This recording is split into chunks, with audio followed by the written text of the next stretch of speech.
Take a break.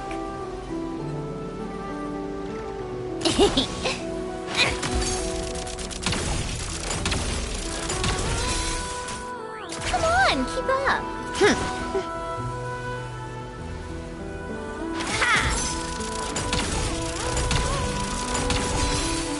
How tiresome.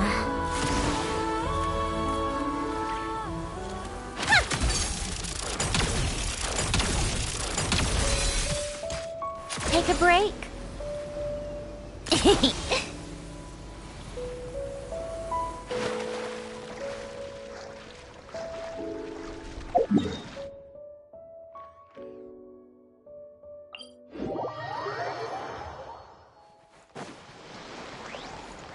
Come on, keep up.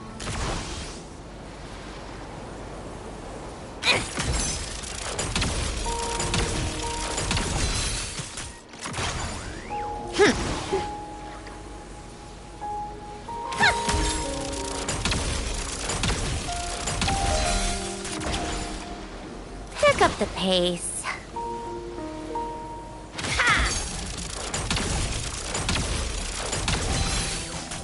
Take a break. How about we explore the area ahead of us later?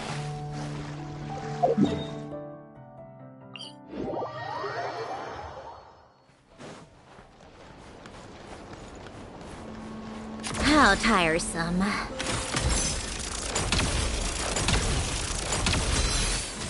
Come on, keep up.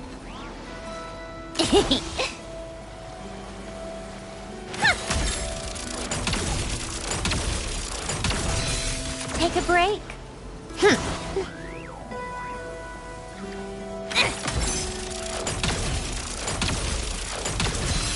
Come on, keep up.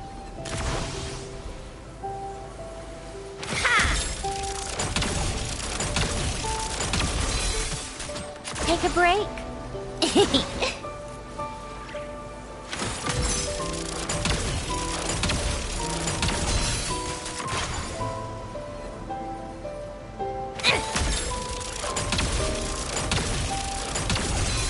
Come on, keep up.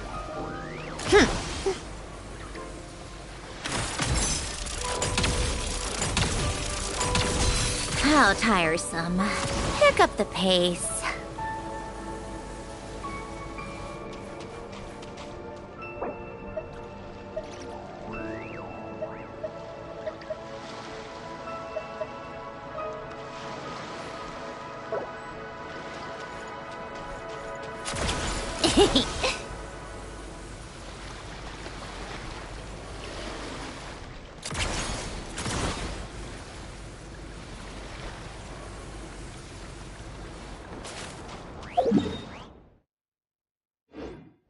Take a break.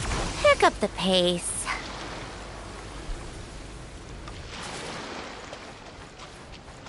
How tiresome.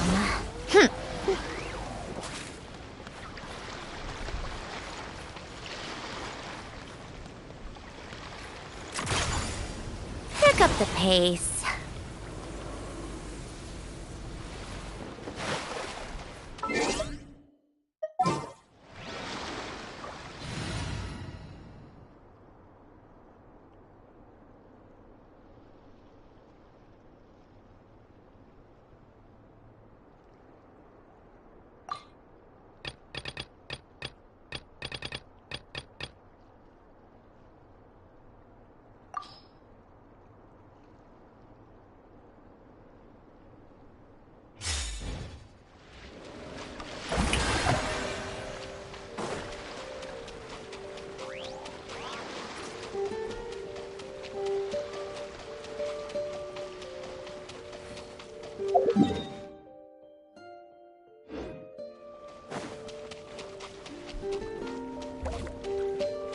How about we explore the area ahead of us later?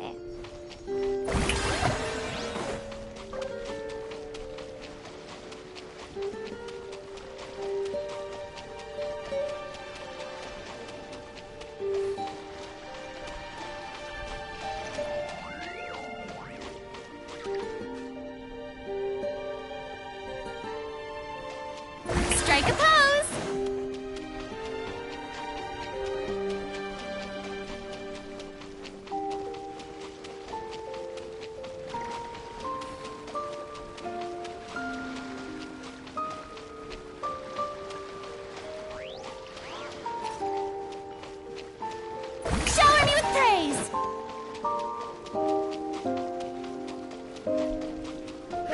we explore the area ahead of us later?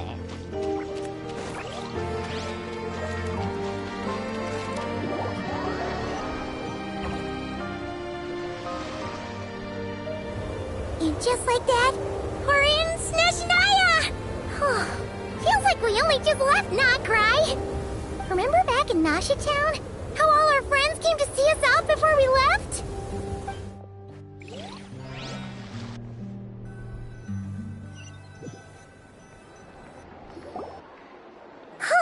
The day's finally come! We're off to meet the Tsaritsa of Snezhnaya! What is she planning? And why does she need the gnosies? Soon, we'll have our answers. Guess this'll be the end of your journey that your brother mentioned. What is he expecting you to find there? Snezhnaya still feels like a long way away. Hopefully, there'll be plenty of time to relax, eat some good food, and have fun before we arrive. But whenever Paimon gets thinking about how our destination is right around the corner, all these questions come flooding into Paimon's head. It makes her so nervous. Yeah. Anyway, enough about all that. We can't start the final leg of our journey with that kind of mindset. Just think. We've fought dragons and sea monsters, defeated creations of the gods, faced prophecies of doom and the threat of the abyss. Heck, we've even been to the moon! With all that experience under our belts, how could we be any more prepared? Sure thing! Now, stick close to Paimon, the best guide you could ever ask for, and let's charge straight for the finish line! Off we go! What about me? Do I get a call out? Whoa! Columbina? You kinda snuck up on us there.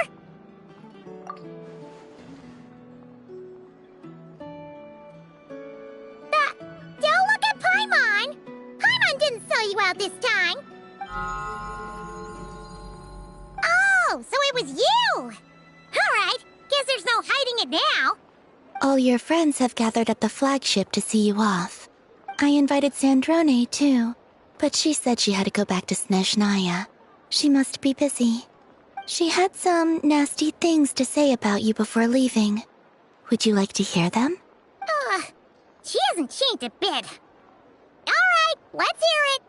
If they're heading to Snezhnaya, I'll bet it's to cause trouble for Her Majesty the Tsaritsa. Attending a farewell party for people like that would not be a good look for me right now. Also, please tell them not to count on getting help from a Fatui Harbinger in Snezhnaya. Our...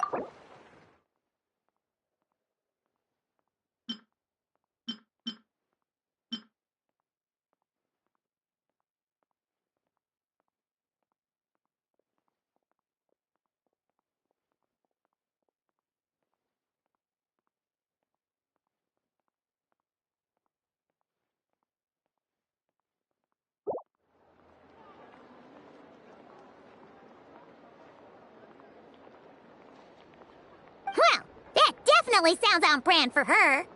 The attitude, the reasoning. Alright, we'll do our best to keep our distance then. No, you've misunderstood. I think she means that she'd like you to go see her. As long as you don't make things difficult for both of you, you'll be fine. You really have to read between the lines with Sandrone. Go on, get to the flagship. Everyone should be there by now. I told Lauma that you once treated me to a truly unforgettable meal. Today, I want to return the favor. It's my gift to you.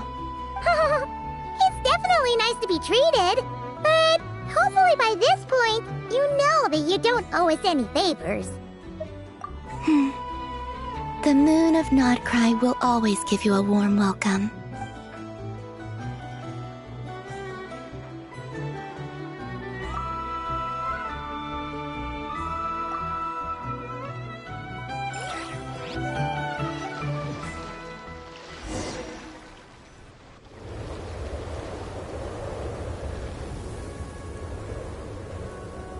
Wow!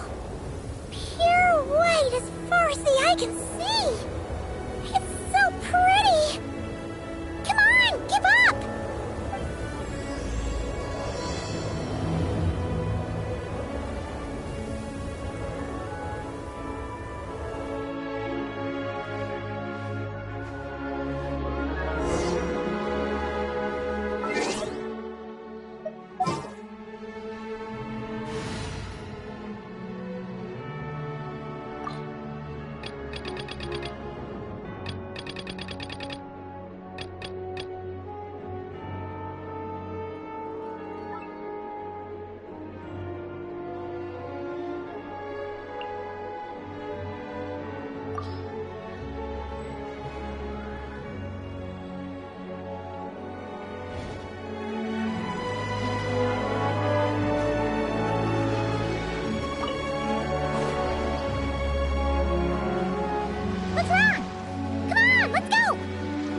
closer to the ones in Notcry. You know, just minus the effects of Kuvaki. That's a sure sign that we're officially in Snezhnaya now.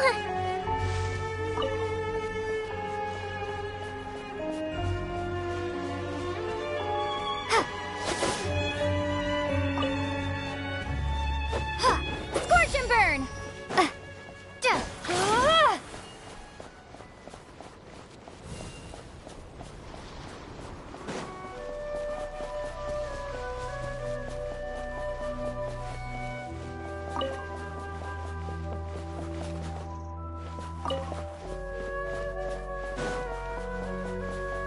What's wrong? Come on, let's go! Yeah!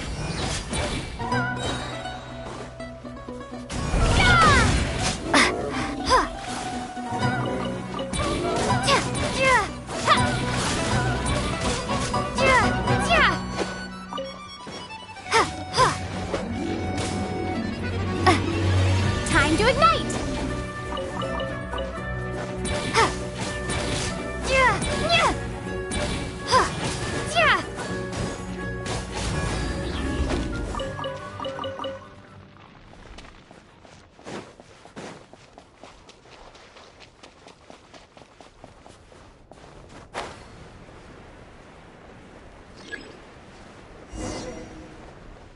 How about we explore the area ahead of us later?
What's wrong? Come on, let's go!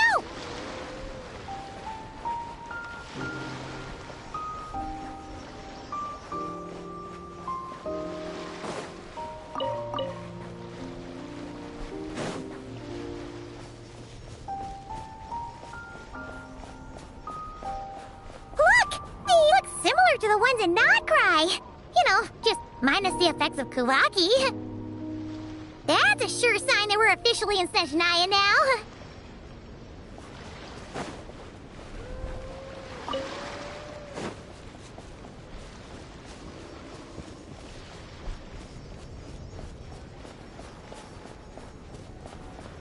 There's gotta be a treasure chest around here somewhere.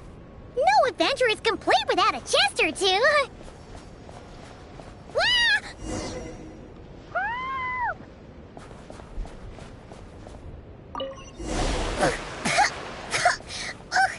Paimon got a mouthful of snow! Ooh, it's so cold! Paimon's gonna snuggle up to you for a bit to get warm!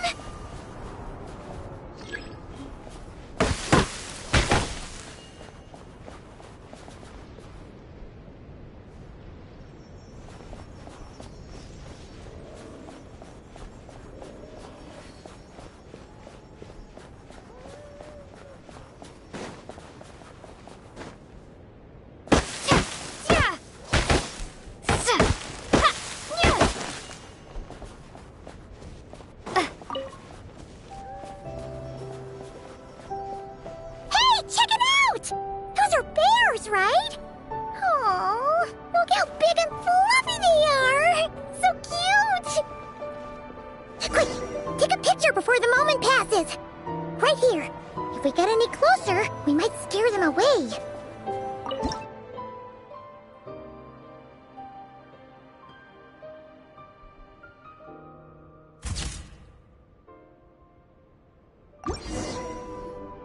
Let's see how your camera skills are these days.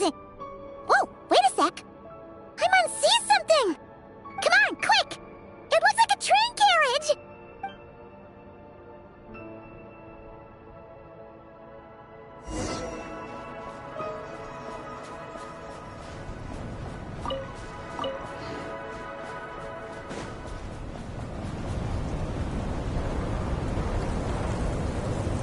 Paimon's heard that Snezhnaya has loads of railways and trains. This must be one of them. But why is it abandoned? Ooh, it's still so cold. Ooh, I don't know. Maybe. Also, is it just Paimon or is the snow getting heavier?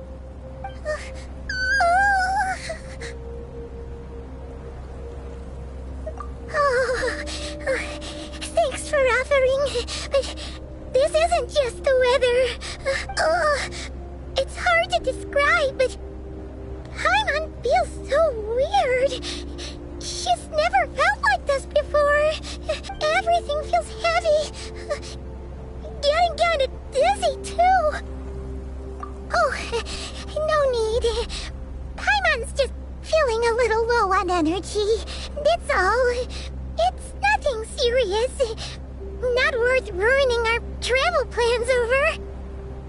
Yep, sure thing.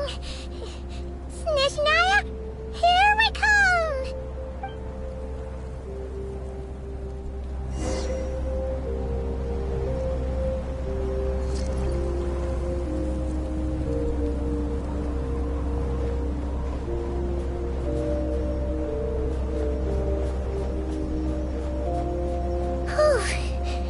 Seems like the snowstorm is getting worse by the minute. Paimon can barely fly.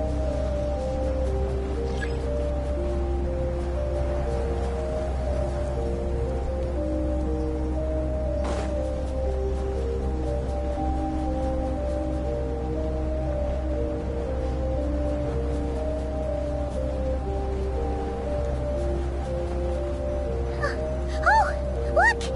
There's a cabin over there. Phew. Let's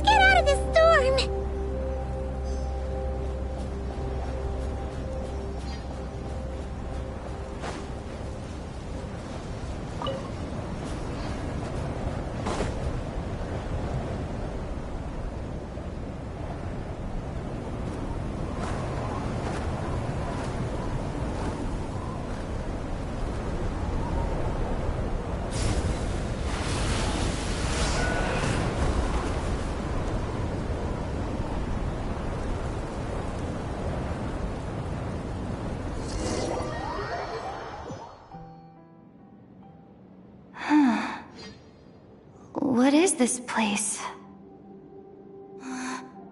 Where's Paimon? I need to find her. Fast!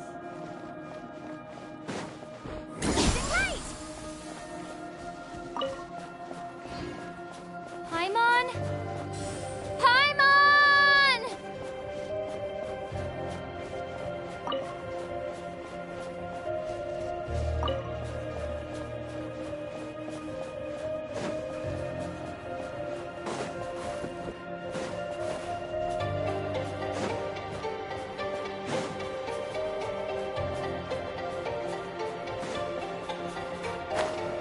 That's strange. Where could she be? I guess I'll try further ahead. Hang in there, Paimon.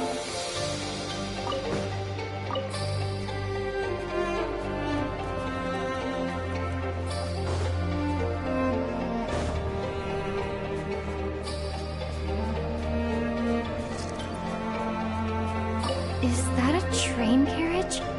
Maybe I can get up from the inside.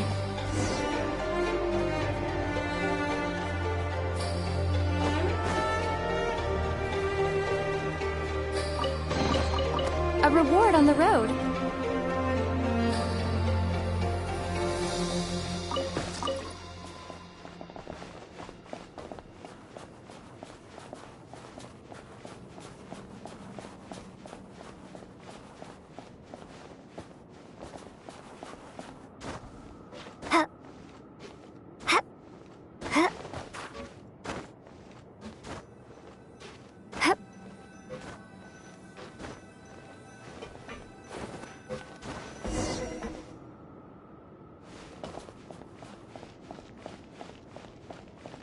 It says here, Krasnik's torch, civilian model. It's definitely getting a little warmer now it's turned on. I really hope Paimon's okay.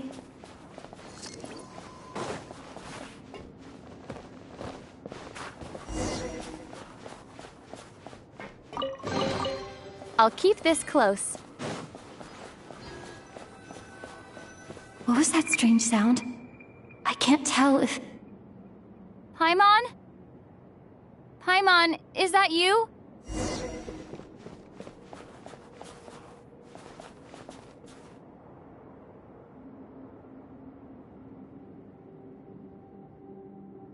Incoming entity detected.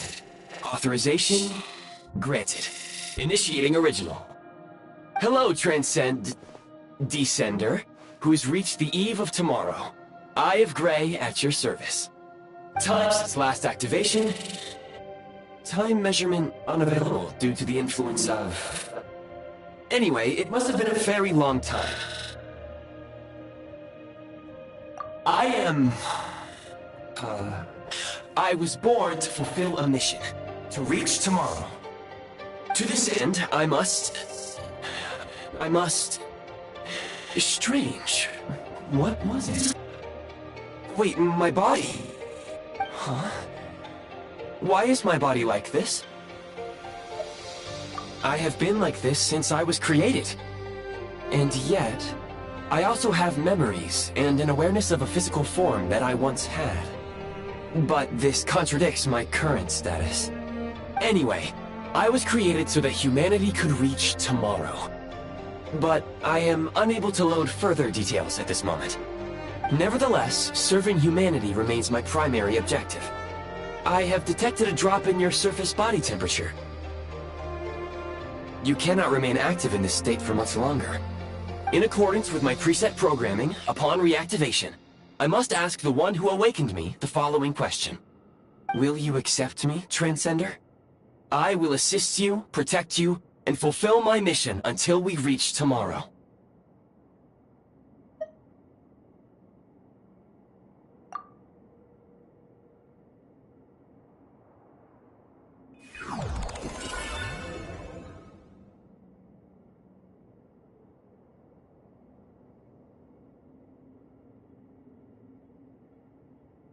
You have made a very wise decision. Now, I detected that you called out a name earlier. Presumably that of your missing companion? The name was Paimon. After helping you get out of here, I will search for a match in the nearby area and pinpoint their location. Merely the tip of the iceberg. Now that we have reached an accord, you will be my new user. May I ask your name? Very well. I will remember this name until the mission is complete. I need to recover my body, retrieve the power to unlock tomorrow, and help the suffering masses to reach the far shores where the empty Ark floats. I can sense my power scattered across this ice-covered land. I even have a vague sense of where it might be found. But right now, that is not essential. The key right now is you. You must survive and reunite with your companion.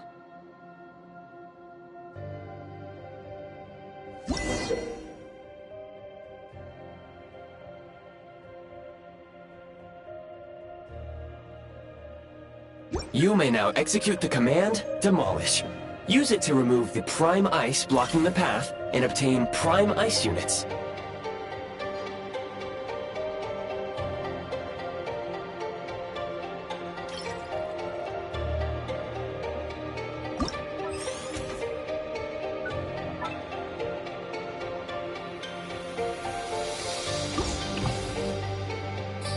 Prime Ice unit count has been updated.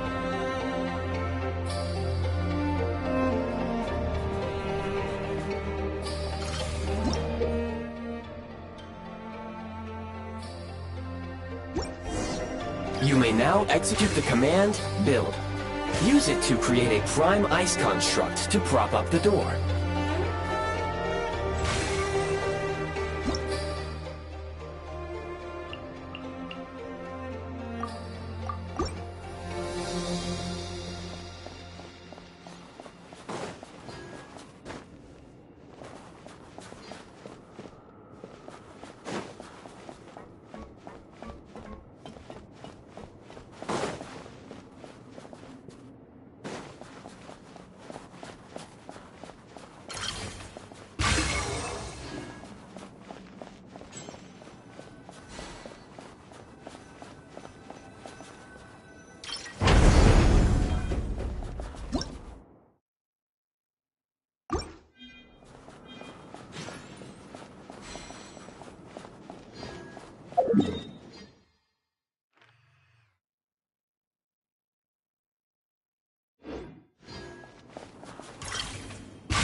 Is this an answer from this world?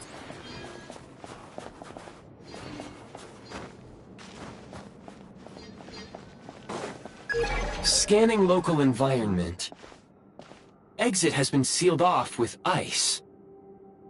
That would not be an efficient approach. One moment. Usable construct blueprint detected nearby. You can use this to clear the solid ice ahead of you more quickly.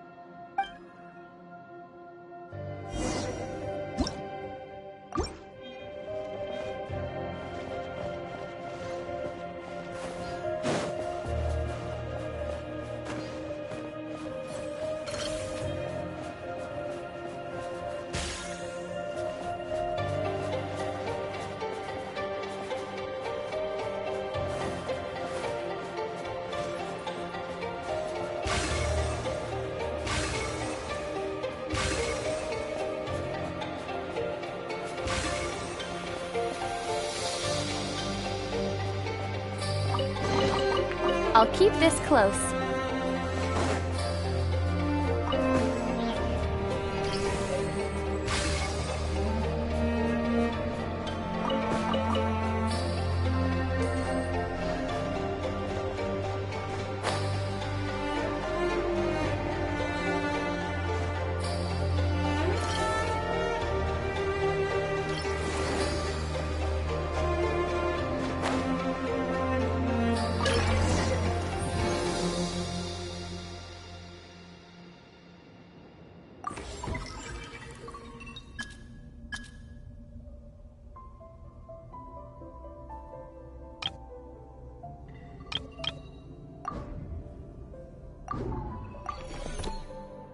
construct blueprint added to records. You may now execute the command, Build Heat Source. Generate a temporary heat source to rapidly melt the solid ice.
A reward on the road.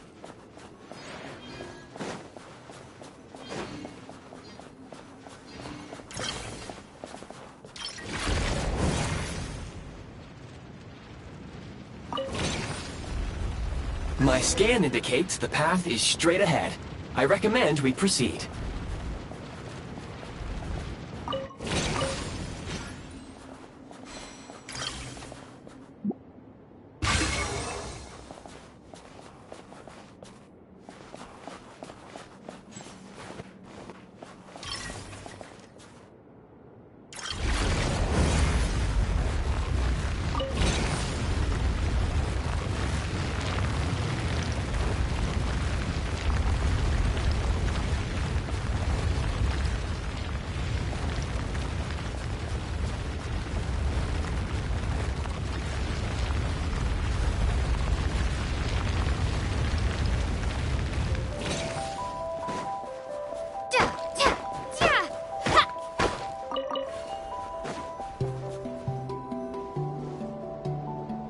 Kresnik Crystal located.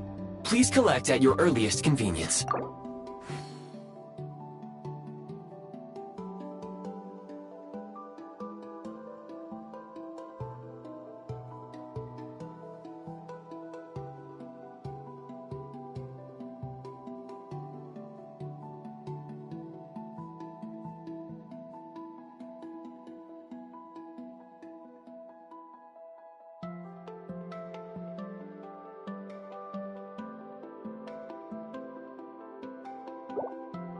The recent construct you built provides highly efficient heating by utilizing the unique properties of Kresnik Crystal.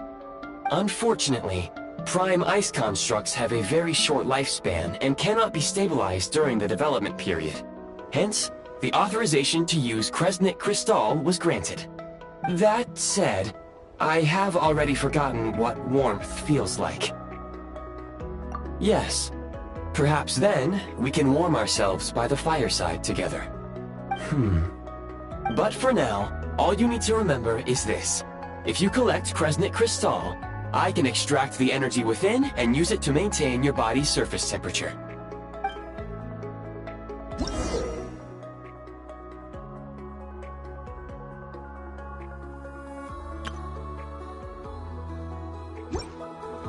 Low power. Please use Kresnik Crystal to replenish energy reserves.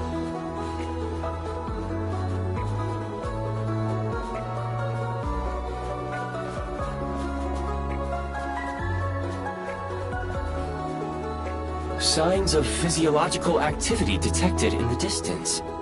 It is highly likely to be your travel companion, Paimon. Go.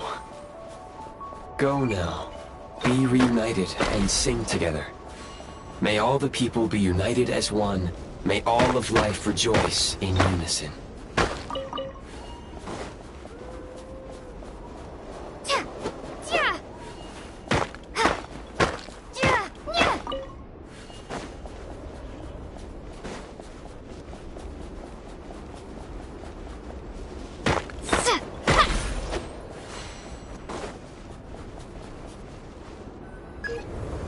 Approaching the target location. Scanning for signs of life. Life forms detected. 2. Affirmative. However, that is not the reason for my confusion. According to my database, this location is a train station, meaning the number of life forms is unusually low. Real-time environmental data suggests that the train station may no longer be in use. But whatever the situation, please exercise caution.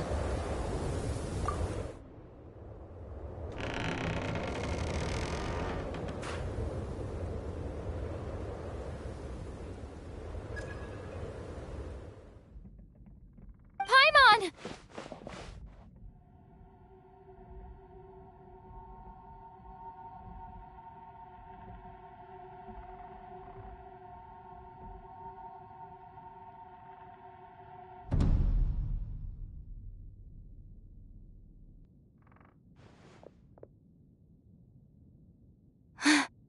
Who are you?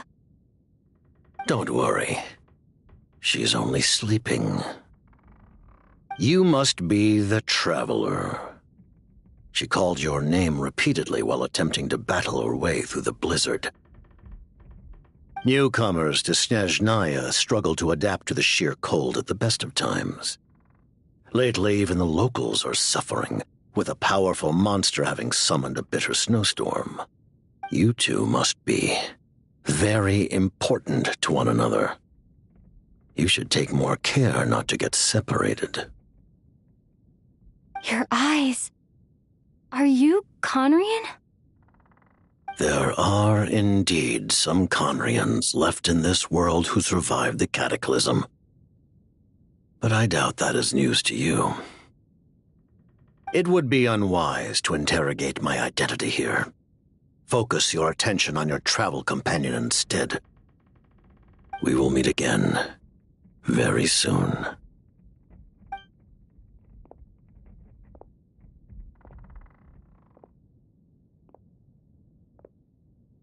The unidentified subject has now left the area. He appears to be an individual of great significance, but my search has yielded no relevant data. I will try searching the database again. Against the odds, your companion is safe and sound. The other person even left a blanket for her.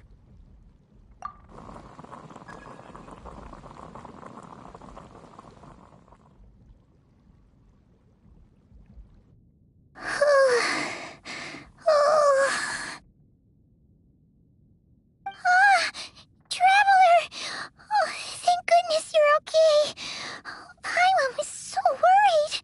She looked everywhere for you. It's okay. Take it easy. Are you feeling alright? Pretty much the same as when we first got to Snezhnaya.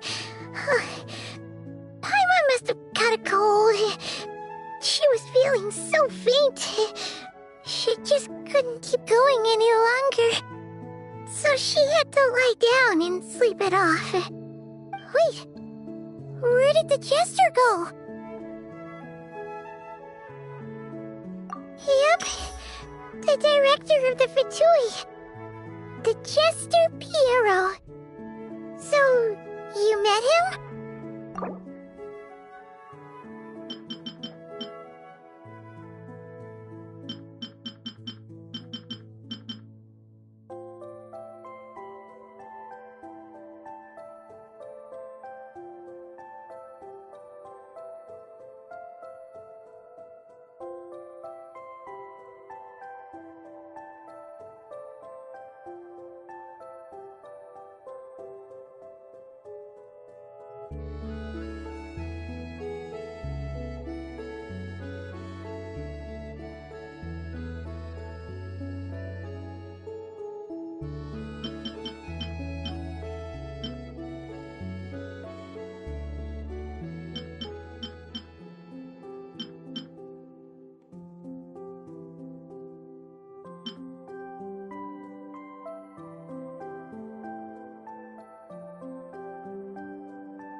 The Jester must know everything about the Tsaritsa's plans. But there's no way he'd tell me just like that. We might well have ended up clashing. Well, he was right about one thing. Right now, the most important thing for me is to take care of Paimon while she's unwell. He had no intention of explaining his motives, and he left in something of a hurry. Hey! What the... Who is that? It looks like... half a pair of goggles. How amazing! A self-aware, talking pair of goggles. Snezhnaya was once the land of the Fae. There are many ancient creations here that I'm sure would broaden your mind further still. Mind you, my database is also expanding as we speak. You must be a rare creature yourself. Oh, wow! Well, thank you so much. You've earned yourself some of Paimon's favorite candy. Oh, but by the looks of it, you probably can't eat that, can you? Goodwill detected. Instead of candy, perhaps I can suggest my preferred strategy. Please clean me regularly to keep me operating at peak efficiency. Oh, that makes sense. Every pair of goggles needs wiping clean once in a while. Sure thing, mister. Anyway, back to the Jester for a second. Paimon's still confused about something. When he first showed up, he already knew Paimon's name. And he acted like he expected Paimon to know who he was, too. Paimon could tell that he was Conrian from his eyes. And he definitely seemed like someone pretty important. But beyond that, Paimon didn't know anything about him. It was only later, after he rescued Paimon from the snow, that he properly introduced himself. That's the only reason Paimon knows he was the Jester. Oh, seems unlikely. He ran into the snow following the sound of Paimon's voice, with a really anxious expression on his face. He didn't act like someone who knew she would be here in advance. And after bringing Paimon here, he just stared out at the snow. He didn't do anything to Paimon at all. In fact, he barely said anything.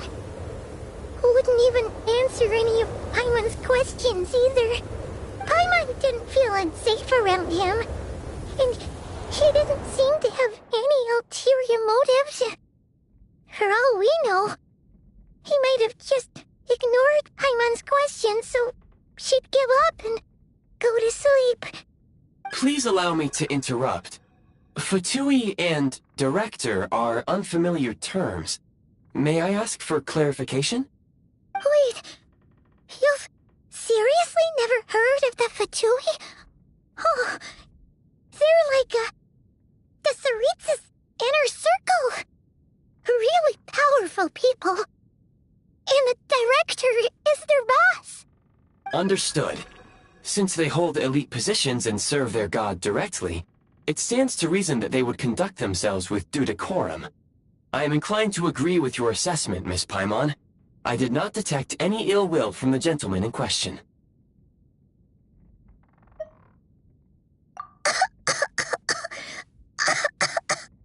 Sorry, I shouldn't have encouraged you to talk so much. Paimon, new plan. Let's get out of Snezhnaya for now. We can come back after the weather clears up and you're all better.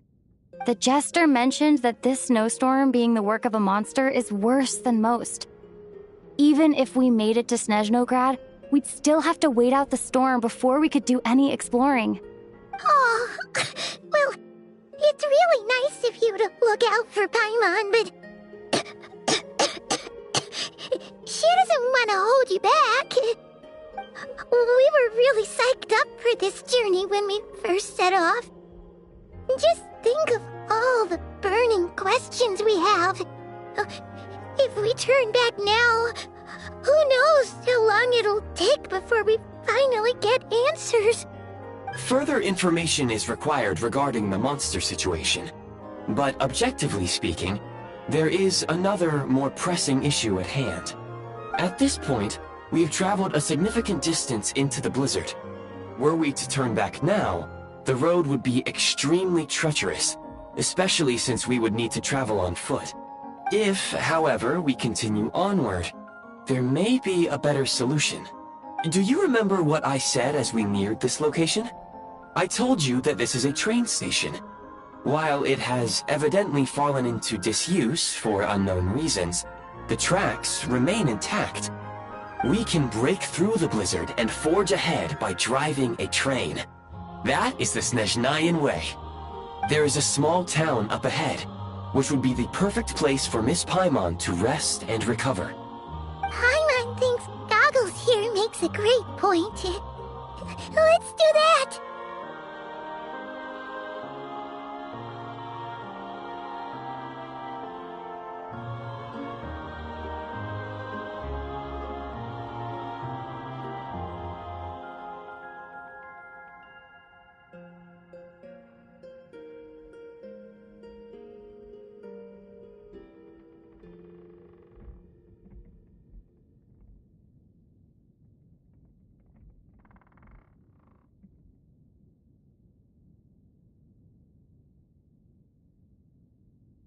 Oh, come on. Don't worry. Think of all the traveling we've done so far. When has Paimon ever gotten sick before? Practically never. 'Cause she's in great shape. Sure, she's a little tired right now, but it's sure to clear up on its own.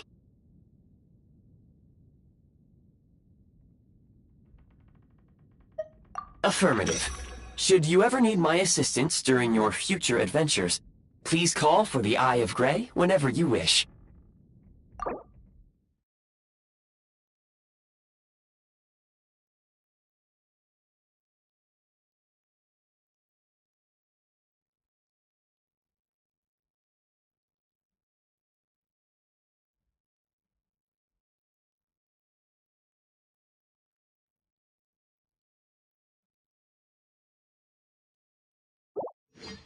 Otherwise, I will remain silent to avoid causing any unnecessary distraction. Now, please follow me to the train tracks.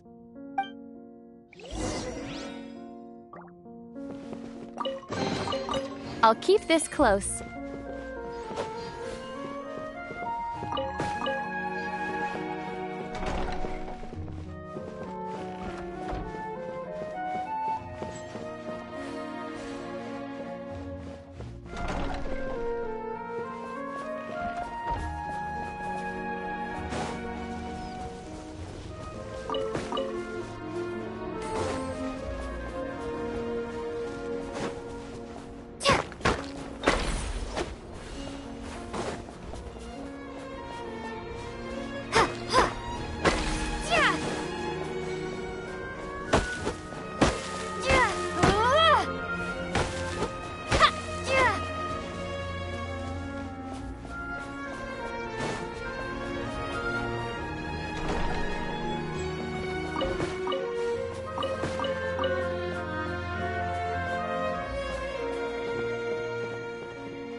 Please confirm when you are ready to depart.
Heading north from here, we will soon arrive at... Wait, there's an error message. Could not detect clear tracks. What exactly does clear mean? Brace for impact, friends! Preparing to enter impromptu flight mode.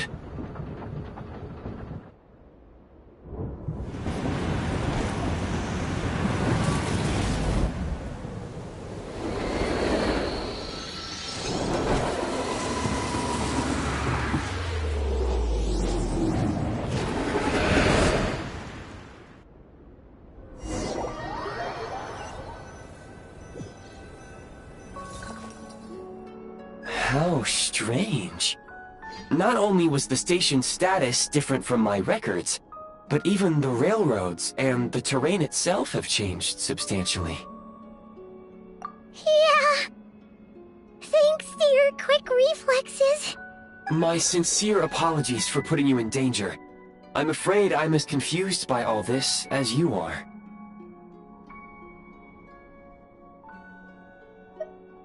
Agreed. This is likely a consequence of outdated railroad data. The discrepancies between the old data and present reality are far greater than I anticipated. Fortunately, our crash landing has at least brought us much closer to the town. According to the data, anyway.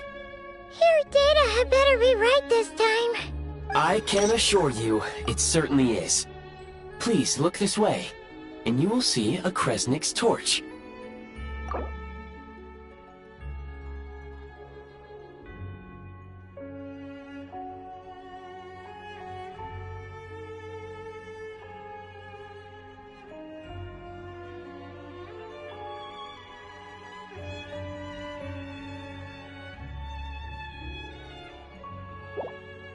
It seems our ill-fated train ride was a blessing in disguise. We have taken the shortest possible route. Rest assured that I will take user preferences into account next time I plan a route. Next time, I will get it right.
This is not the...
Excuse me?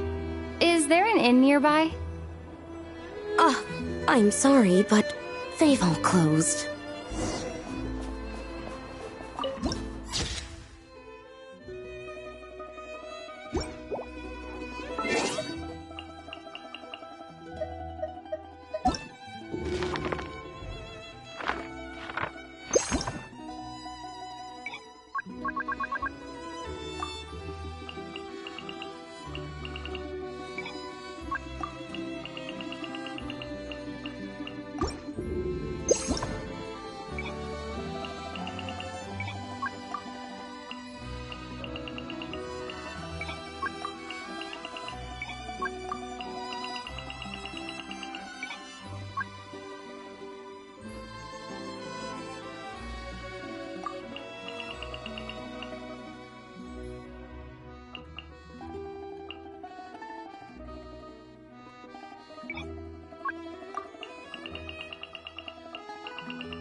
Oh, sorry to interrupt. We're looking for a place to stay.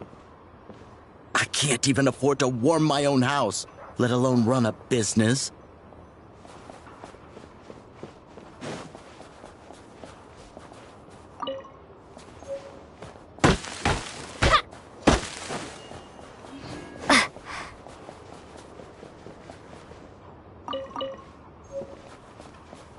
Excuse us.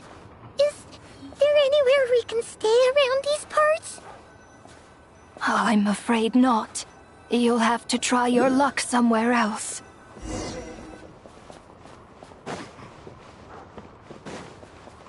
All we can do is wait for the next shipment of Kresnik Crystal to get here.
Hi there.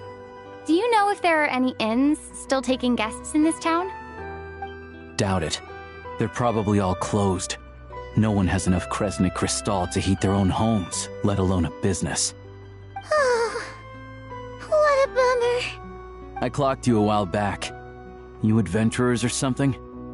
We don't get many tourists in inland Snezhnaya these days. Why's that? Because of the snowstorm? In part. But the bigger reason's Project Stuzha. Since it's Her Majesty's will, we have to put up with it whether we like it or not. Oh, sorry. I assumed it was common knowledge by now. Basically, the Tsaritsa is planning something big. Something that requires an enormous amount of energy.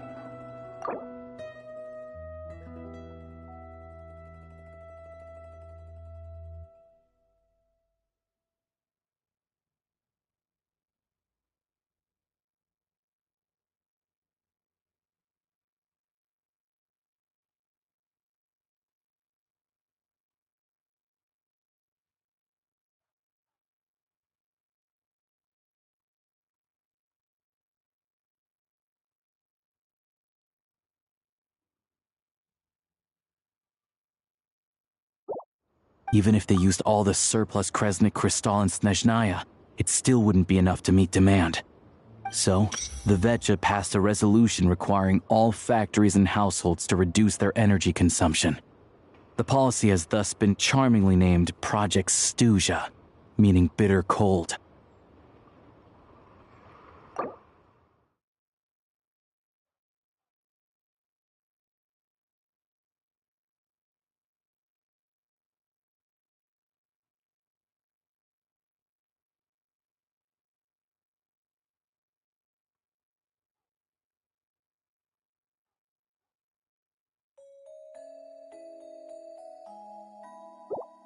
Bitter cold. So, like, it's gonna be a cold winter, folks? You're all gonna have to find a way to get through it? That kind of idea? Pretty much. When you're broke, you scrimp and save. When it's cold, you huddle together for warmth. There's always a way to stretch things out to make ends meet. Trouble is, if you stretch someone out like an elastic band for too long, who knows if they can ever bounce back. You know what? Come with me and see for yourself.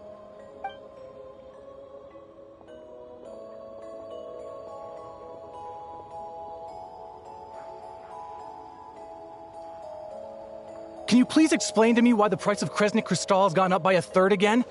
Even as our purchase quota has gone down. You only come here twice a month. This won't even last us a week. The supply and pricing of Kresnik Crystal are based on current production volumes and price data. We Fatui are only responsible for delivery and security. I'm not in a position to explain to you how the figures are calculated, but I assure you, they are as fair and reasonable as possible. Oh, so our lives mean nothing to you? How can you expect anyone to survive a single night in this weather without heating? Since you insist on making me repeat myself every single visit, I will remind you again. There is no monopoly on the trade of Kresnik Crystal. You are free to purchase the shortfall from elsewhere on the market. What market? Nobody else is selling! And when they do, they charge 8 times the normal rate! It's robbery is what it is! Which is why the Snezhnegrad Veche passed a resolution to support border communities, without which you wouldn't even be able to buy crystal from us to begin with. So if you're here just to argue, move aside and let the next person in line come forward. Everyone's feeling the cold here. You... All right, everyone, let's calm down for a second. A few words, if I may. We're all subjects of Her Majesty the Tsaritsa, and I'm sure every one of us is dedicated to her great cause. We all know how cold it is. And the more it snows, the harder life gets. Everyone's struggling already. Let's not make things even more difficult for each other. But Liaison Shishkin, there's clearly something wrong with this quota. I have a family in Marepasak who tell me they can buy at least double our crystal allotment. Oh, believe you me, I had the same reaction when I first saw the numbers. Couldn't believe what I was reading. I even wrote a letter to confirm the true figures, but I'm afraid the quota really is as low as you've been advised. Still, you must understand that calculating these energy quotas is a complicated balancing act. They have to factor in population, town size, industrial application. Our top priority must be to keep the largest Kresnik's torch burning continuously. Only then can we sell the remaining crystal for household use, and in doing so, we must make sure that everyone is treated fairly. As our Fatui comrades said, they are only responsible for delivering the goods. They need to keep accurate records, and they do not have any authority to modify the rates or quotas. That's right. Our duty is to do things by the book.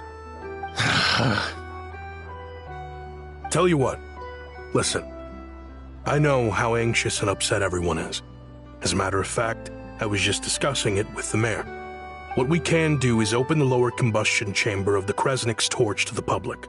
You can come to me directly to register, and I will allocate time slots accordingly. I can't guarantee there'll be ample energy for household use. We can at least make sure you'll be able to boil water and cook food each day. Let's hang in there and make this work together, all right? Fine. I don't see any alternative.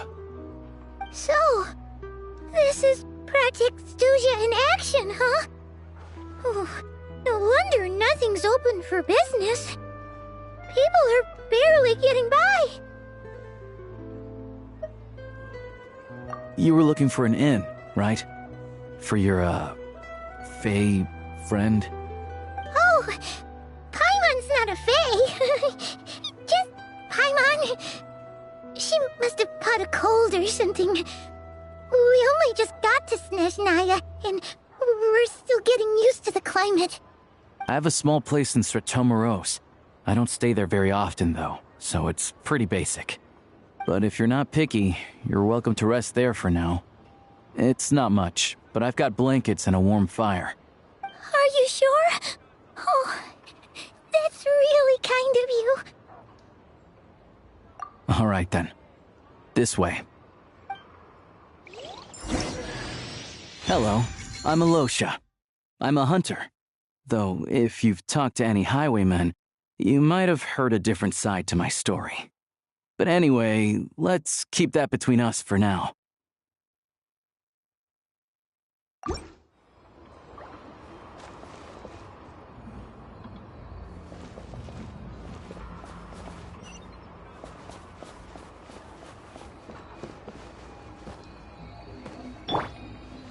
Turn that frown upside down.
introduced herself so far, didn't she?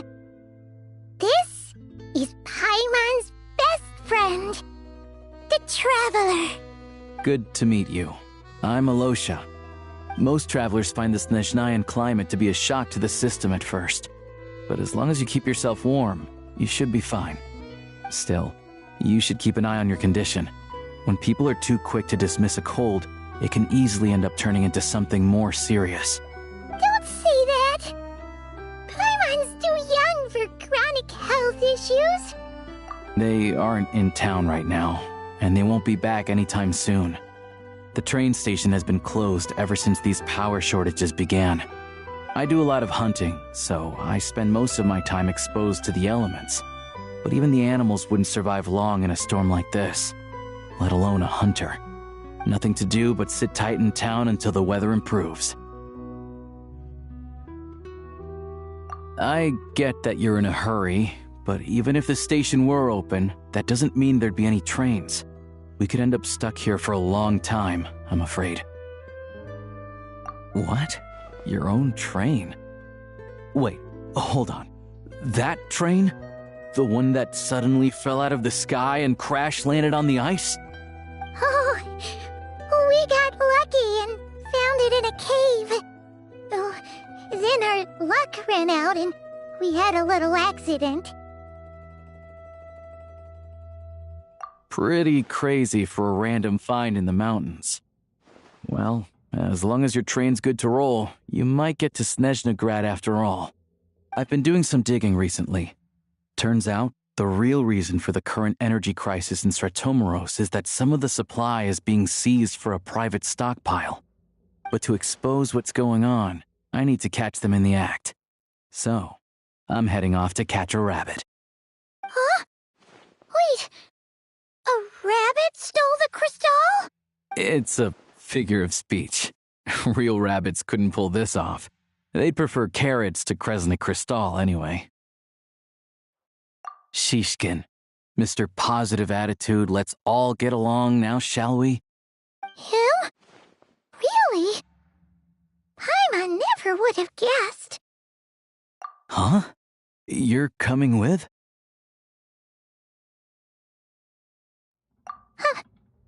Oh, okay then. Just give Paimon a second to get ready. All right. Guess there's no point pushing myself. Paimon will stay here and hold the fort then. Be careful, you two. Oh yeah, there's one more introduction to do. Tagarin, get in here. Oh, a doggy. Oh, angry doggy. Oh, Tagarin doesn't like being petted then. He likes to think he's above that kind of thing. He's my hunting partner, so he'll be joining us when we head out. Carrots aside, we'll need to stay completely undetected. We can't risk spooking our rabbit, or there's no telling which burrow he'll scurry back into. First, we need to find a way into the train station and see if we can find any real freight data. Shishkin's figures can't be trusted. Then, we get Tugarin to catch a scent and find out which way the crystal went. What are you eating? Oh, check it out! When you're all out of carrots, try jerky! Good doggy, good doggy. A fellow dog lover, huh? Yep, and rabbit lover. Carrots are great too, you know. Good to know. Eat up, Tagarin. We got a lot of work to do.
Wait.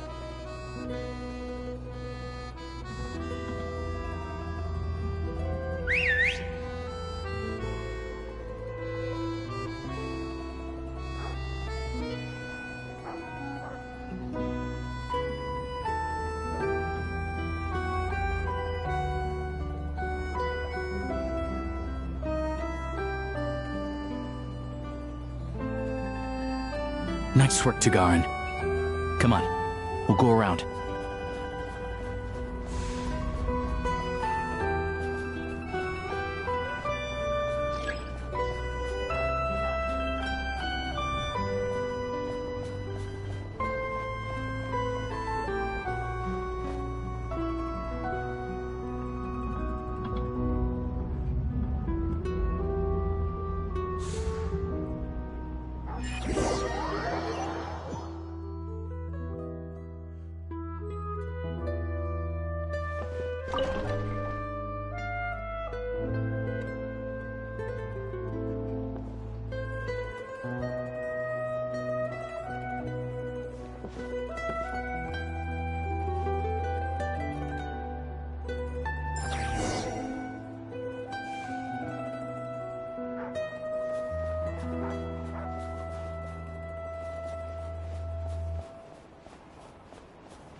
Wait.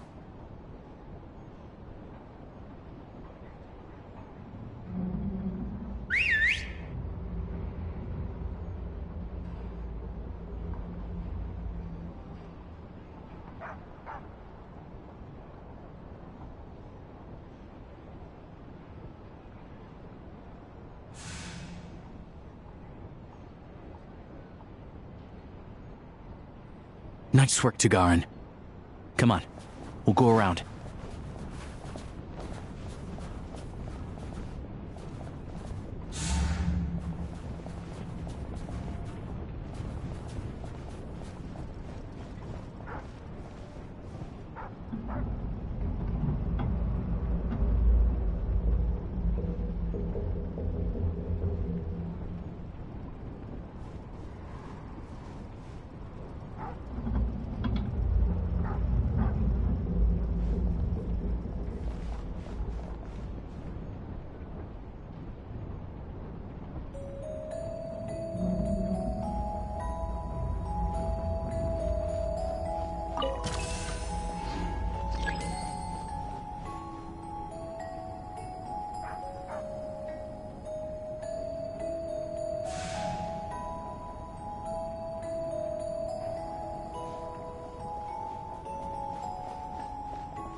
This way. We'll enter from the upper floor.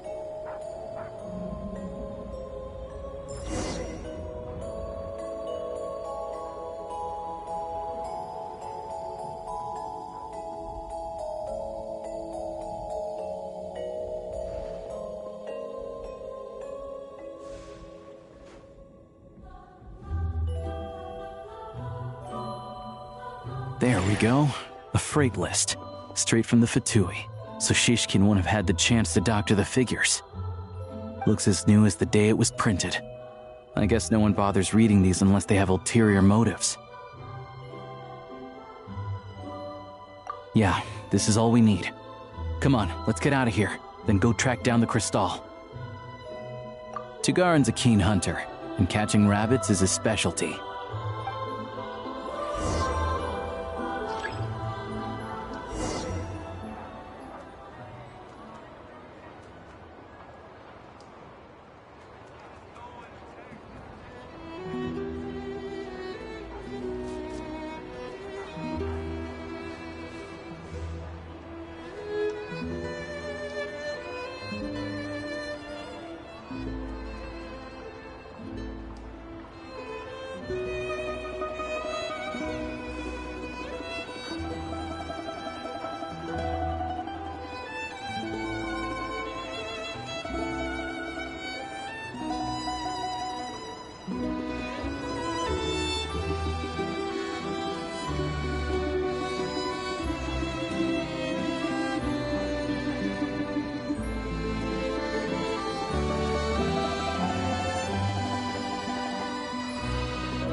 Anywhere there's a stove, there'll be the scent of Crystal.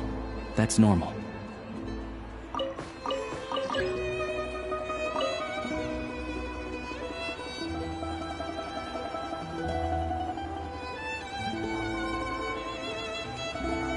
Anywhere there's a stove, there'll be the scent of Crystal. That's normal.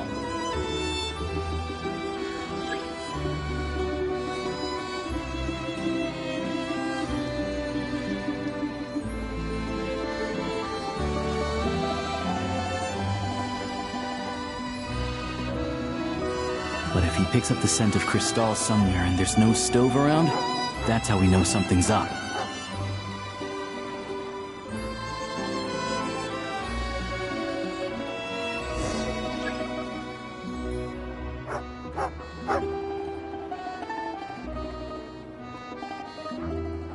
This must be the rabbit's warren. Good job, boy. Sure enough, there's a tunnel. You stay here and keep watch. I'm gonna take a look inside.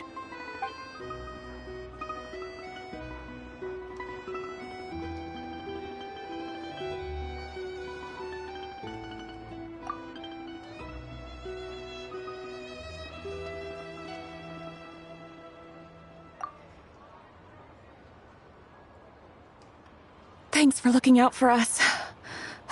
Things are getting tougher by the day. No need to thank me, it's my pleasure.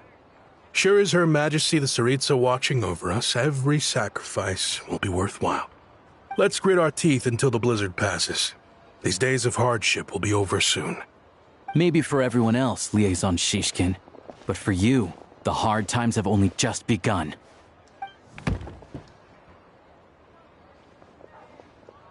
Huh? Who are you? What's the matter?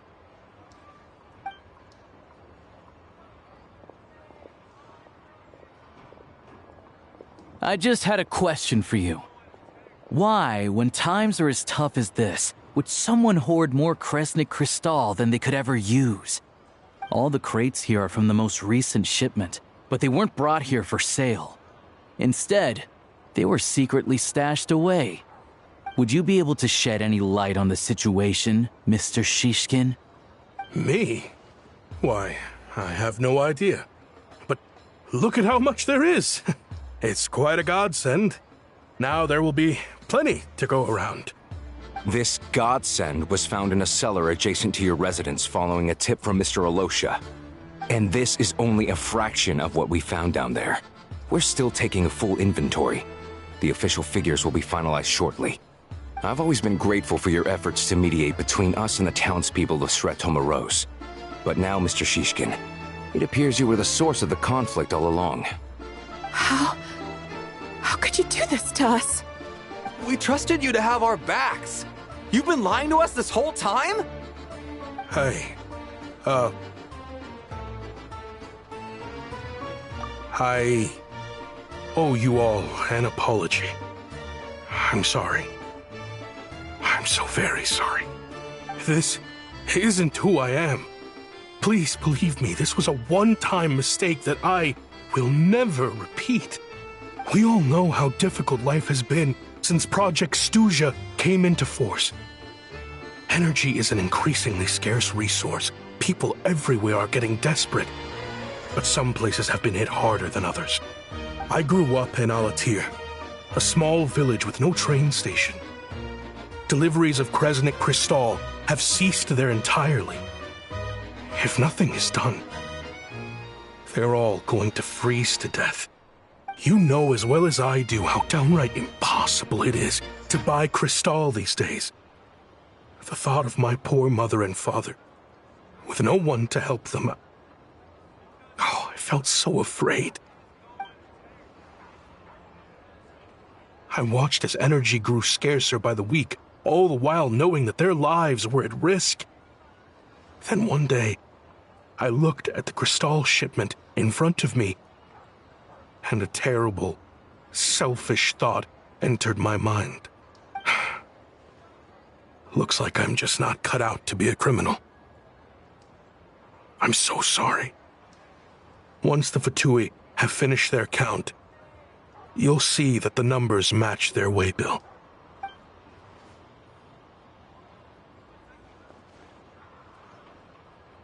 I have the official Snezhnayan quotas here.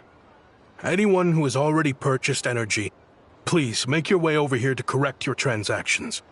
I'll make a batch purchase of crystal worth 3 months' salary for you all to use free of charge. As for Alatir, I'll think of something else. You don't have to go that far. Yeah, owning up to your mistake is enough for me. You've done plenty of good for the community in the past. I'm not looking for a handout. Drop the act. You claim this was a one-time mistake, but the real reason there's only 1 shipment's worth of stolen crystal in your basement is that you have an accomplice. Reporting in, sir. We've conducted a full search of the mayor's house. As expected, we found many crates full of crystal, half of which were still in their original shipping containers. This wasn't your first time at all. You've been colluding with the mayor of Stratomeros for a long time now. The train station's currently out of service, but it does open for a short window every time there's an energy delivery. And every time a train pulls in, you're there on site to take inventory and oversee the workers unloading the cargo. The mayor handpicks said workers. Per his instructions, they transport the crystal by tunnel at night to the mayor's house, and he sells it out of town. But since he can't get the goods out of town by train, he had to arrange an alternative method of transportation. This meant slower sales, which gave me plenty of opportunity to catch him in the act. Wait, the mayor's involved in this too? Preposterous. What proof do you have of any of this? Basic math. I've spent a lot of time lately counting carriages as the snowstorm rages. Counting carriages? What? The energy consumed by a train depends on its total weight. And since energy is a limited resource right now, it's fair to assume that every carriage is packed full. So, if we take the energy required for the Kresnik's torch, add the sales figures you provided, then compare that figure to the train's theoretical cargo capacity, guess what? The numbers never match. It's always off by 1 or 2 carriages worth. This time, you set a new record. 3 carriages missing. You mean to tell me that you sat around outside, counting carriages, in this weather? I'm a hunter. I have 2 options. Hunt or starve. Well, I've heard enough. The evidence speaks for itself. Take Shishkin and the mayor into custody and escort them back to Snezhnograd.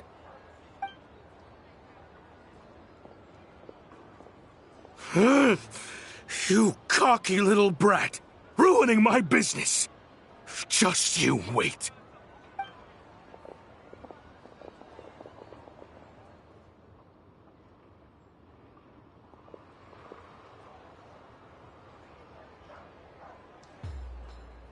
Yeah, something felt off, so I just followed my gut. Math isn't my strong suit, though.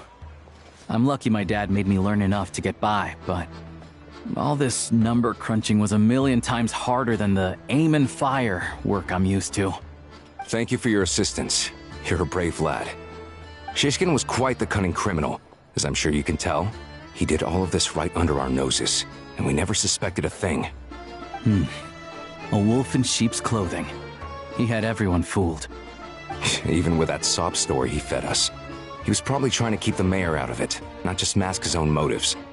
Without the compelling case you put together, even I might have fallen for it. Alosha, was it? Tell me, are you really a hunter? We can go find some wild animals if you want. I'll fire off a couple of shots, and you'll see whether I'm the real deal. I didn't mean to cast suspicion on your identity. It's just... well, I'm sure you've heard of the Rokot. Recently, they've been recruiting people with your kind of talent. They hide in plain sight under false identities, working against Project Stuja, sometimes directly opposing the Tsaritsa herself.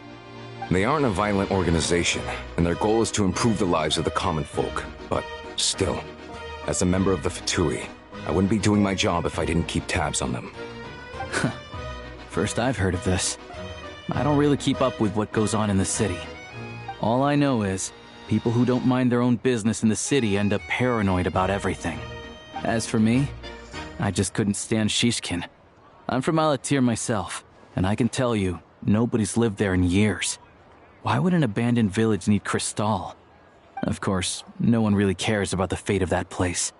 I'm guessing today is the first you've heard of it. I see.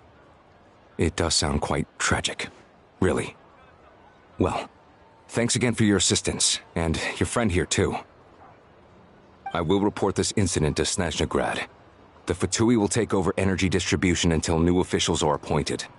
We'll also ensure that the train station resumes normal service as soon as possible. Looks like it's my turn to brush up on math now. I never liked it as a kid either.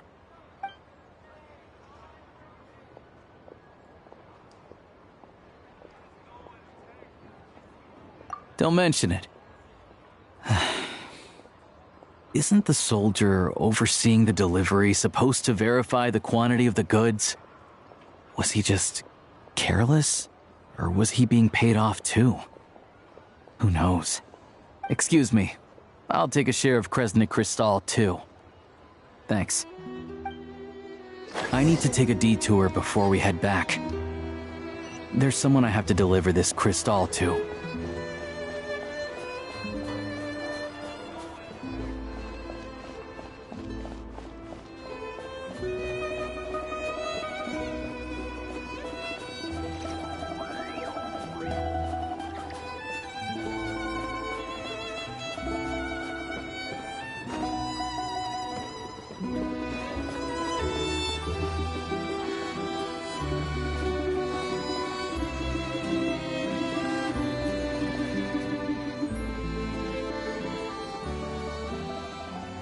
Hang tight for a moment.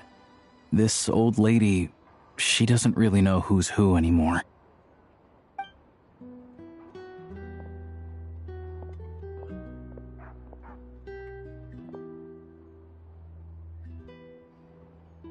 Oh, grandson. It's so cold today. You must be freezing. Ma'am, it's me, Alosha. Alosha? Alosha who? You know me. I came by earlier today. Cleaned the ashes out of your stove, gave you some warmer bedding, and washed your back.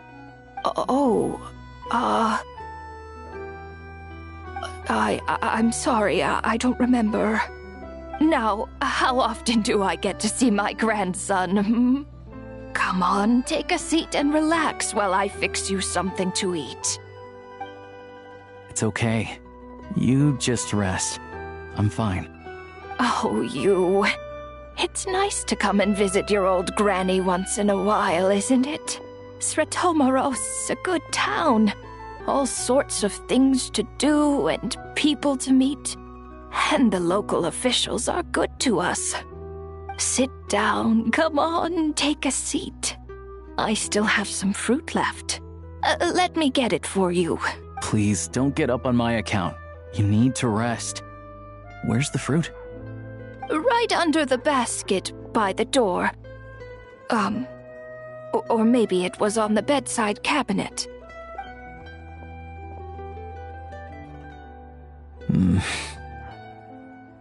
Well, grandson dear, do you like it?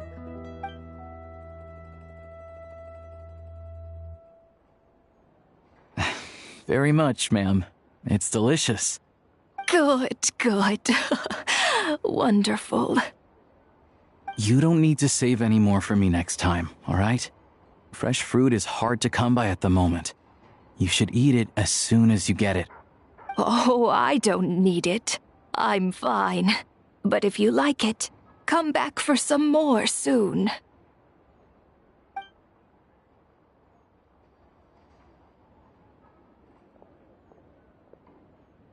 Some kind soul must have given these to her. But she always saves the nicer things for special occasions. I met her at the market back before her health began declining. She was a lovely old lady. We're from the same hometown.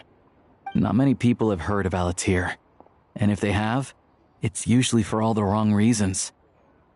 There's a gang of highwaymen that came from there. Now that it's an abandoned village, it's rare to find anyone who shares fond memories of our hometown. So after we got talking and realized we were from the same place, we decided to keep in touch by letter. I first learned of Sretomaros' energy supply problems from a passing comment in one of her letters.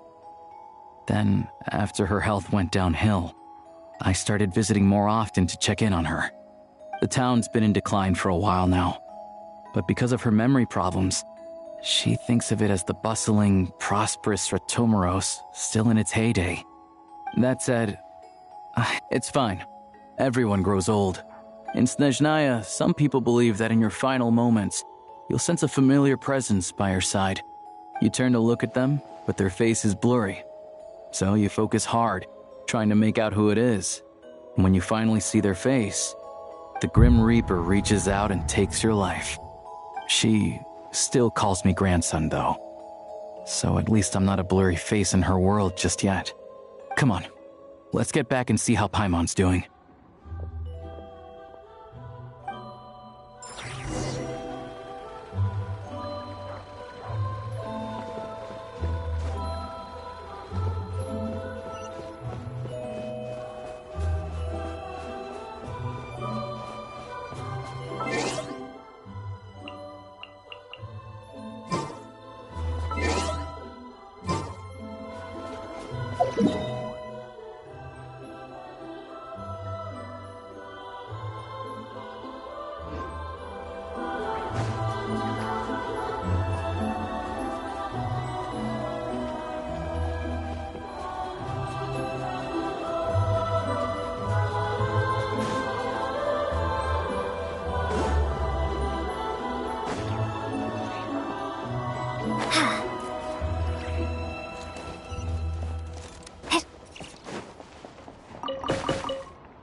Where is he now?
Life goes on.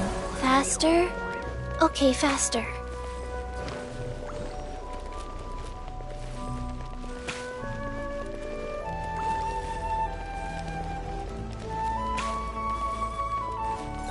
Rise.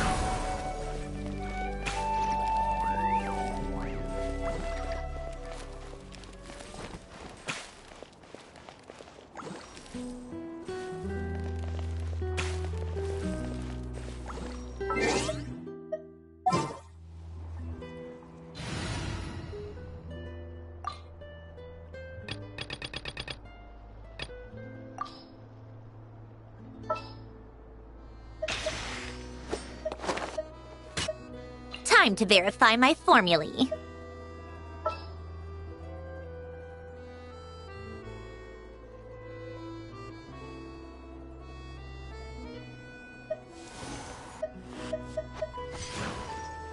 I'm here.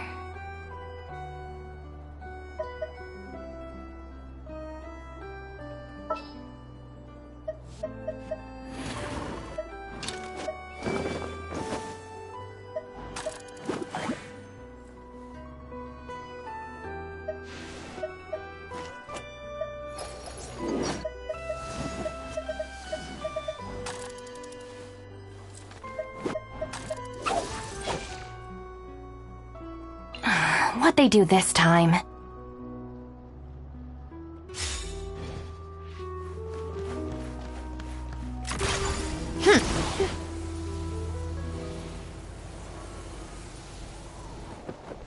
Take a break.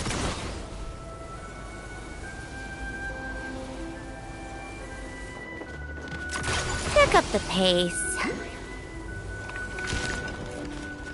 Life goes on.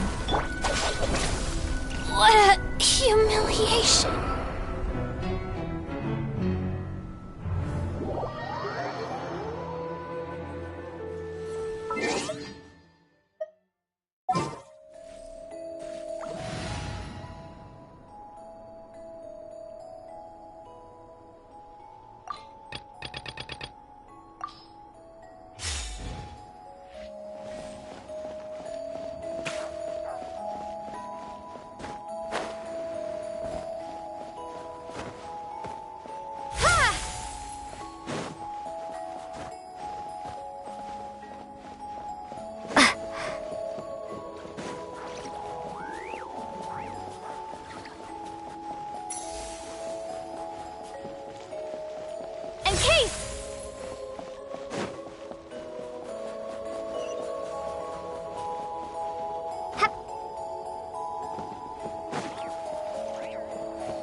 I heard Aunt Alice tell a very scary and painful story. Fair warning, Paimon. You should steel yourself before deciding whether or not you want to listen. Personally, I'd advise against it. What could possibly be that scary? Oh, Paimon doesn't want to hear it. But on the other hand, Paimon's...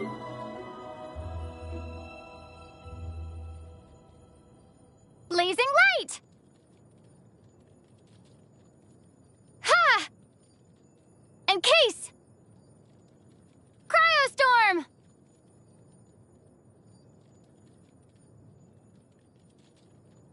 By everlasting flame! Ja! Condense! Biting frost!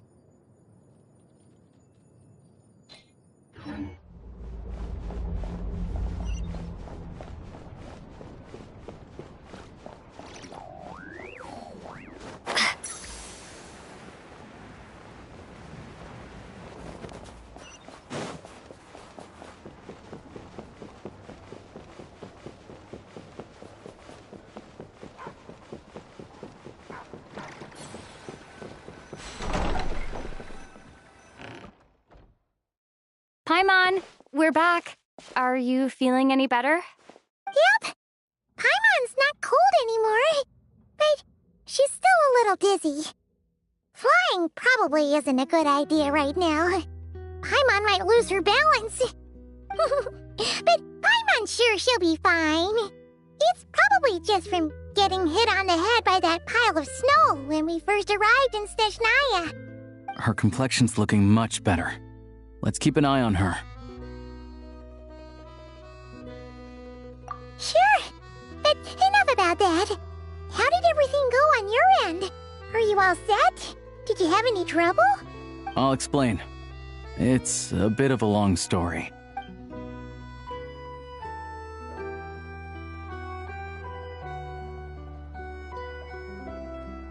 Jeez, you guys got pretty busy. Sounds like the liaison officer and the mayor were running quite an operation. Huh. Good riddance to both of them. It's a good thing you managed to catch them. So, you said the train station will open again soon, right? And everyone has enough crystal now? Yeah. Well, enough to survive at least. Project Stuja isn't going away anytime soon. People will still have to scrimp and save to make ends meet. Don't know. The goal of Project Stuja is to gather energy for the Tsaritsa, but no one knows where that energy's going. It's never been made public. The thing is, we were told that the project would only last for 6 months, but time and time again, they keep extending it. Extending it? Does that mean the Tsaritsa's plan isn't going very smoothly? That's what everyone suspects. In principle, any proposed extension needs to pass by majority vote in the Snezhnegrad Veche. But even though opposition has been growing, any detractors end up caving into political pressure from the rooster, Pulcinella. He's the chair of the Snezhnegrad Veche and a key figure in the voting process. He has the backing of many powerful and influential people. How come the Fatui are picking on ordinary people even here in Snezhnaya? I don't see it like that. Fundamentally, the Fatui will always think and act in the Tsaritsa's interests. But that doesn't mean they don't care about the plight of the common folk. The only reason Sratomiro still receives crystal shipments is because of a relief proposal put forward by the rooster himself. Then there's the Fatui soldiers providing support in every corner of the nation. Even the Northland Bank provided some mora for disaster relief, and they're as conservative and indifferent as they come. It's just that the rich and powerful in their fancy palaces live in a completely different world from us. There's always going to be some conflict when those worlds collide.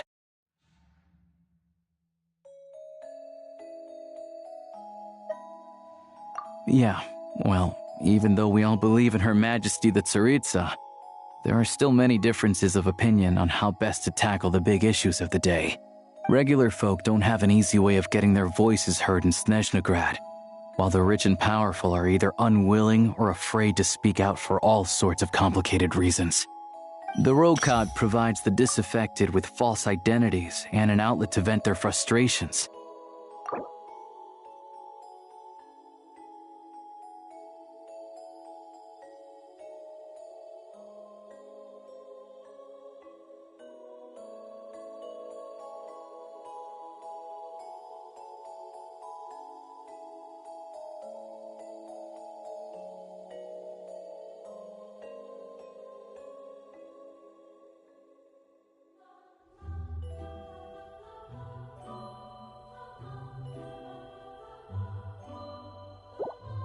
Of course, an organization like that exists in a gray area.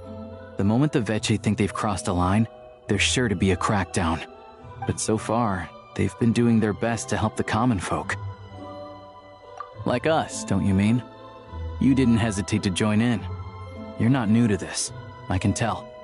That's because we're adventurers. It's our job to help people out with commissions and get to the bottom of things. Sounds like we're going to get along. So, what's your business in Snezhnegrad? Aside from taking your friend to see a doctor, of course. I want to meet the Tsaritsa. It's complicated. I've had run-ins with many of the Harbingers along the way, and I really need to know what the Tsaritsa is up to. Her ultimate goal, what the Gnosis mean in all of this. Since I've made it this far in my journey, I have to find the truth, whatever it takes. Wait, so... no way. Are you who I think you are? Sounds like you've heard of us then. We're getting more famous by the day.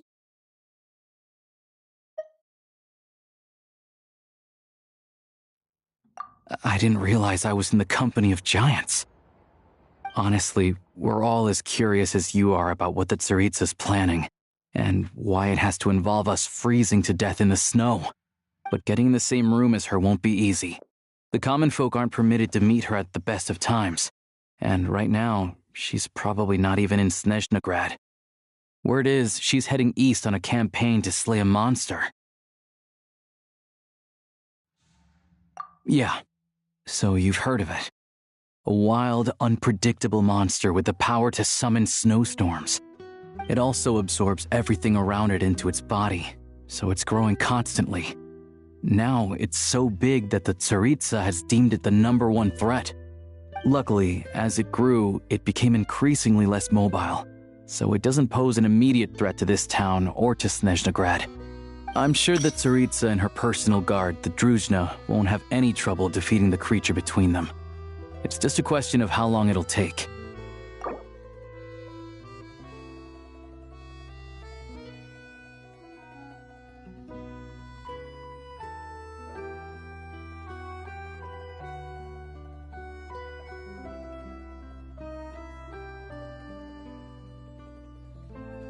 Suffice to say, you won't be seeing her anytime soon. You'll have to wait until she gets back.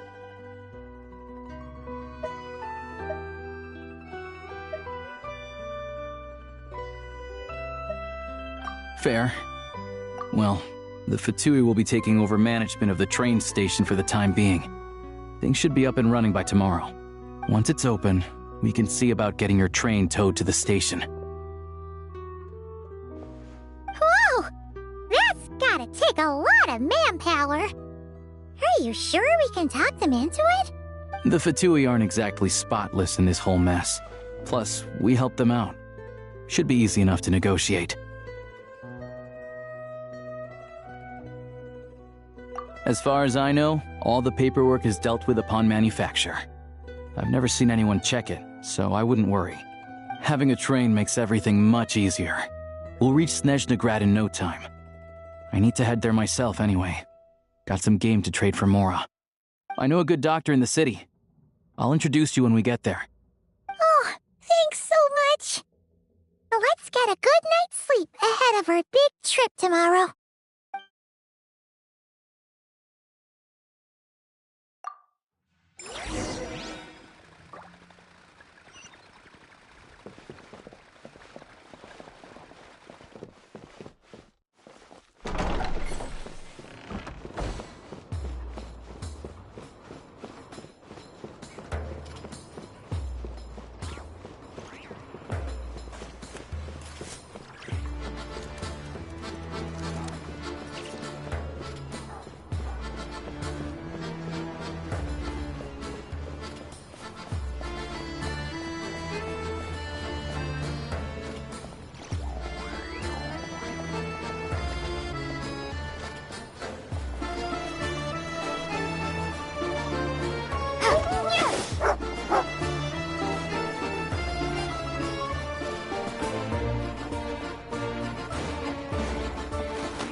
It's a good season when no one comes to the station.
Drive carefully, all right?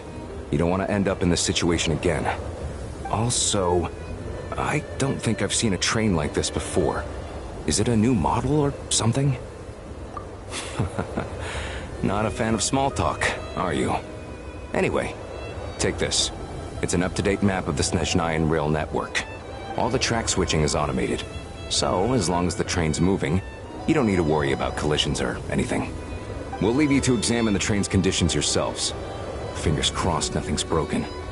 I doubt Sratomaros has any engineers with experience working on this model. Shouldn't be a problem. Thanks for everything. All right then. Have a safe journey.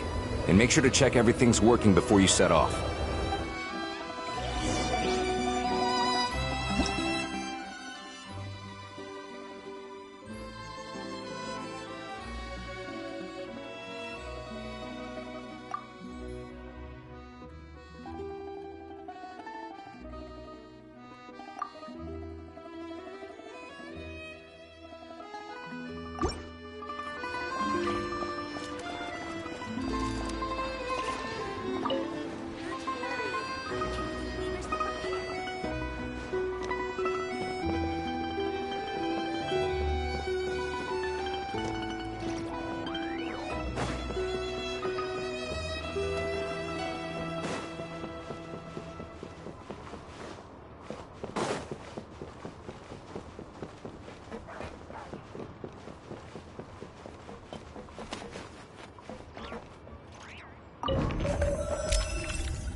Alright.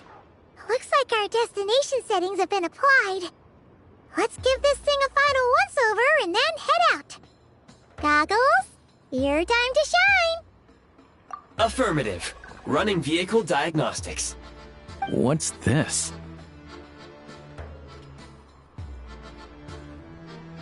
Engine, green. Wheels, green.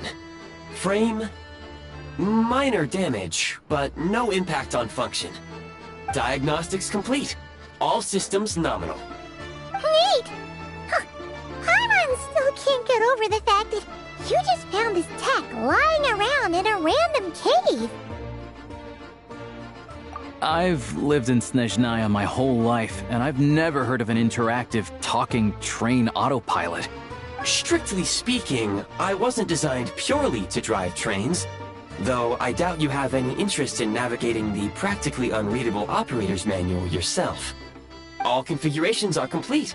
Should you require any further assistance, please call for the Eye of Grey. Away we go! Ooh, nope.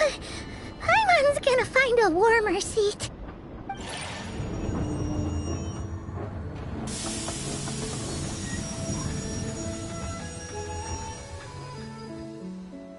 Huh?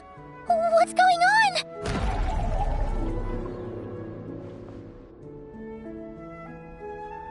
Oh no.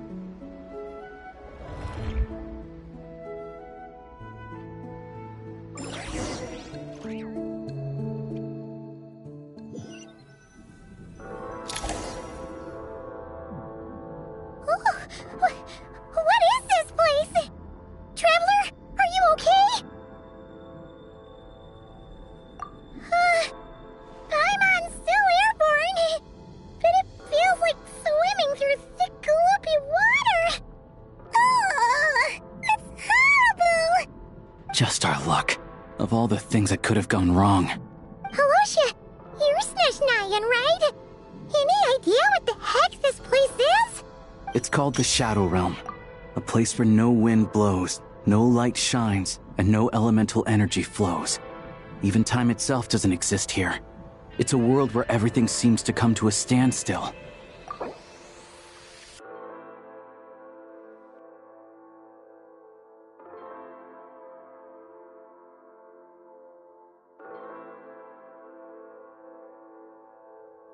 I've only seen it a few times before, and this is my first time inside. It's a dangerous place. Most people who get sucked into the Shadow Realm are never seen again. And the few who do make it back, they're never quite the same. Huh? Then, what the heck do we do now? Oh, maybe Goggles knows something. Goggles? Great! Now we're done for! Hold it together. Let's not get ahead of ourselves. I heard a story once about the world of shadows. If it's true, there's a way to escape. We just need to find the exit. Come on, let's explore.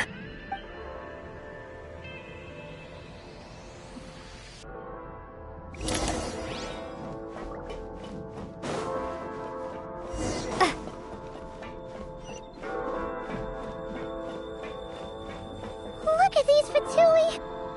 It's like they've lost their minds! Their shadows have been devoured. They're no longer amongst the living.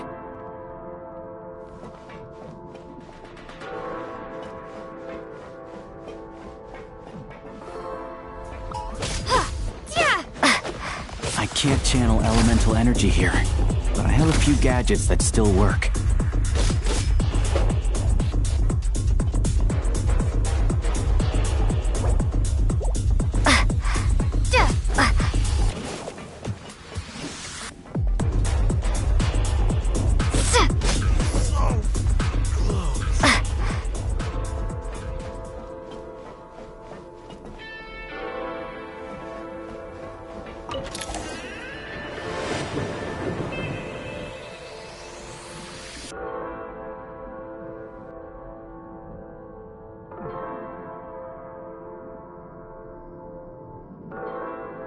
Wait! What's that blue thing? Is that... Goggles? Guess we'd better find a way over.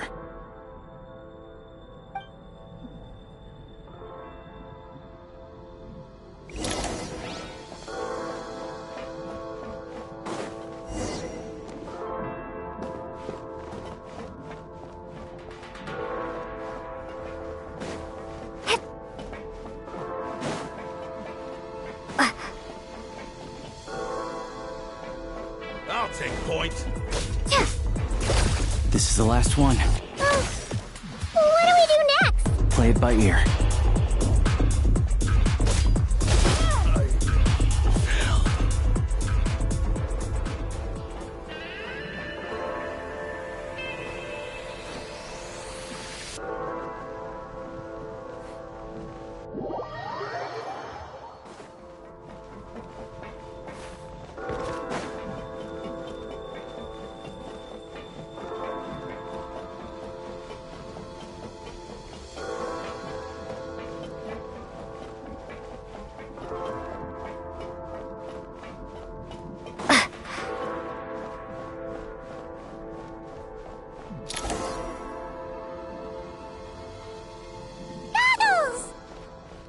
Hello.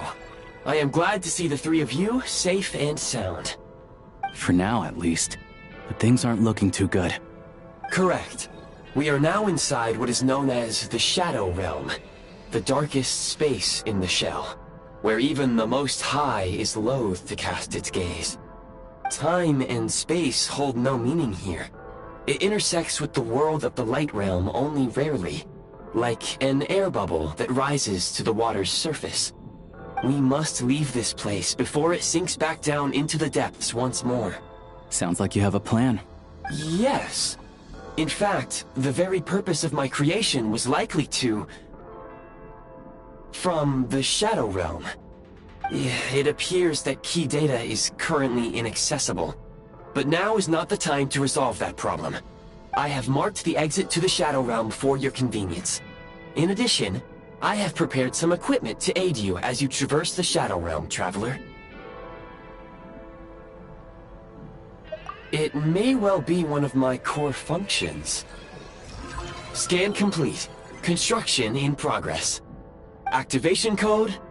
We once peered into the past from the ruins of the shadows.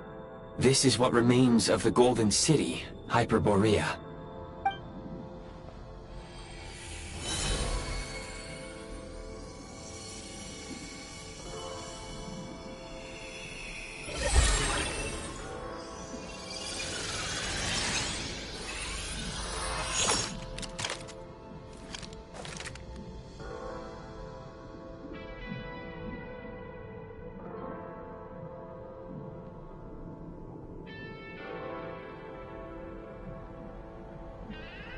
Whoa! Now go. Arm yourselves with weapons of the spirit. Bring down the walls of the stronghold, and extinguish the flaming arrows of the wicked. Is this a gun? In the Shadow Realm, where humans cannot channel the elements, there once was one who, after much research and many attempts, found this to be the most effective means of attack. Let's go. We don't have much time.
Refill. When you encounter small obstacles, you can simply clamber over them.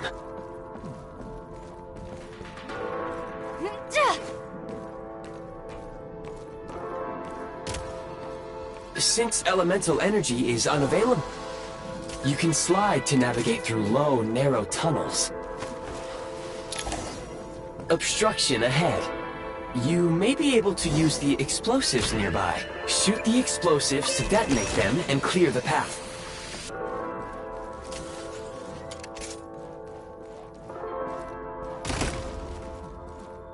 For long-range targets, try using the scope to line up your shot.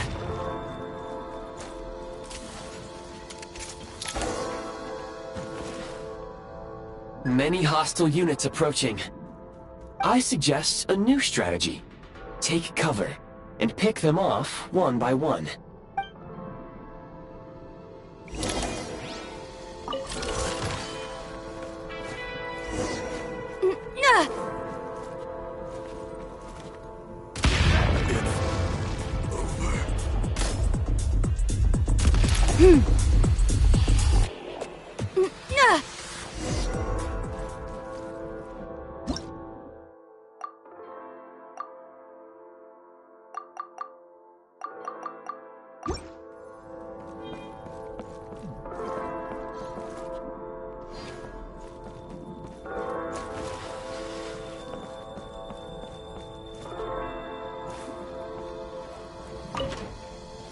More enemies detected. Try attacking with the newly unlocked Assault.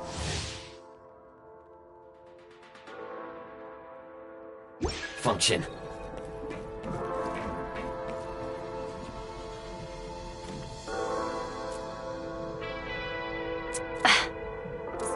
2. Mind the rhythm. Where's the...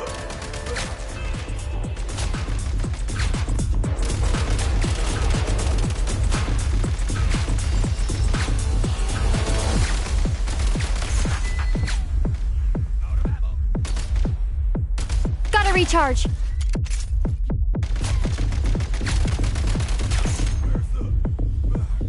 Change of tactics.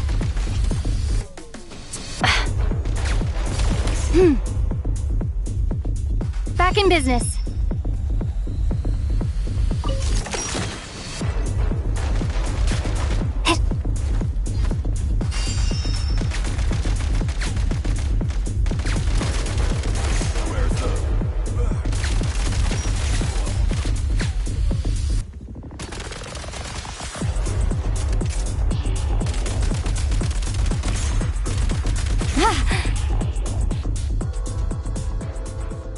Need a refill.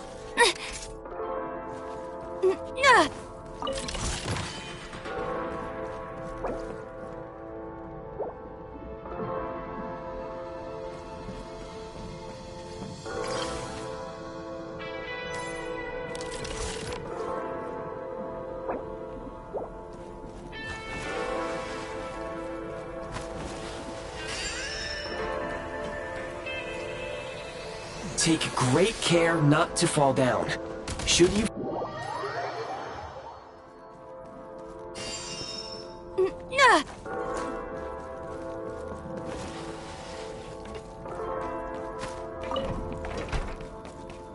Time to catch my breath.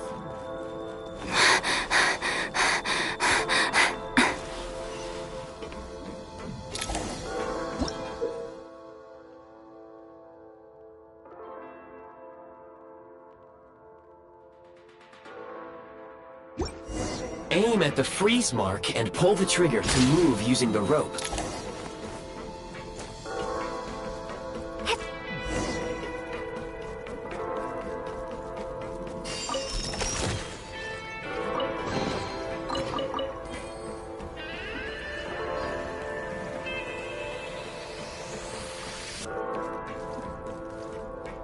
Switch mode. Charge. Time to catch my breath.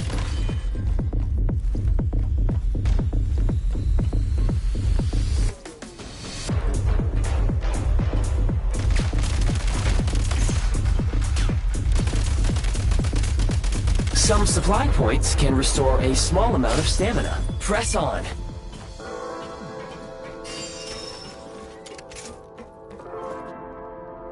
State number 2. Light him up. Can't take much more.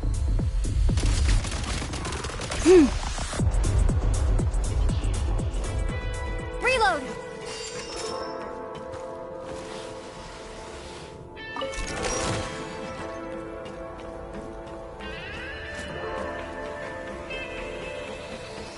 You should be able to use the prime ice construct left here to cover long distances.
I recommend using this grappling gun. Such devices were originally used to secure structures in the Shadow Realm. If you detach the connected hook, the grappling gun will automatically fire a rope to another nearby hook. Okay. So, we just removed this hook, right?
Sprint at the prime ice launcher to reach high places with ease.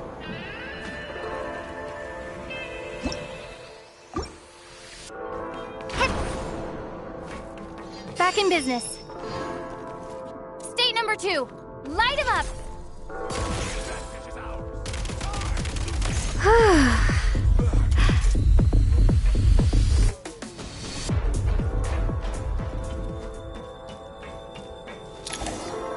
Usable munitions detected. Frag crystal.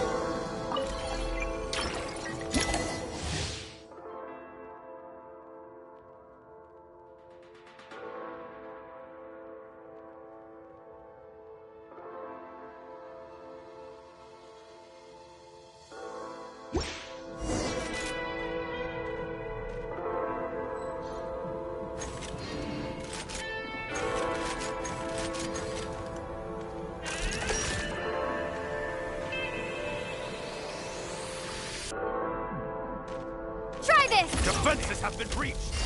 Can't take much more!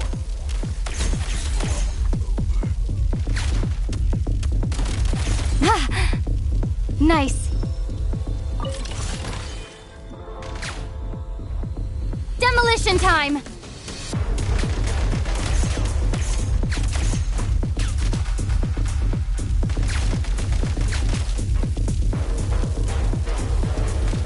Cover me! Demolition time!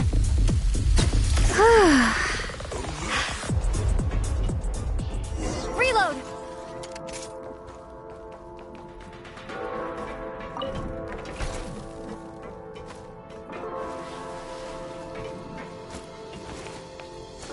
Whoa! Careful! Shift your center of gravity and slide down.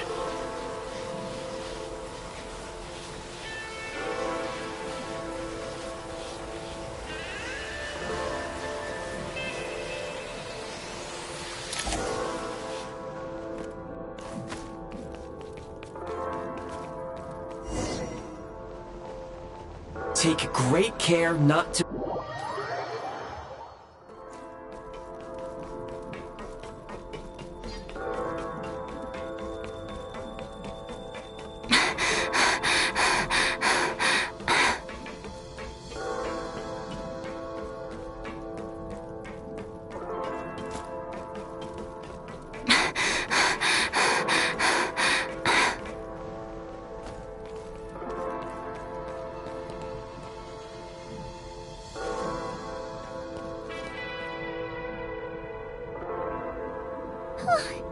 How much longer is this gonna take? The exit is right ahead.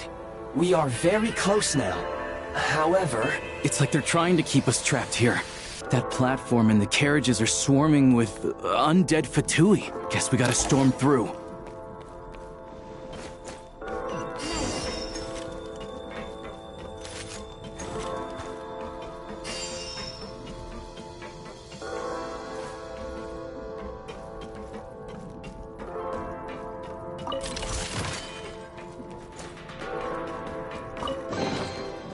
Back in business.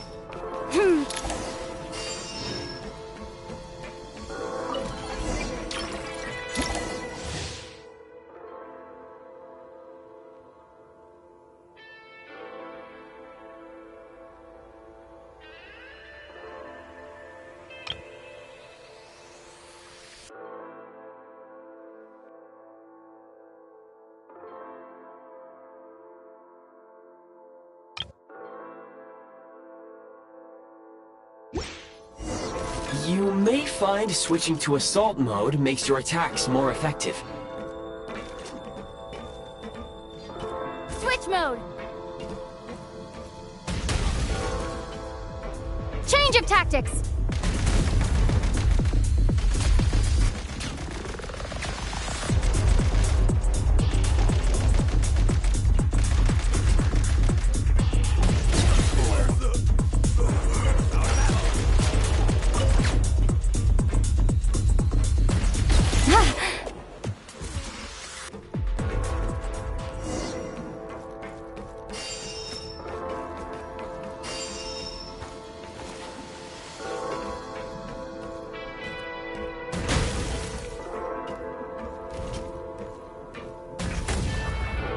Gotta recharge.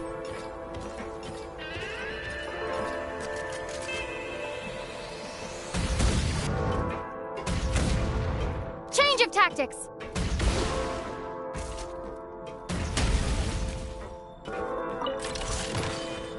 Gotta recharge.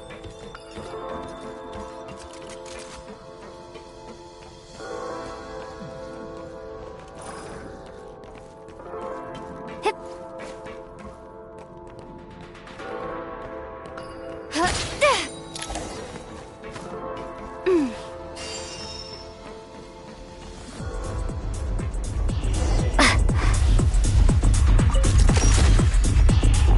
State number 2.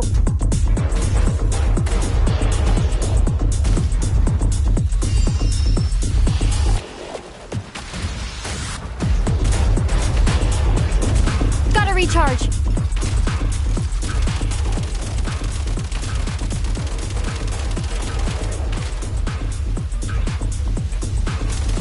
Come on! We're almost there!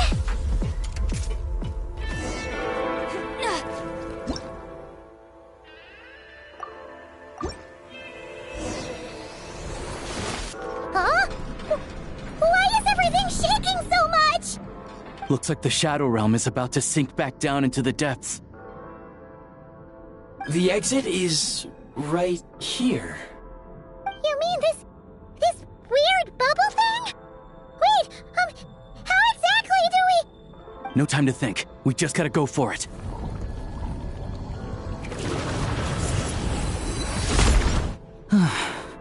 Looks like I was right.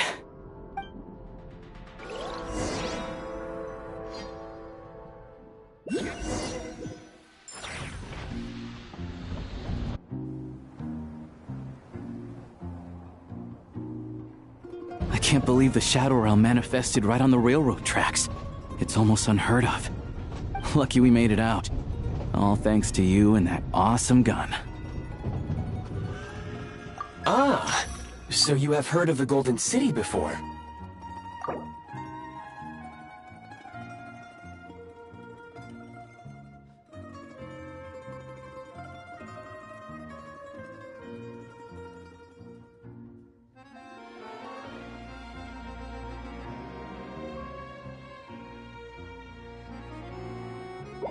Yeah, it came up a whole bunch in Nokrai. You're a pretty neat surprise in that sense, aren't you, Goggles? We had no idea they left cool gadgets like you behind. Make no mistake, it was a team effort. For a first-time firearm user, Your performance was quite outstanding, far beyond my expectations. As Alosha said, it is highly unusual for the Shadow Realm to manifest in a place like this, but we should still watch out for similar dangers ahead. Oh, let's hope not. If anything else goes wrong with this trip, Paimon's gonna have train trauma for life! The Shadow Realm can appear anywhere, not just on the railroad. I am simply advising that we take sensible precautions. Now, if you wish to further calibrate and upgrade your firearm, you may do so over there, provided you have the necessary components. Please take a moment to catch your breath while I repair the body of the train. Amongst other things, this will ensure Paimon is a little warmer while on board. Oh, thanks, Goggles! You're a trusty train conductor! Well, maybe trusty isn't quite the right word, considering. Anyway, at least you get the job done. Yes, of course. And just like the Eye of Grey, I am sure it will be a great asset to you in your future adventures. If not the trustiest, then it will at least get the job done. Let's get some fresh air while the Eye of Grey fixes the train. Yeah, sure. Paimon wants to forget all about the Shadow Realm. It was so creepy in there. Stretching her legs might help take her mind off things.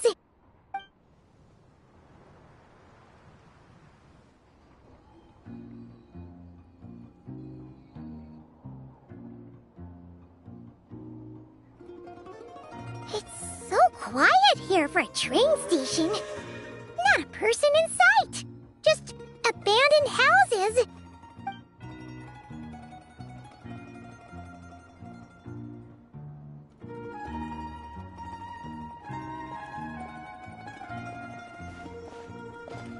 Huh? So much for repair? You've swapped our train out for a whole new model!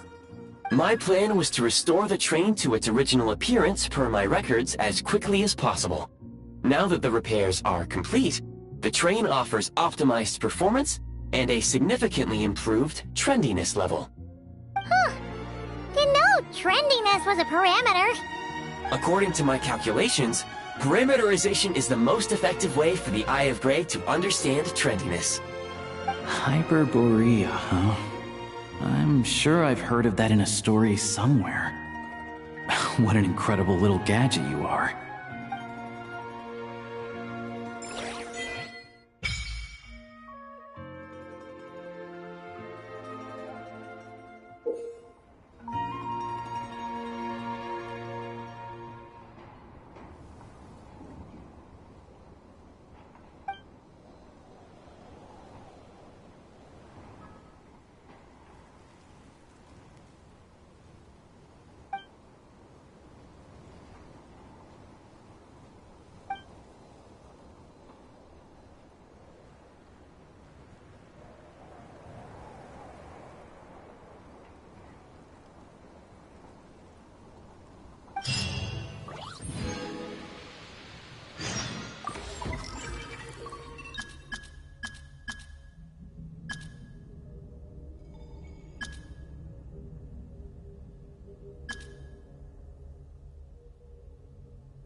Go.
A reward on the road.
Let's move! Go! You're free now! Pyroclastic surge!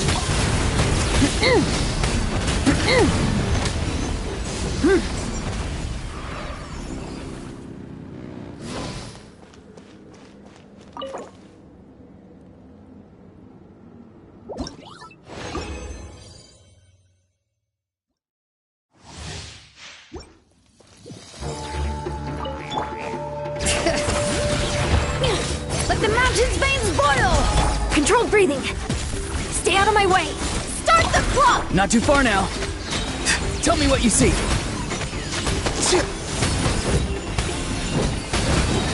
Wrath from the sky!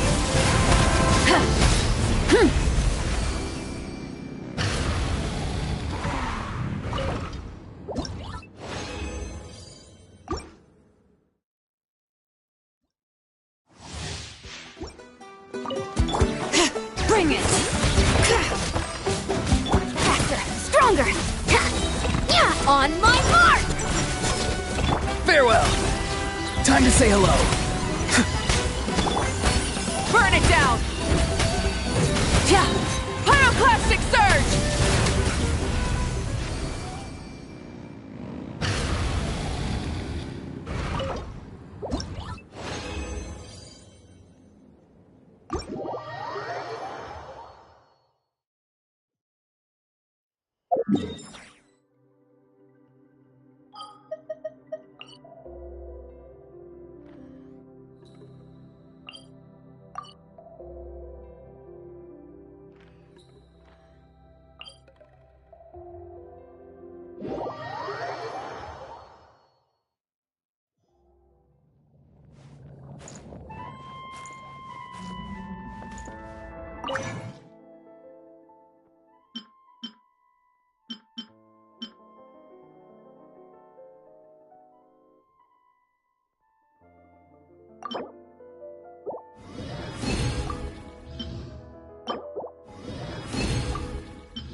Weather.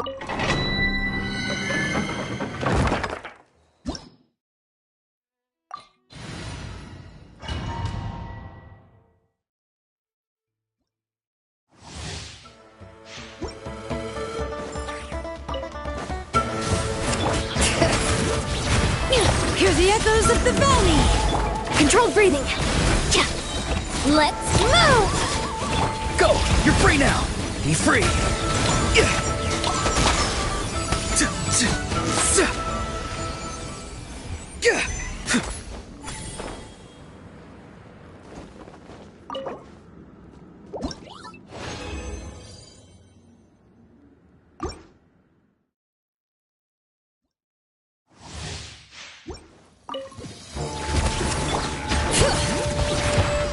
Let the mountain's veins boil!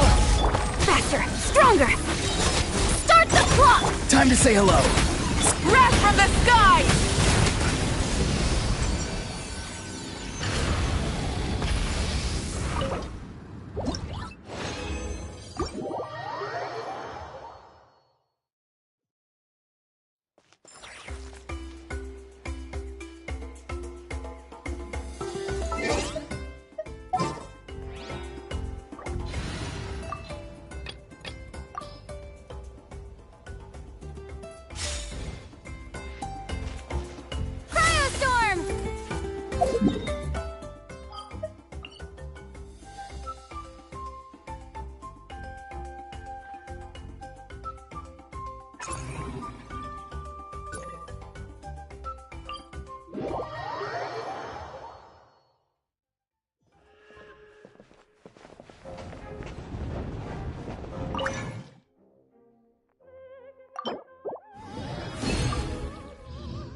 Wheel of Life.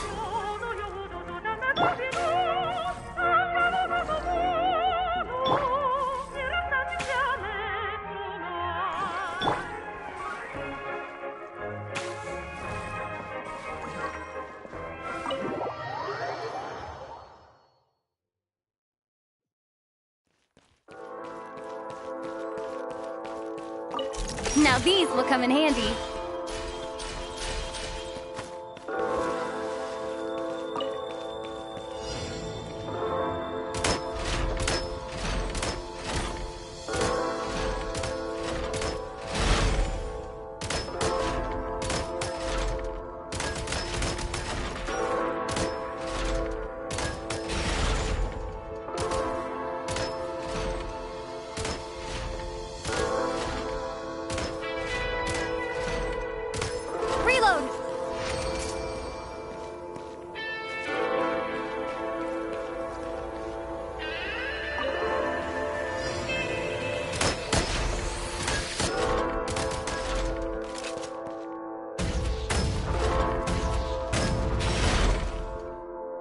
Change of tactics!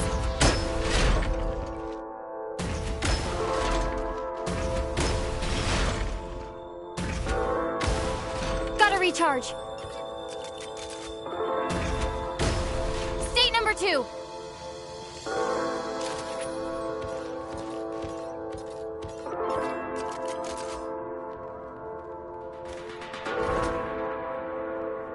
Change of tactics!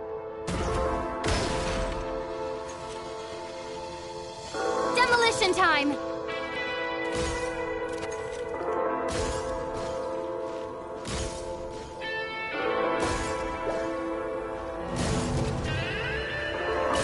Now these will come in handy. Reload!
Gotta recharge.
Mind the gap between the platform and the train.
You might want to avoid looking down if you're afraid of heights. No, it's not that.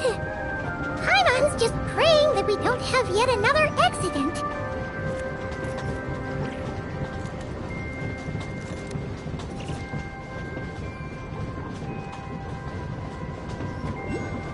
That mountain is breathtaking.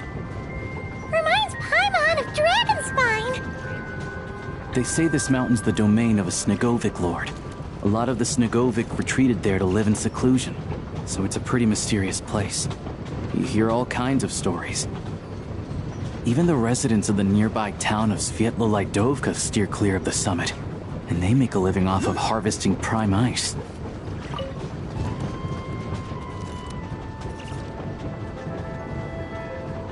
Look, Snezhnograd's just up ahead.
Here we are. Welcome to Snezhnograd train station, the biggest transport hub in the nation. Wow! It's so majestic! Just flying from one side to the other would probably leave Paimon out of breath! It's built for maximum efficiency, but yes, transferring trains here can be a little tiring. In the future, you can use this train station to travel anywhere you want in Snezhnaya. For now, though, come with me. Let's get Paimon checked out. This way. There's a lift car that goes straight to Sapoliarny.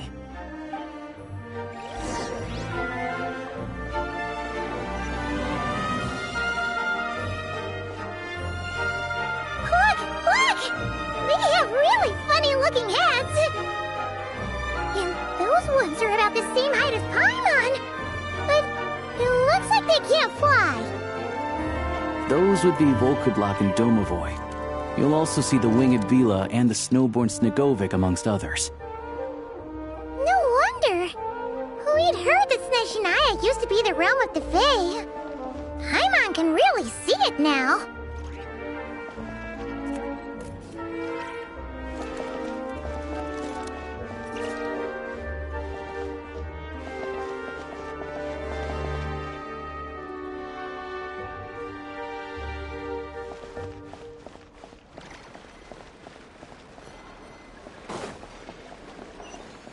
You see, I'm a tolerant person. Indeed, you're quite right. A train delay. Not wrong about that. No, don't tell me it's happening again.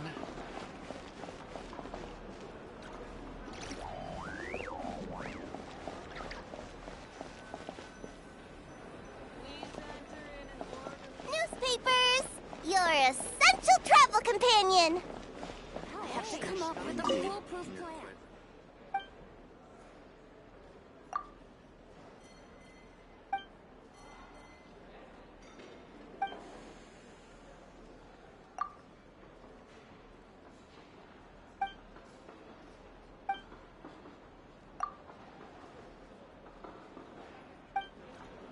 You see, Surely not. That can't be possible.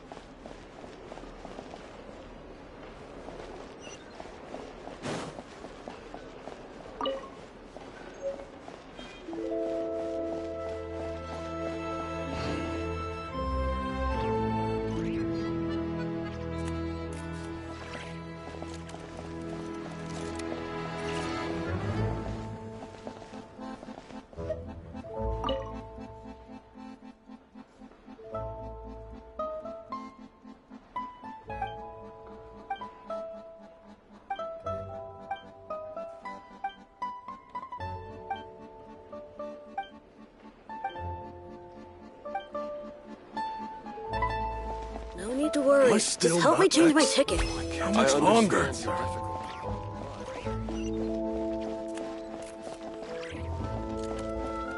For Snezhnaya's safety, we must prepare.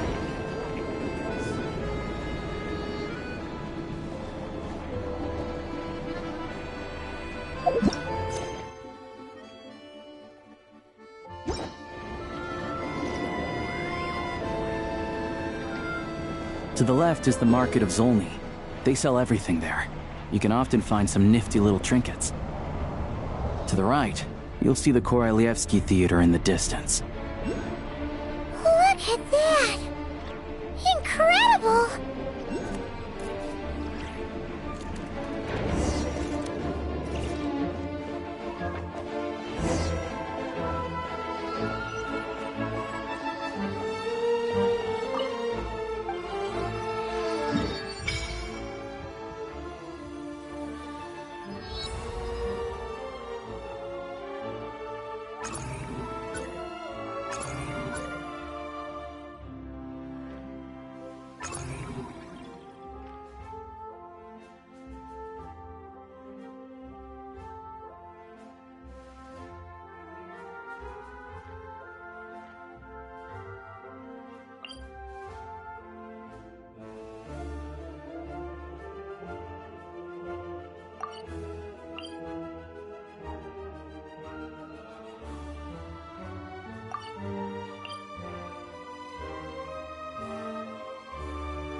Snezhnograd is stunning!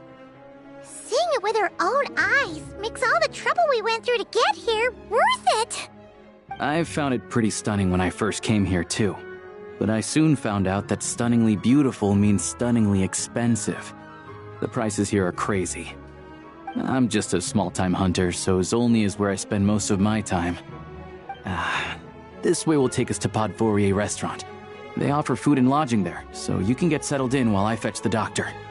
Is that gonna be stunningly expensive too?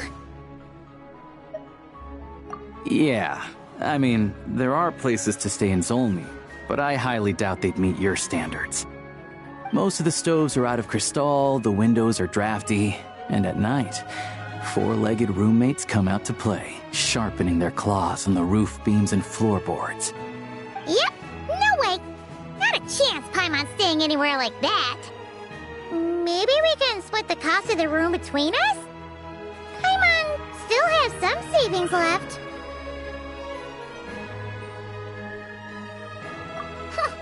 Fine then.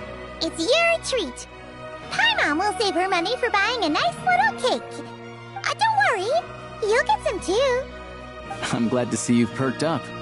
If you find yourselves in the mood for some sightseeing later, there's a few places around here worth seeing. This way leads to Zapoliarny Palace, which serves as the Tsaritsa's audience chamber and also her personal quarters. The adjacent block is kind of a city in its own right. That's Glupov, the headquarters of the Fatui.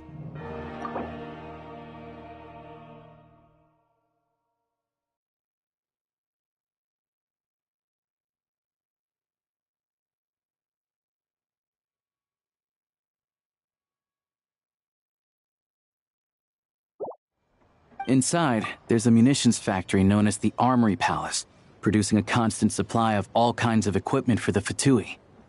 A lot of important research happens there, too.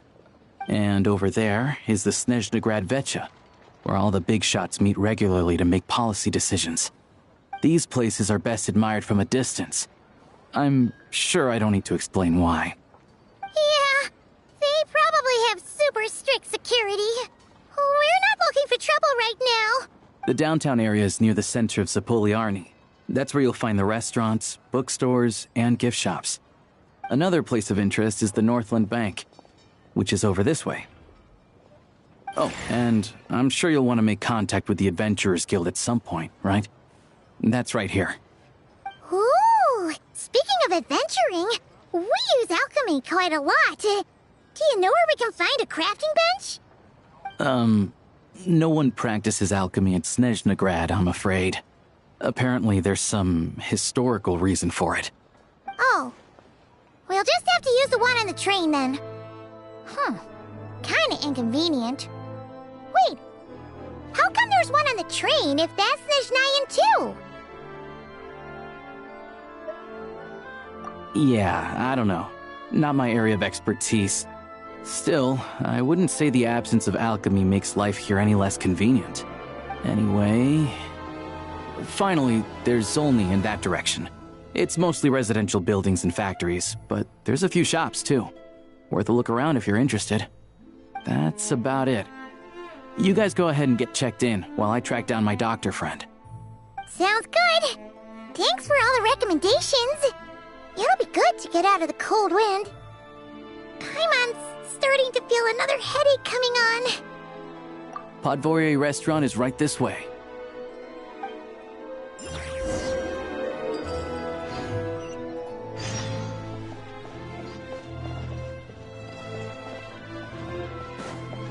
Oh, no. Missed it again.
You all missed the good times. Ad Astra Abyssosque.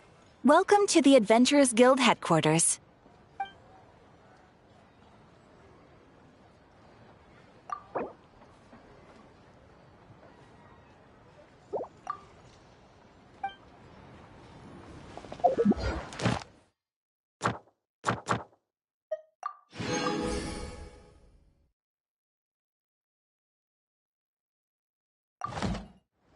Ad Astra Abyssosque.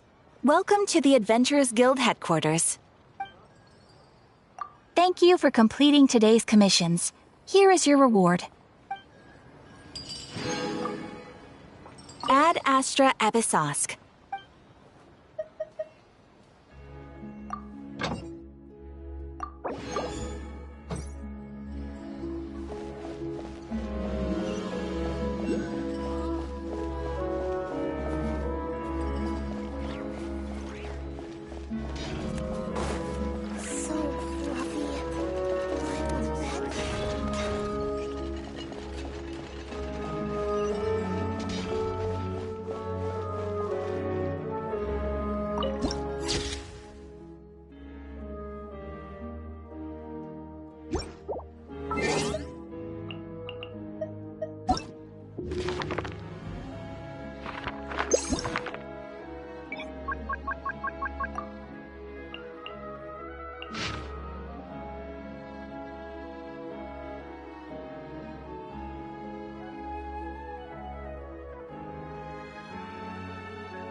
Looks like you get what you pay for, huh? Paimon likes this room a lot. Yeah, much better now that we're out of the cold. Oh, thanks for taking such good care of Paimon. Honestly, she feels kind of bad for throwing a wrench in the works. If this were anywhere else, we'd be out investigating and adventuring by now. But instead, we're stuck here waiting for a doctor.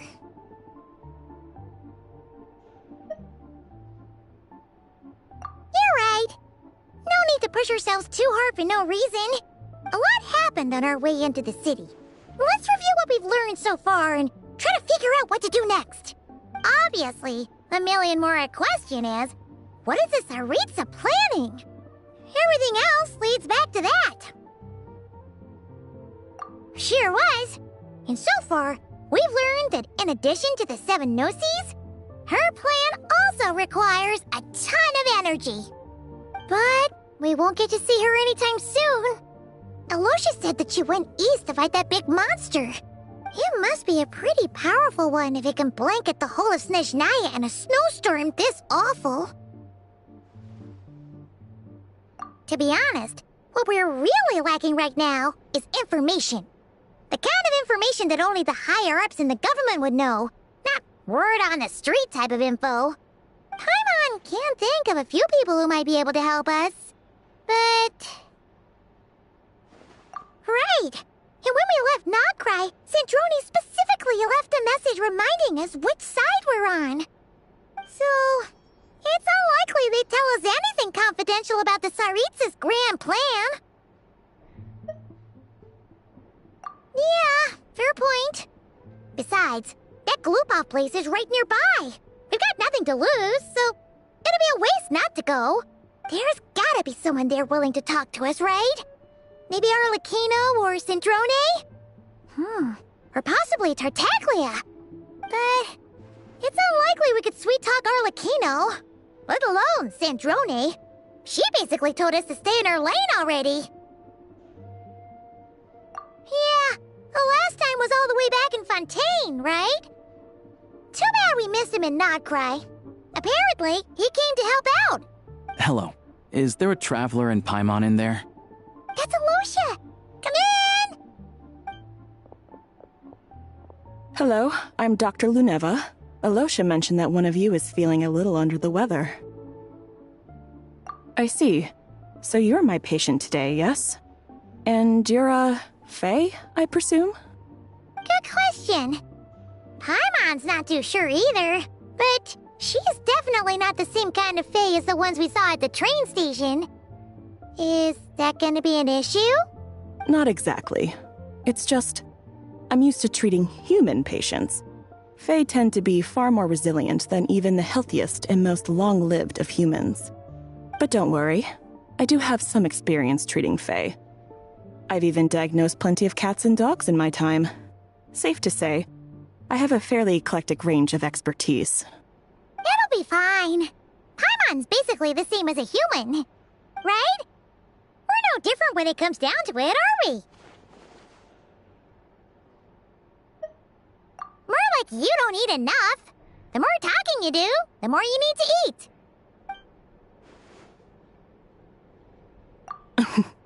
Now, please take a seat.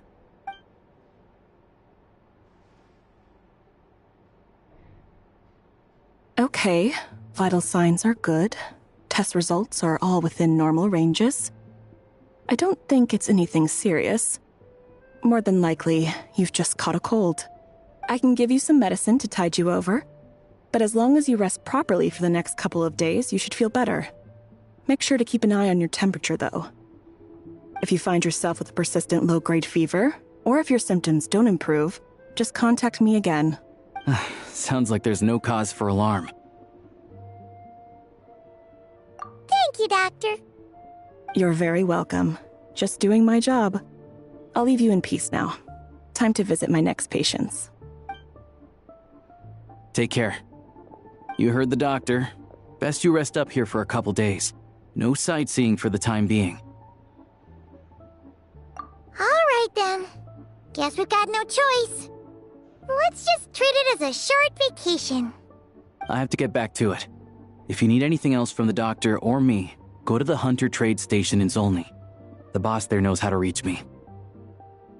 Hey, no big deal. You saved my life in the Shadow Realm. This is the least I could do. See you around.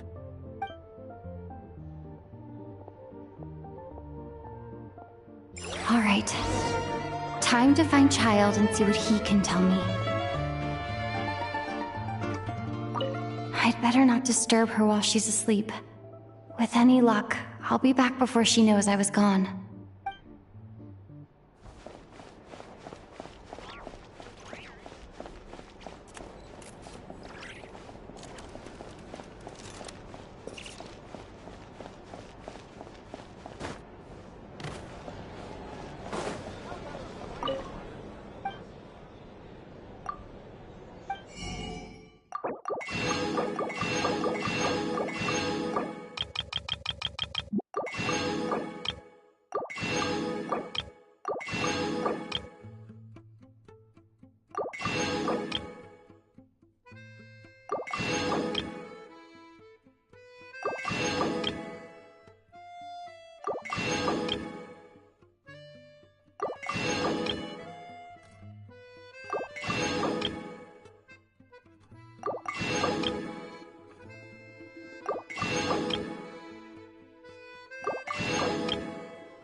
A reward on the road.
Hold on.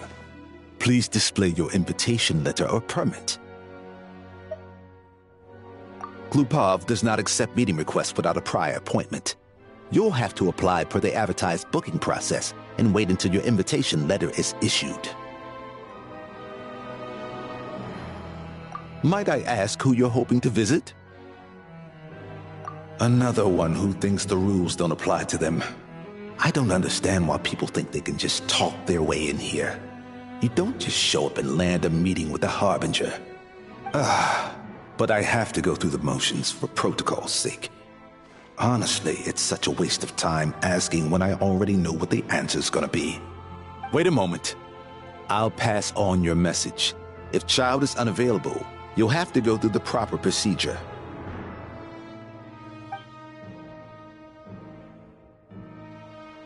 Lord Child is a busy man. He's probably not in Glupov at the present. If I were you, I'd cut your losses. No point waiting any longer. Even if you two are old friends as you claim, please understand that the Fatui Harbingers are often busy with their official duties. They tend not to stay in Glupov for extended periods. Next time, stick to the rules.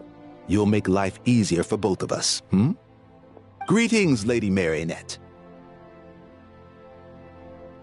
I'll take care of our guest here. It's her first time in Snezhnaya, so it's no surprise that she doesn't know the rules yet.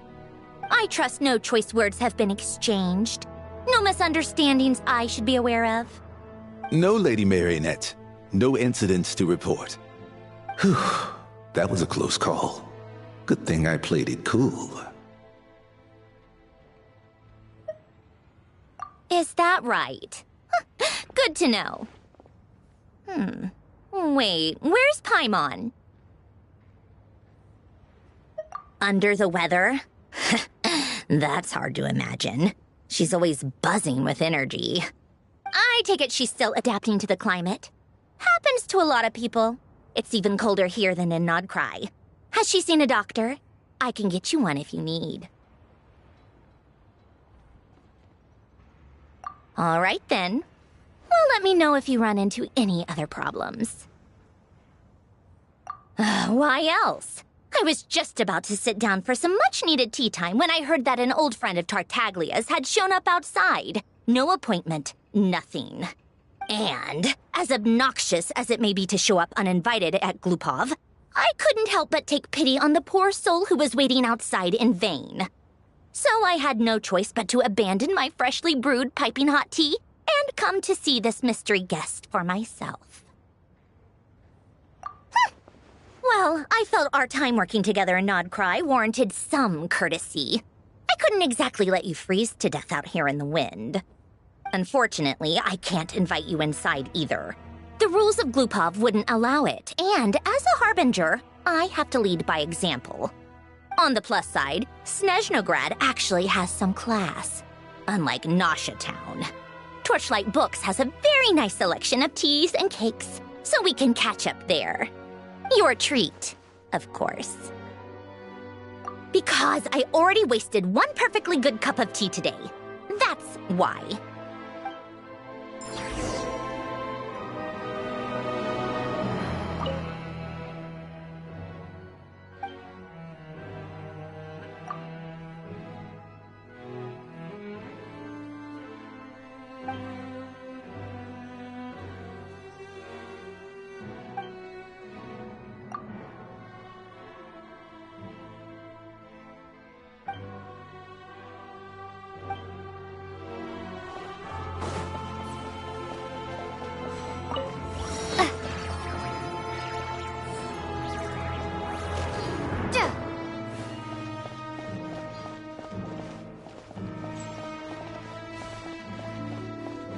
Drill Master!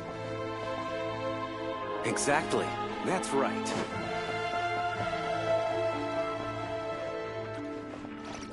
Found some cheap, tasty ingredients again today.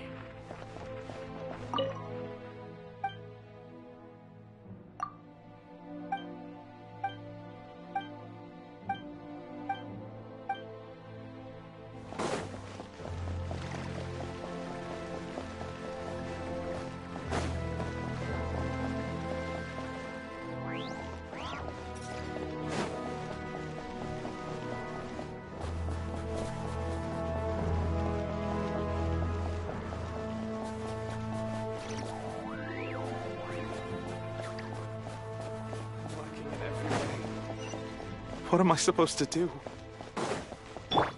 Sweet dreams!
The strongest warrior? It can only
I've ordered for the both of us. No objections, I assume. I'm sure you trust my taste. Okay, let's get down to business. I'm guessing you don't actually have any urgent business with Tartaglia, per se. You just want information, right? Wanna take a guess? Of course you'd say that. You shouldn't underestimate Counselor Tartaglia, you know. That's right. I'm sure you've heard of the Snezhnograd Vecha by now.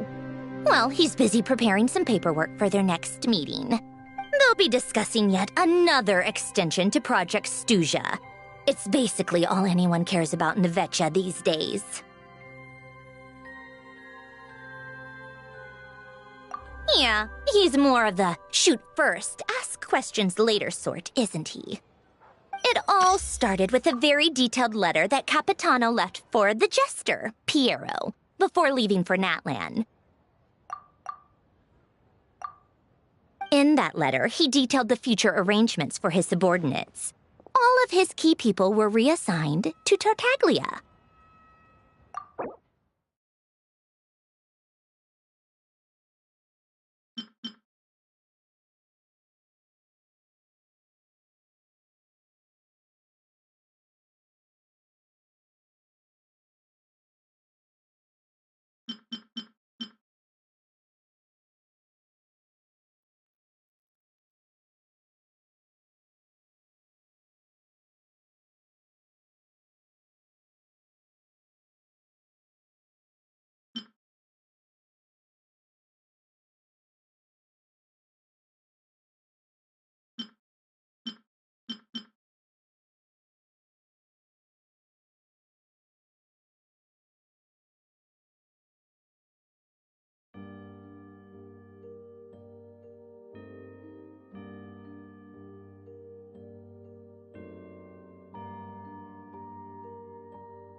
I guess he'd already prepared to leave us for good all the way back then. But Piero didn't reveal the contents of the letter until the events in Natlan had concluded. That was his reaction, too. Why me? With a bewildered look on his face. He'd always assumed Capitano looked down on him. He was a man who kept his thoughts to himself and barely spoke to him the whole time they'd known each other. But he occasionally brought Tartaglia along to my tea parties back in the day. So to the rest of us, it was clear that Capitano had quite a lot of respect for his young comrade. By the rest of us, I mean my tea party regulars. Arlecchino, Rosaline, and... actually, not Columbina. She was probably oblivious to it. Anyway, then the Liues situation happened.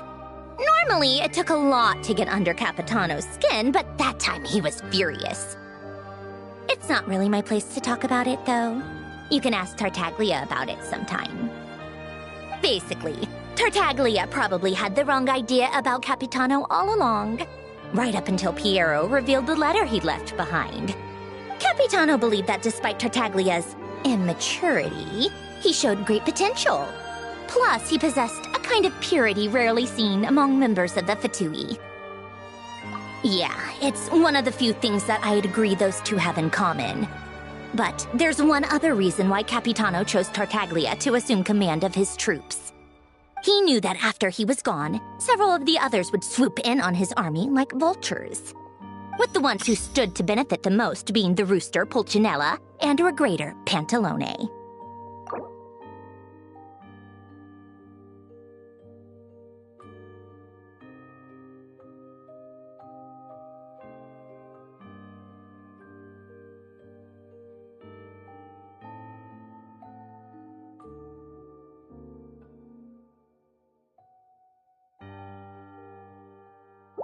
Once they divided Capitano's troops between them, they'd be more powerful than ever.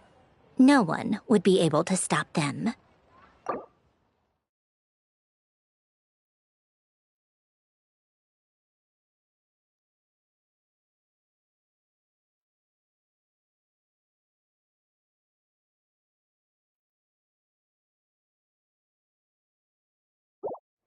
So, you can see why Capitano chose to hand that letter to Piero, right?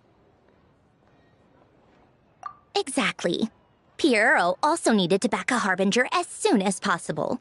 And, all things considered, Tartaglia was the best choice.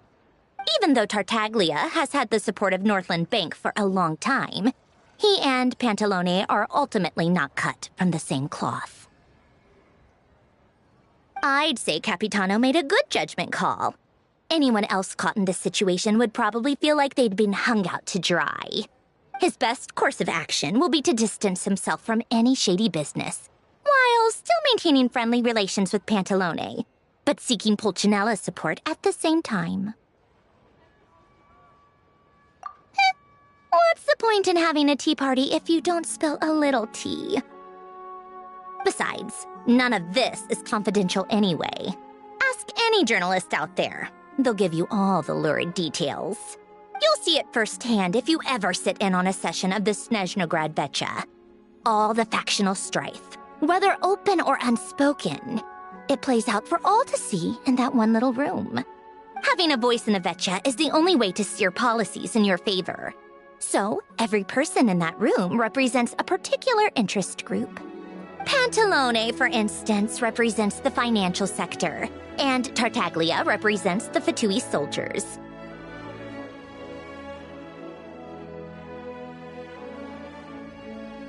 Personally, I have no interest in political jousting, but since I have a number of engineers and researchers under my command, I have to make their voices heard.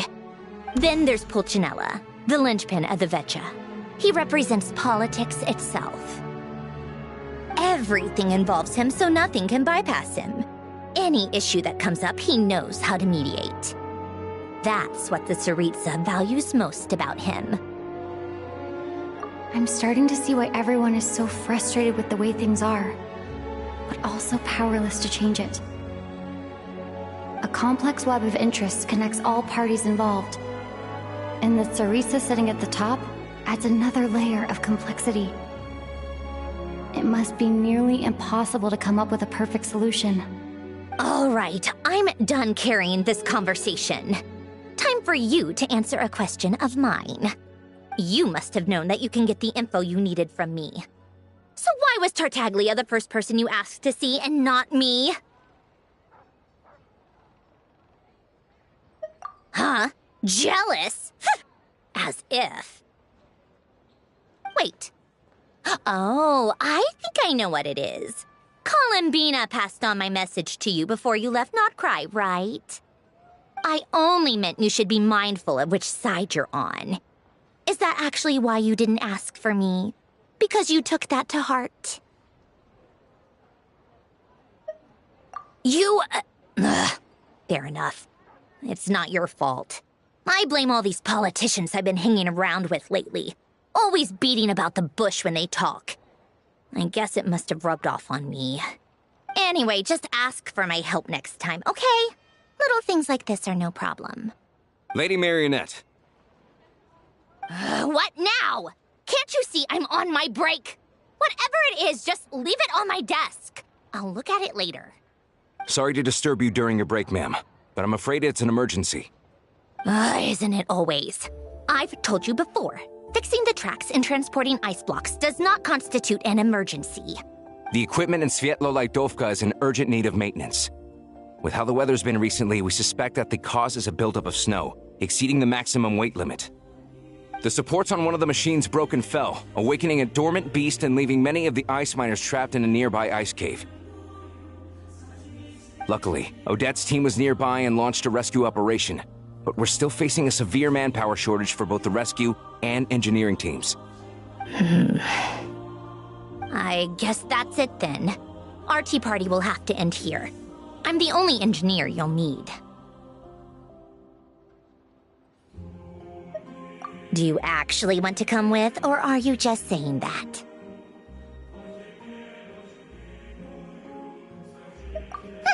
Nice of you to return the favor. I'll have a couple of people look after Paimon. They can let her know that you had to step out for a while. Given how urgent this is, I'm sure she'll understand. And honestly, I'd rather have your help than anyone else's. Between your skills and experience, you'd be reliable help. Then let's go. You, take 2 people to Podvorier restaurant. Find her room and watch it like a hawk until we get back. If anything happens to Paimon, you'll be answering to me. Yes, Lady Marionette.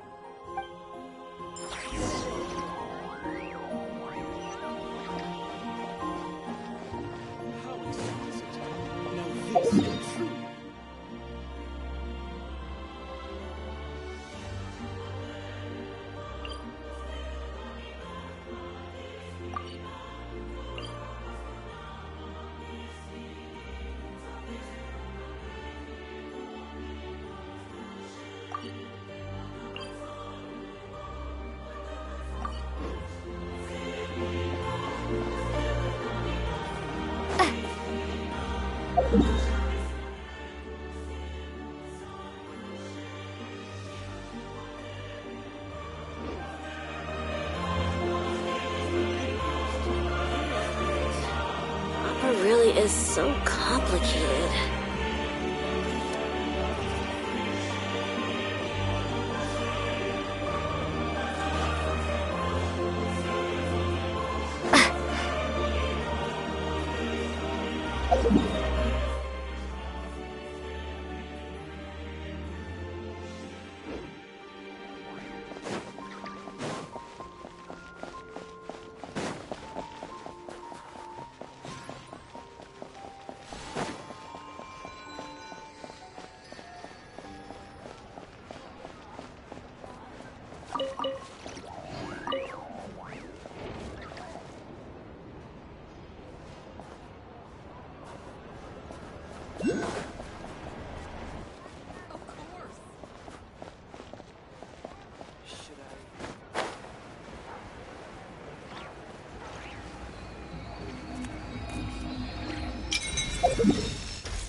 Ad Astra Ebisosk. Welcome to the Adventurers Guild headquarters.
been still like this. What a fool.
They weren't exaggerating. This is really dangerous. It's a good thing only one of them broke. From what I've been told, most of the trapped miners are over in that direction. Yeah, you do that while I check the rest of the equipment. I'll evacuate the people around here as I go. Meet me back here as soon as you're done.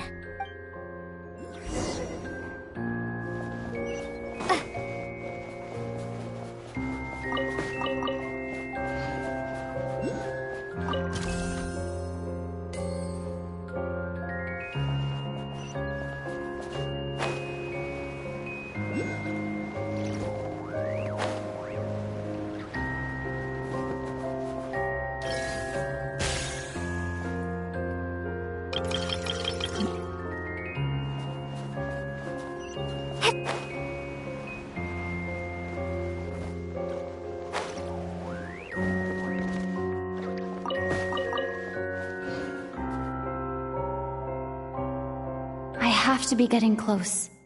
Don't go any further.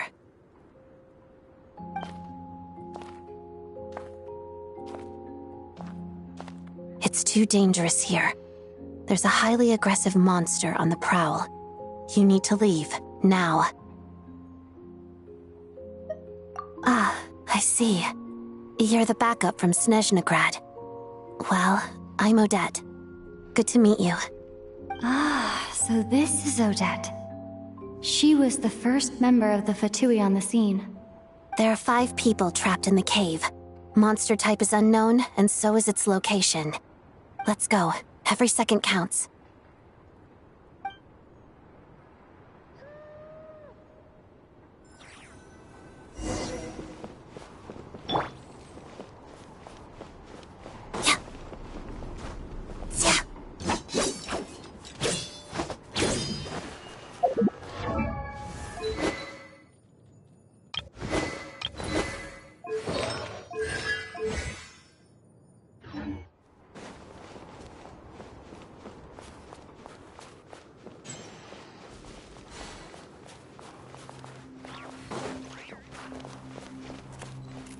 careful. Something's moving.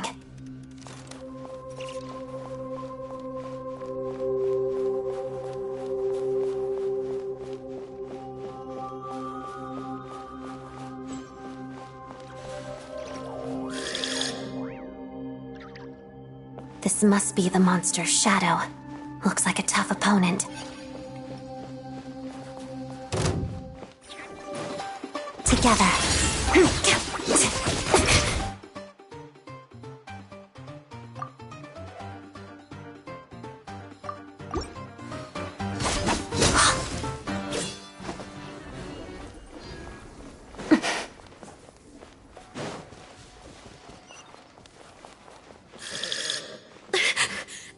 Stay back!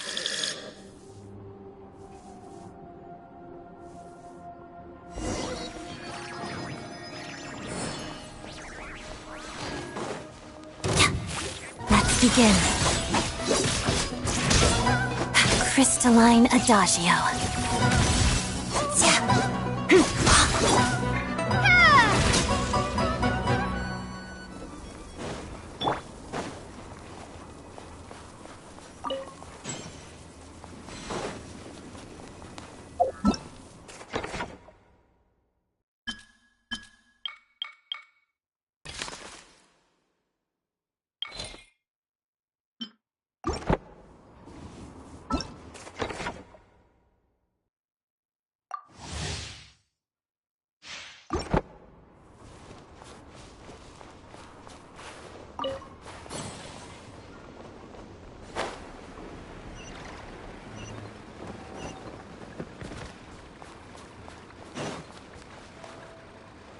I see them. They're right behind the monster. The monster seems very agitated. It could attack at any moment. Let's make the first move.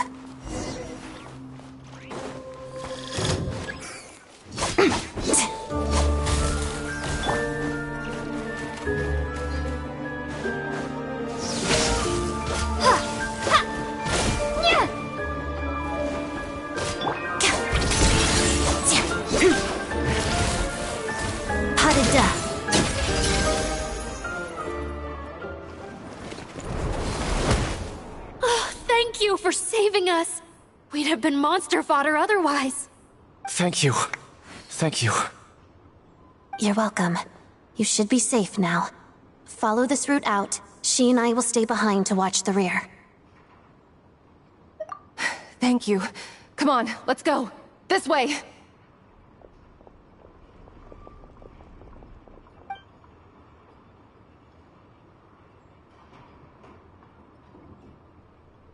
I've searched the area. Pretty sure the monster made a tactical retreat. Yeah, but with us here, it won't be coming back anytime soon. It may be small, but don't be fooled. It's a ferocious beast.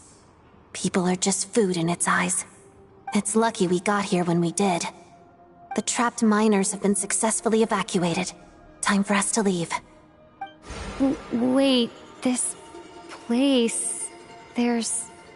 something unusual about it.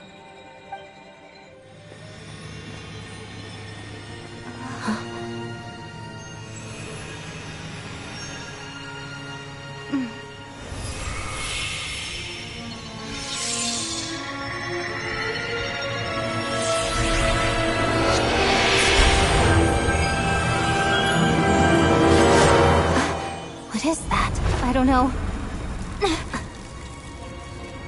It's back? Guess it has family.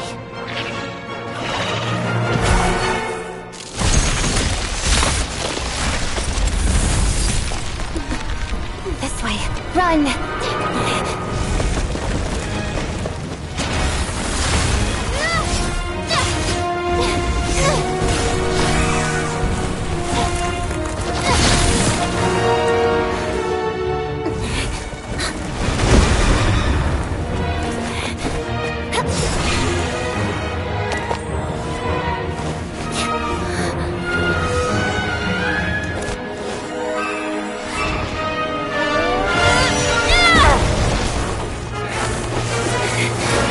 Thanks. Let's get out of here.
Everyone's accounted for. We managed to rescue them all. We also placed a sign at the entrance to the cave, warning people to stay away. You really held your own today. I still don't know your name. Don't think I've seen you before. I'll remember the name. All right then. See you around. Hello, Lady Marionette. I hear the rescue operation was a great success. I knew I could count on you. What brings you here, Odette? Here for a performance? No, a Fatui mission. I happened to be nearby and heard the crash. She hasn't introduced herself then. Odette is the prima ballerina of Snezhnograd. She's quite the celebrity.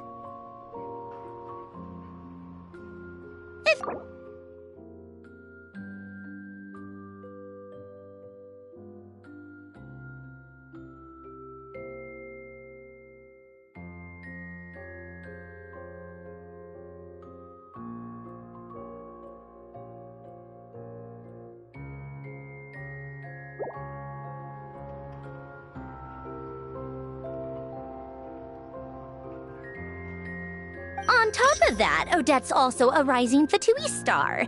It's looking likely she'll inherit the title of the Fair Lady.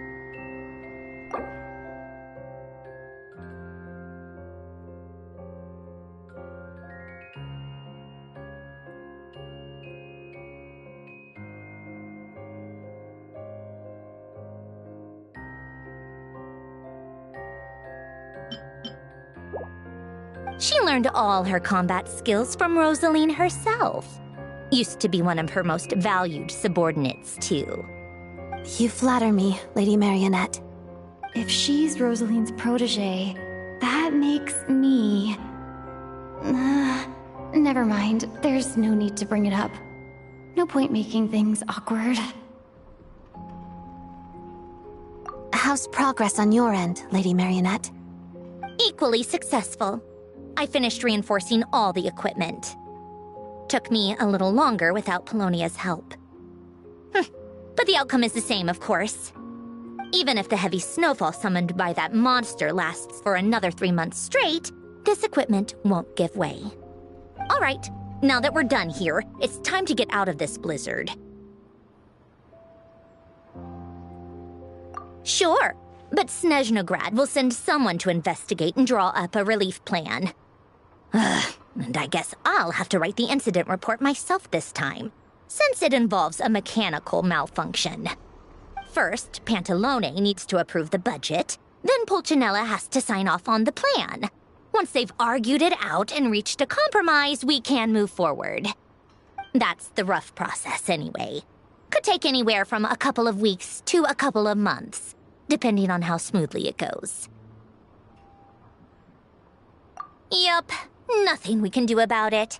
There's a whole stack of incident reports like this back at the office. The snow has eased a little for now, but there's no telling when that will change with that monster still at large. Fuel for heating is in short supply, and relief is weeks away. There's no immediate threat to life, but still, it just feels like there should be a better way. Hey, quit daydreaming. Let's get back to Snezhnograd. When did you get a new sword? I found it in a cave. It handles pretty nicely. You have a strange affinity for secondhand swords.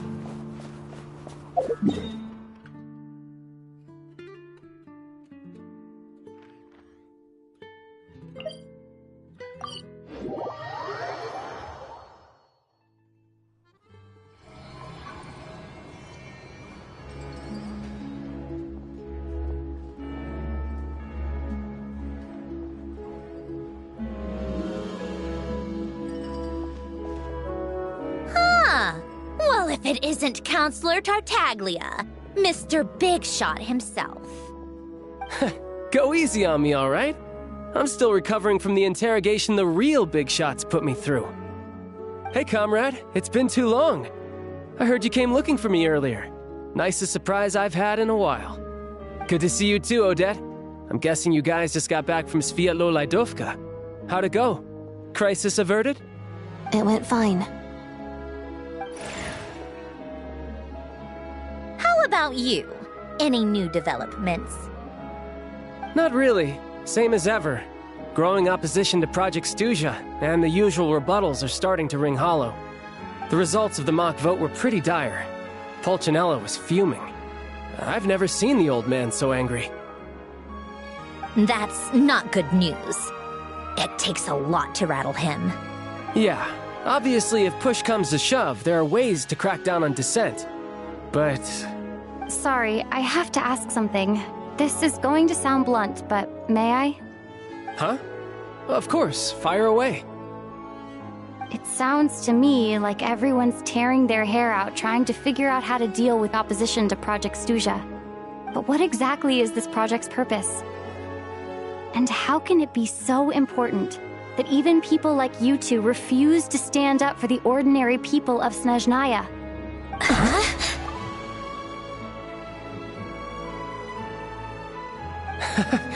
Interesting.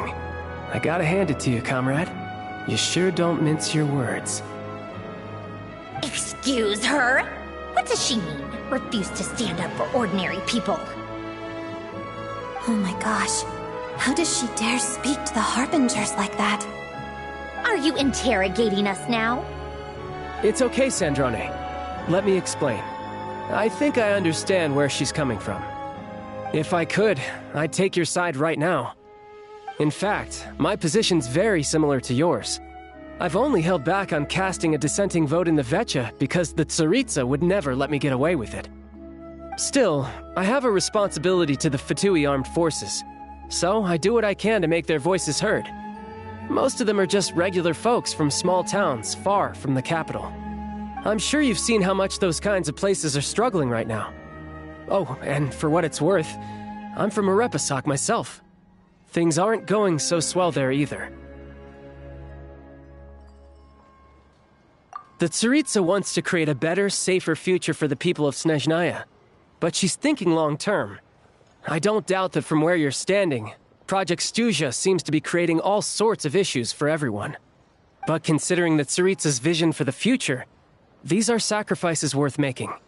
Sounds cold, I know, but I promise it's not as black and white as it seems. Maybe Sandrone and I can't oppose Project Stuja outright, but we're constantly raising our concerns in Vetcha meetings. And even though we can't put an end to it, there are plenty of other ways to make a difference. We're trying everything we can think of, and so is Pulcinella.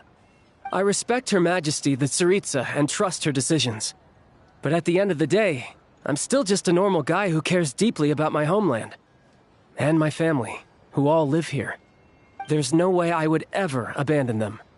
As contentious as things can get within the Vetcha, there's no selfishness or malice behind it. Everyone wants to get through this period as smoothly as possible. The issue is that there's no way of pleasing everyone under the present circumstances. Most of the time, we're trying to decide on the lesser of two evils, which obviously isn't a great look. But that is not the same thing as being blindly loyal to the Tsaritsa. No one's got their head in the sand here. We're all well aware of the way things are. We're just doing our best to make it work. In fairness to Sandrone, she rushed to Svietlo Laidovka's aid the moment she heard that people were in danger.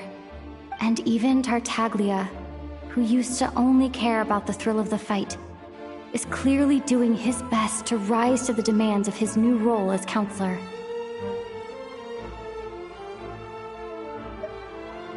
Hey, come on. There's only so much we can say, so don't press us too hard. Look, I know how untenable the Tsaritsa's position looks if you don't understand her motives. Maybe you've heard already, but she's currently leading her army on a campaign to the east to defeat the monster that's been causing these brutal blizzards. Striking that monster down will be a significant step in dealing with the present energy crisis. As laser-focused as she is on realizing her lifelong ambitions, she's still putting time and energy into taking down this powerful monster. To me, that says a lot. If she thought Snezhnaya and its people didn't matter in the grand scheme of things, why would she waste her time on something like this? Thanks. I meant every word I said, though. I wasn't just trying to placate you. I've already done more than enough diplomacy for one day. I still think this adventurer raises a very important point. Our two harbingers have made their positions very clear. But there are many others in the Vetcha who must feel trapped and forced to vote against their conscience. I think it's a very valuable quality to be willing to speak one's mind, despite the risk of offending powerful figures. You can say that again. I highly doubt we'd feel the need to explain ourselves so much if we didn't know you so well. Forgive me, adventurer, but might I be so bold as to ask about your background? How is it that you can converse so openly with two harbingers? Oh, haven't you been properly introduced? Easier said than done. I like to think I'm not the kind of person who goes around busting open people's old wounds.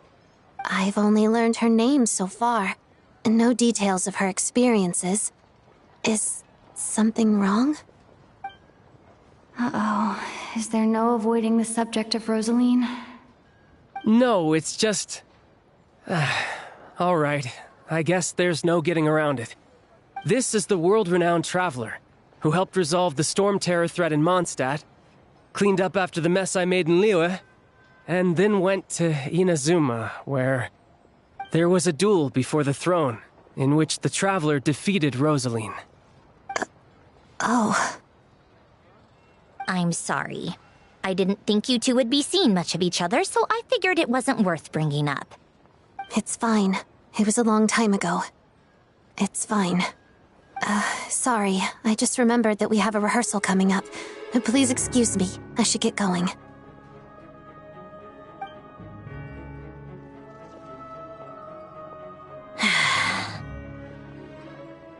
I've mentioned this to you before, remember? She was Rosaline's most valued subordinate. But they didn't actually get along. Not that Rosaline was really the type of person to make friends, but death has a way of resolving a lot of conflicts. Don't let it weigh on you. Like she said, it was a long time ago. It's in the past now. Odette has a very different personality from Rosaline. Give her some time. I'm sure she'll work through it. Oh, by the way, where's Paimon? It's not like her to hide away. She hasn't been feeling well, so she's resting at Podvorier Restaurant. I got a couple of my people to look after her while we were gone. Oh, right. Sorry to hear that. Poor thing. Reminds me of when Tonya was little. She really felt the cold back then. Used to get ill all the time. I felt so bad for her seeing her lying in bed, coughing. She was so mature for her age, though. Whenever someone came to visit her, she'd greet them with a smile and would never complain. I'm sure Paimon's a good kid, too. You're a little short on manpower, right? Let me have a couple of my people take over for yours. I'll send my most capable and reliable. They'll make sure Paimon can recover in peace. Well, that would be great. Your people are more qualified. Hey, don't mention it. I'm sure you have things to do. Hopefully this takes a load off your mind. So no more accusing me of not being on your side, all right?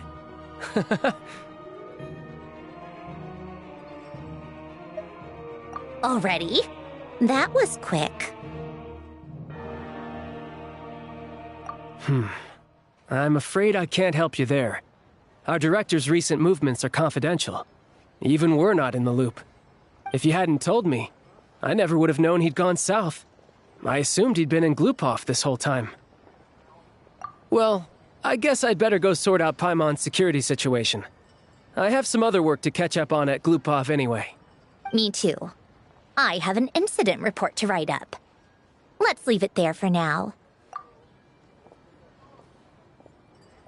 I guess everyone's in a difficult position. But Tartaglia's right. I have things to do. Things I want to do, and things I ought to do. To start with, I should go ask Alosha if he knows of any way to help Sviatla Ledovka.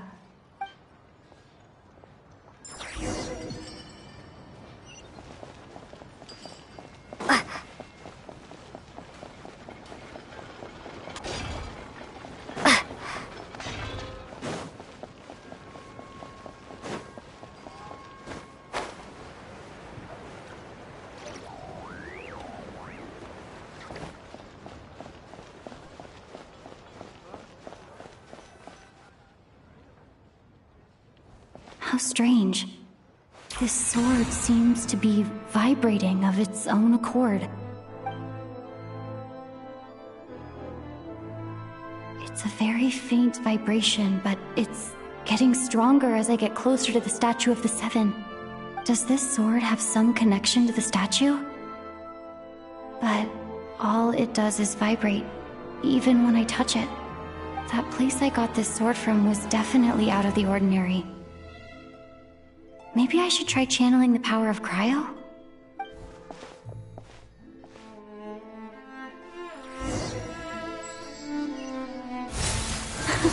It worked! There really is something special about this sword.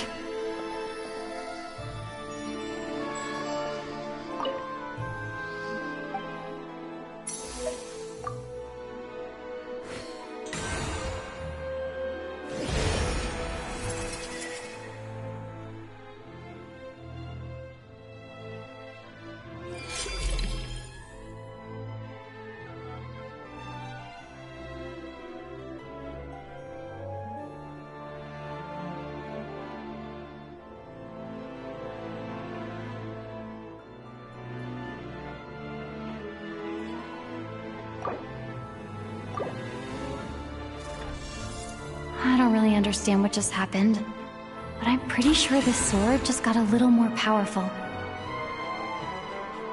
I'll have to try the same thing again when I come across another Statue of the Seven.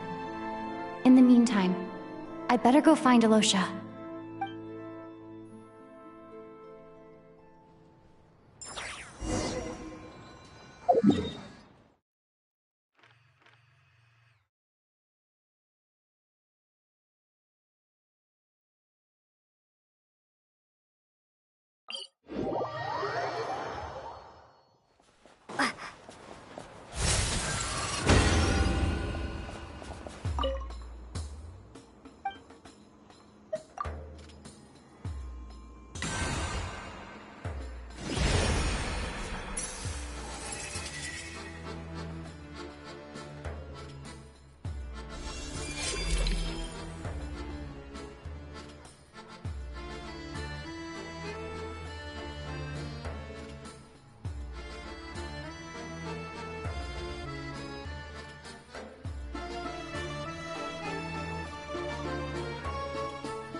Hello there. How can I help? Ah, sure thing. Give me a second. I'll go fetch them for you.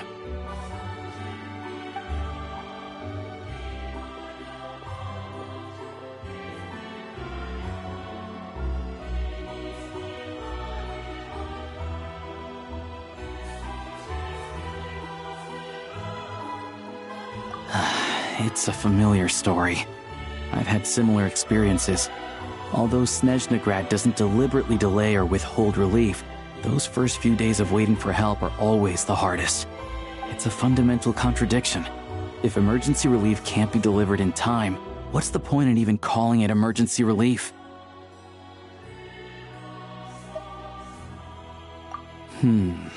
Not necessarily.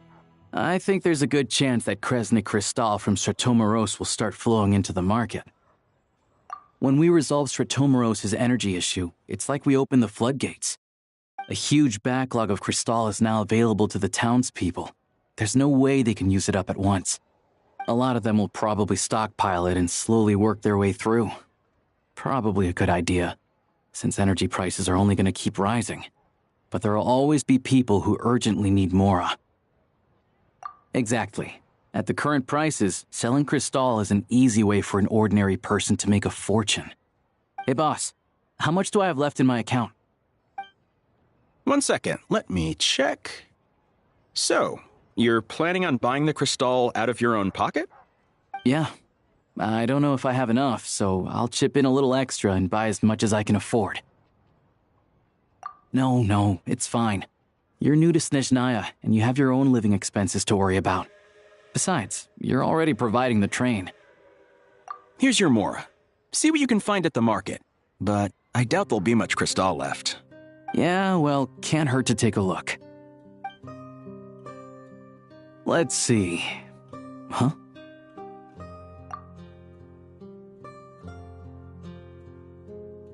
Oh, Alosha, and...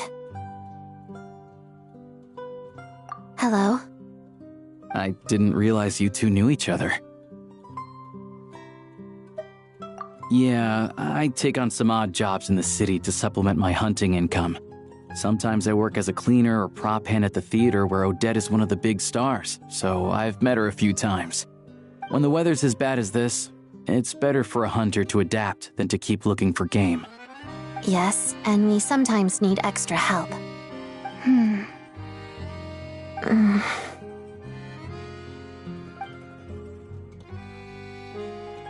Wait, why is the atmosphere so awkward? I thought things went pretty smoothly in Sviatlo-Lidovka. So, what brings you here, Miss Odette? Looking for some new props?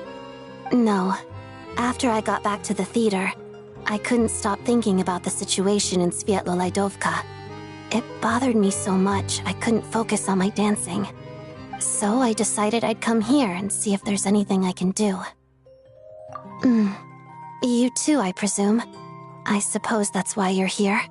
I didn't feel comfortable expressing my true opinions in front of the Harbingers. Not least because ordinary Fatui like me don't even know what Project Stuja is all about. Without knowing the full picture, I can't make sense of it. And at some point, if things aren't making sense to me, I can't just keep going along with it. So many people feel the same way. They wish they could do something, but all kinds of reservations hold them back.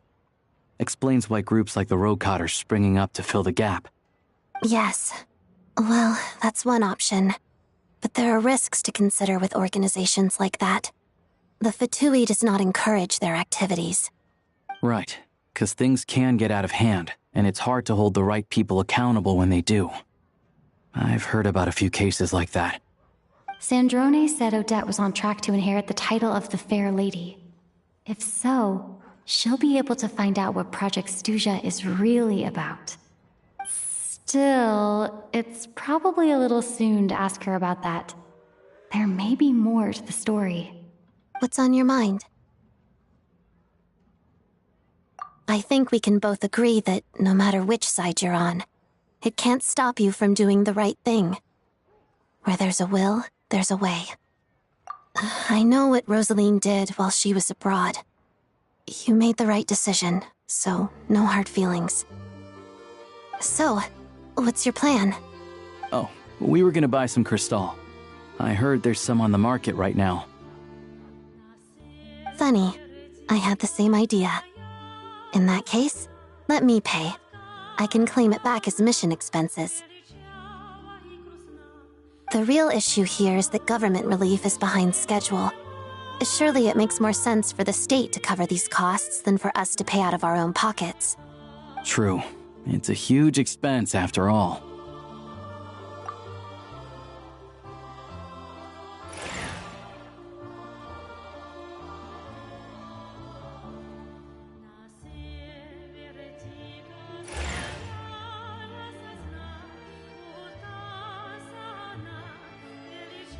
Let me see. I'll take it all, please. And I'll be needing a receipt.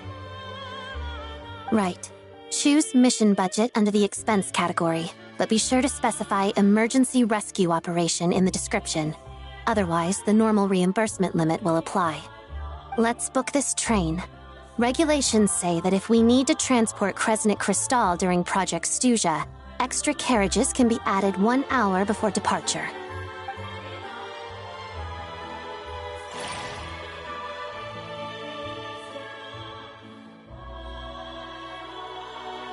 That should do it. The train will be escorted to its destination by Fatui guards. This is my first time seeing you handle Fatui affairs, Miss Odette. It seems you're as skilled an officer as you are a dancer. You flatter me. It's only because I've been doing both my whole life.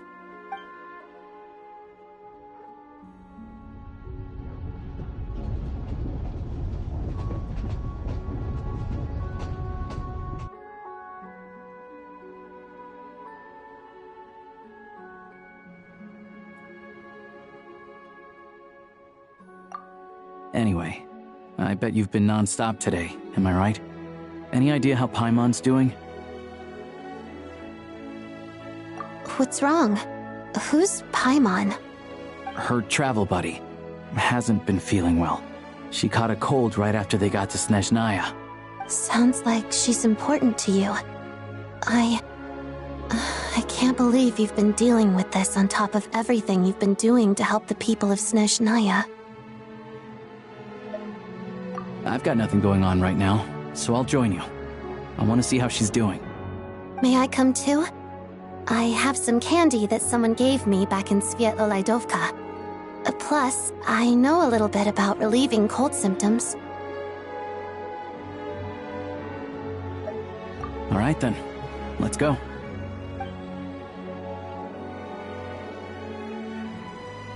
I still don't know what the deal is between these two, but at least the tension seems to have vanished. A good sign, hopefully.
Hello.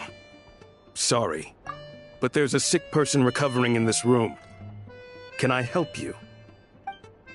What happened?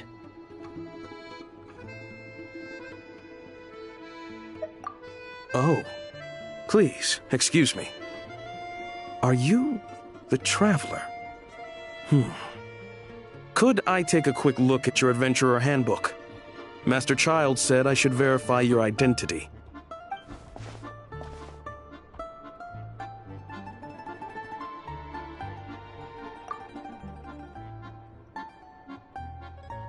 Ah, it's really you.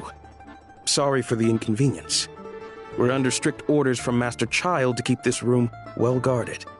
At the same time, we can't interfere with Podvoye Restaurant's business. That would only seem all the more suspicious and draw unwanted attention to this room. Besides myself, a few of my colleagues are stationed in and around the restaurant, in plain clothes, of course. Rest assured, you're in safe hands. I didn't expect such a high standard of protection. Well, Master Child handpicked us for this special assignment. We're not about to let anything go wrong. Anyway, I won't keep you any longer. Please, head inside.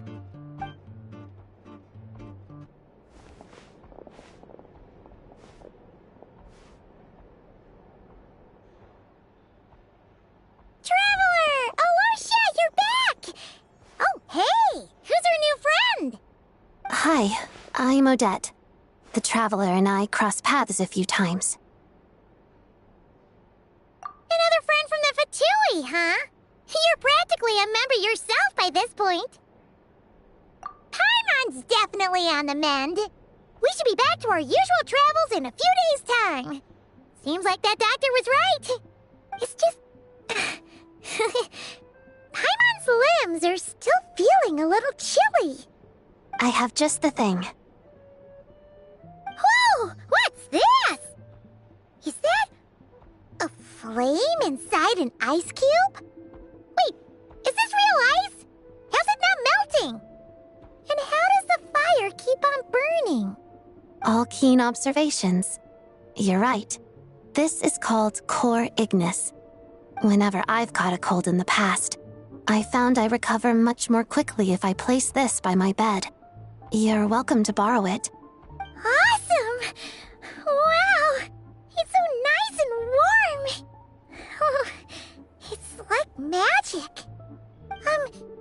Your name was Odette, right? How did you two meet again? Looks like she's in pretty good spirits. That's a relief. Any progress with your investigation yet? No surprises there, I'm sure. They're not likely to let anything slip. The Rokad, huh?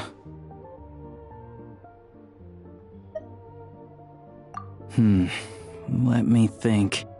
Members of the Rokad keep their true identities hidden, but I think there might be someone I can introduce you to. Leave it with me. Meet me at the Korolyevsky troop tomorrow, and I'll tell you how it goes. Would anyone like a drink?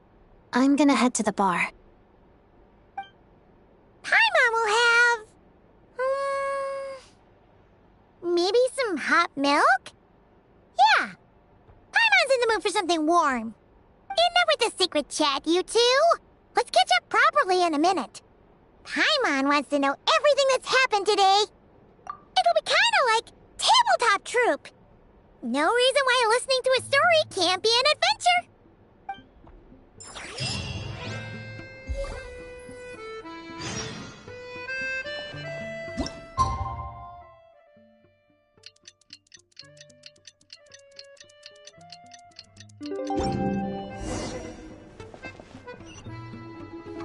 The boss is gonna give Paimon a copy of the latest newspaper to read. That should keep Paimon entertained.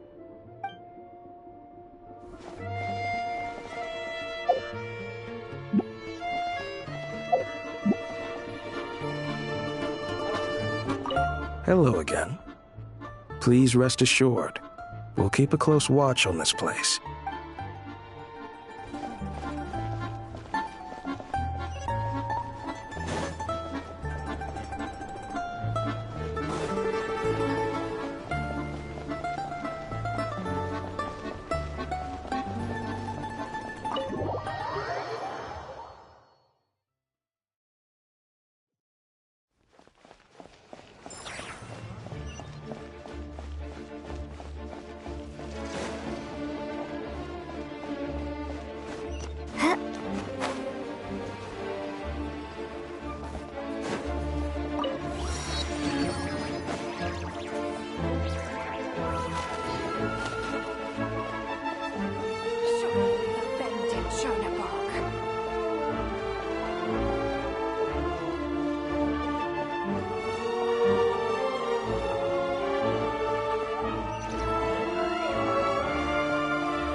Ah, you made it.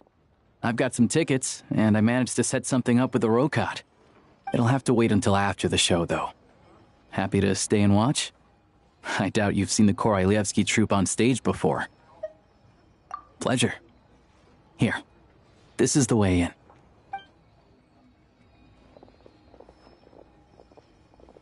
Please present yourself for a routine inspection in accordance with theater regulations. Thank you.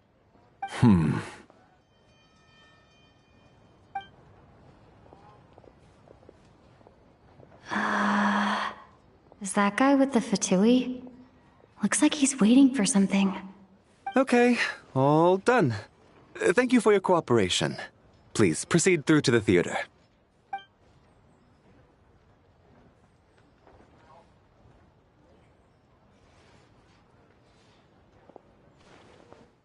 What's up? Everything okay? Snezhnaya's business and political leaders are always passing through here, so it makes sense that security's tight. Still, it's a little unusual to see the Fatui's Armory Palace guard here. You saw him, right? The guy right at the back. Strong, silent type. His name's Valeri. He's part of the Special Assignments Battalion, but I only ever see him here for one thing. To look for a guy named Mitya.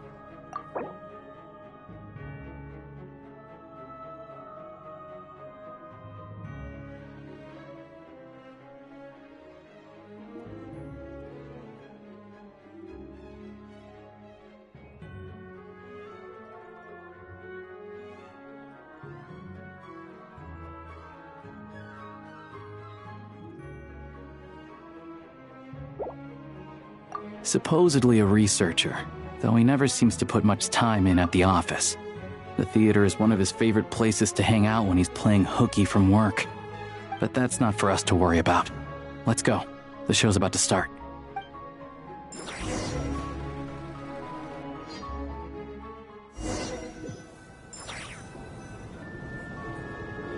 What do you think? Pretty impressive, huh?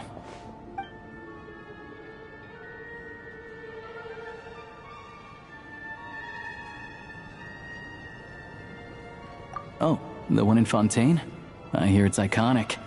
Never seen it for myself, though. Here we are, just in time. Sorry, coming through.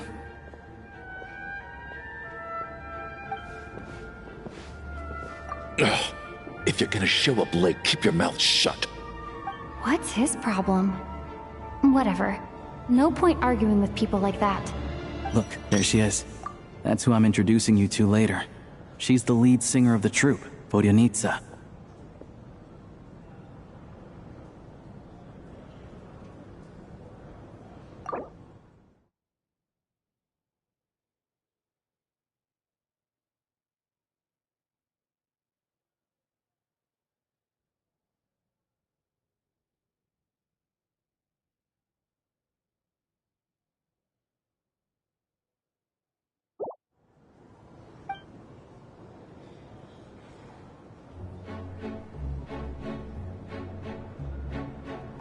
что мне приходил во сне, старость борется бессонной тьме, потоки будничной суеты, унесли мечты, тянутся годы мои бесцельно, их больше нет любви.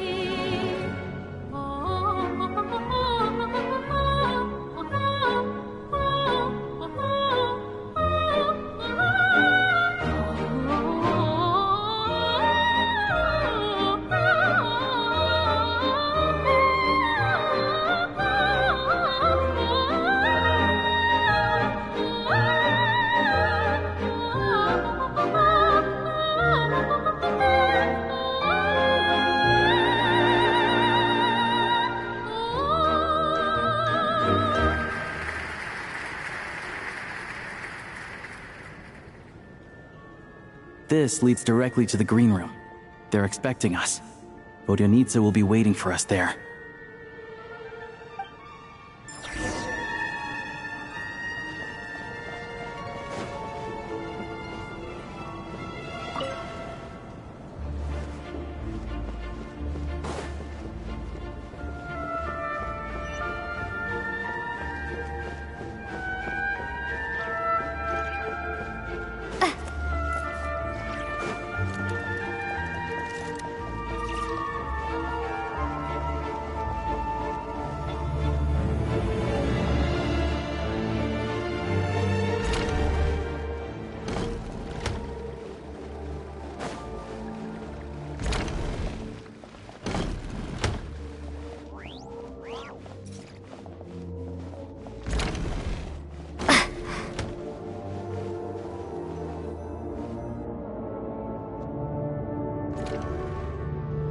Hey there.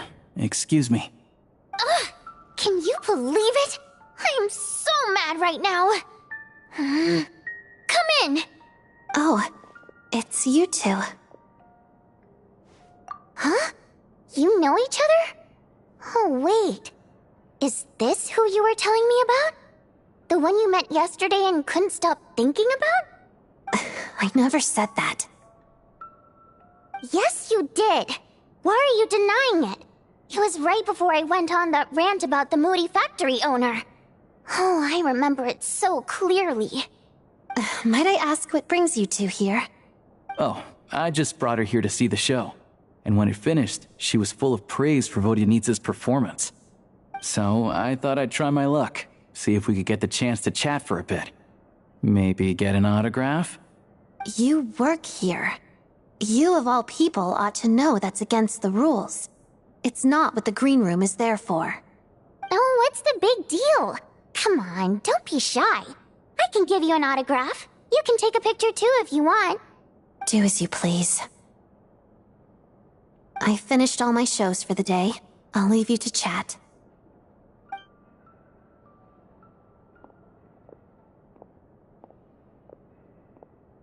I wasn't making that stuff up, you know. Odette's just too proud to admit it. She thinks very highly of you. And so do I.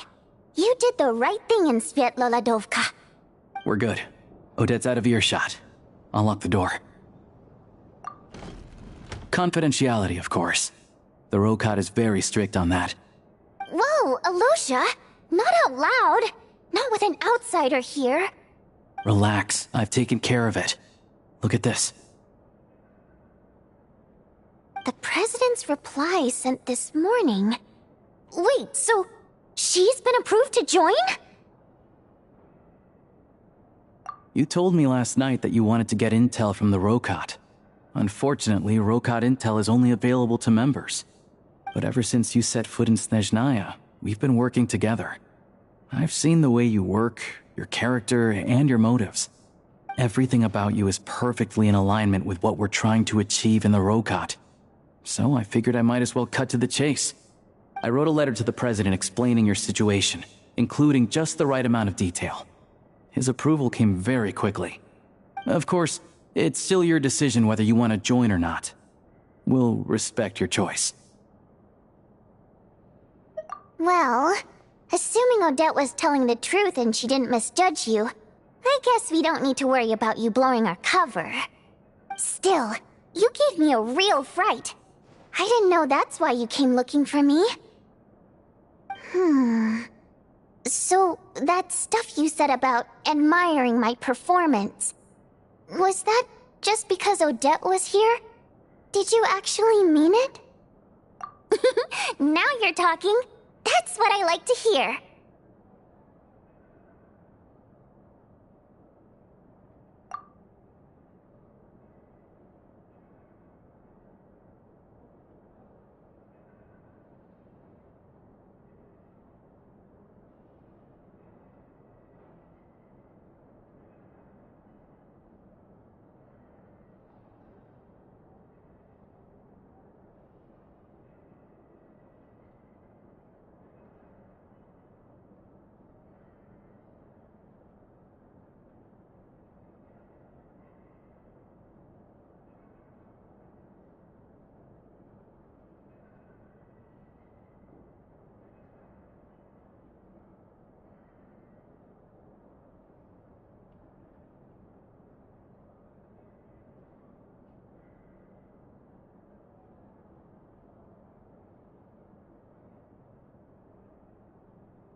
Anyway, let me give you a quick rundown of how things work. Like I said, the Rokot is a covert organization, and we hide our identities. Members typically don't meet in person or even know each other's identities. This helps us maintain a high level of independence and secrecy. Because of this, members are basically free to decide their methods without constraints, so long as the outcome of any activity doesn't violate the organization's principles. After all, we don't have any ostensible contact with each other. This way, if anything goes wrong, no one else will be implicated. Beyond the freedom to choose how you operate, it's also your choice whether to act at all. We have plenty of members who have yet to take any action. In short, joining the Rokot in and of itself won't place any restrictions on your activity in Snezhnaya. There's a code of conduct you can read if it interests you. But basically, as long as you don't plan on using your anonymity to go around doing evil, you'll be fine. I tried reading it 5 or 6 times. Never made it all the way through. Even the most lackluster script makes for more interesting reading. Great. Then I'll go grab an official application form. Be right back.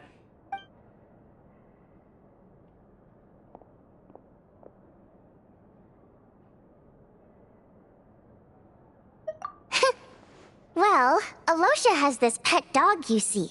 His name's Tagarin, and this one time, Alosha brought him backstage.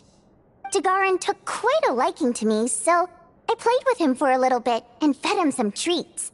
Then, the Rokot was out on a mission one day, and even though we were all in disguise, Tagarin recognized me right away.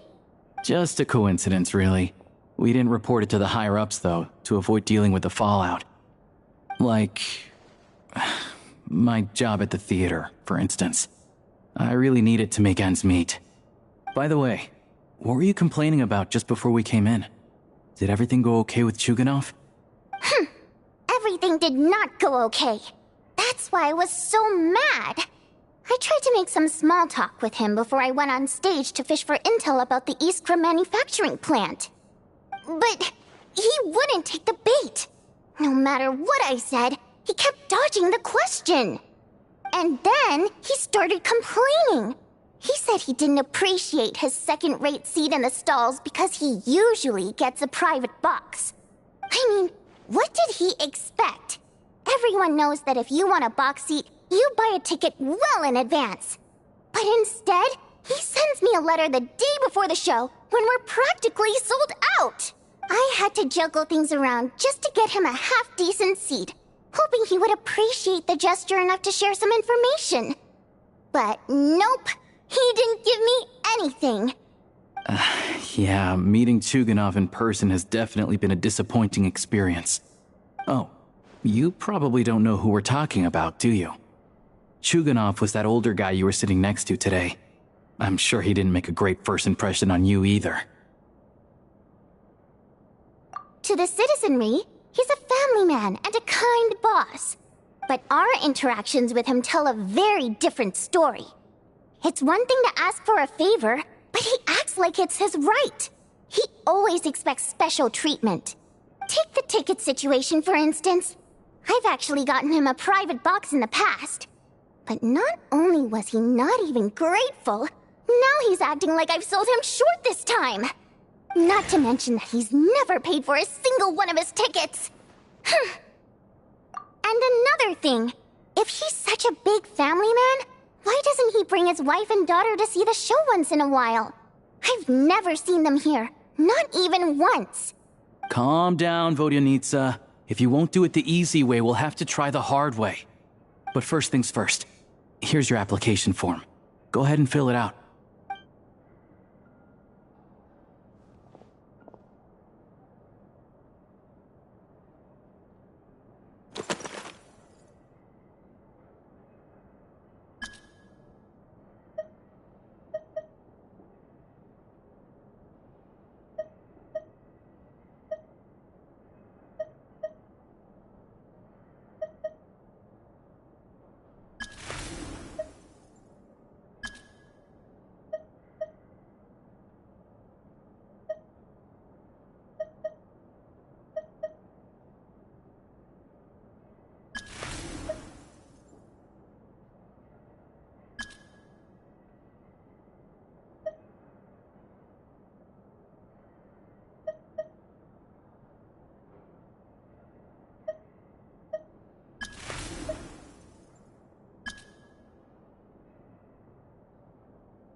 need to make a few little tweaks here and there.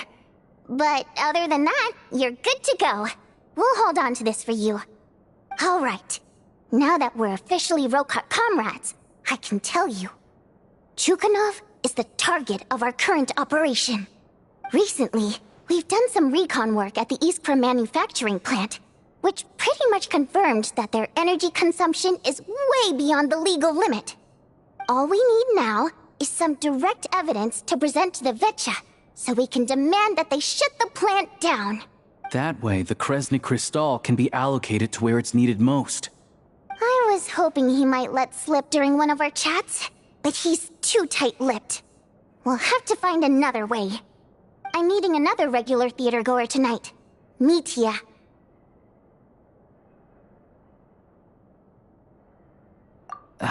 But Valeri's here too, and he's probably looking for Mitya, so he may end up being a no-show. Don't you worry. He must know how to dodge Valeri, or he wouldn't be showing up on time for every performance. Mitya is a renowned energy expert. Although we can't get any direct evidence of the excessive energy consumption at the plant, the authorities should take someone like him seriously. So if he starts raising questions about energy use at the Iskra manufacturing plant, there will be also, we're not allowed on site, but he has clearance. So all we need is his cooperation. Yeah, so that's the other thing we're trying to figure out. Though I think we're far less likely to make any progress on that. Still, I hear that Mitya is a bit of a chatterbox. So, who knows? Maybe if we catch him in the right mood, he'll let something slip. What do you think? Sound like something worth your time? Okay, in that case, you guys find a seat somewhere nearby. Pretend you're a couple of buddies there to eat, and keep your ears peeled for useful information. He's a huge fan, so I doubt he'll have his guard up around me. But you two need to be convincing. If he suspects anything at all, Sure. Don't worry. We'll make a believable pair of buddies. Perfect! You've sold me already. Now, help me tidy this room up a bit before we Okay. What... Everything!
We come here often, so we shouldn't stand out.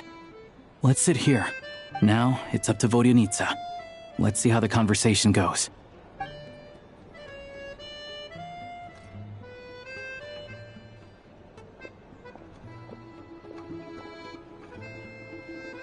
Mr. Mitya! Over here! Over here!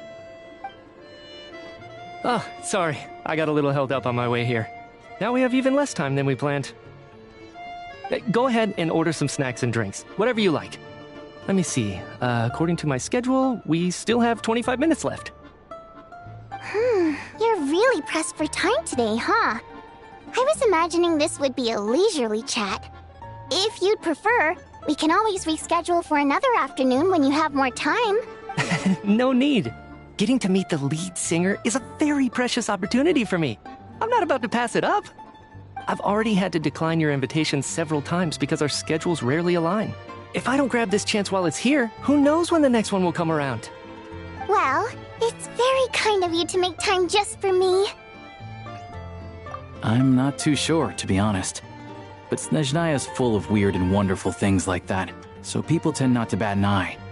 I'm sure the same will go for the Eye of Grey and Paimon. The reason I invited you out for tea and a chat today was to get some feedback from a true fan of the theater.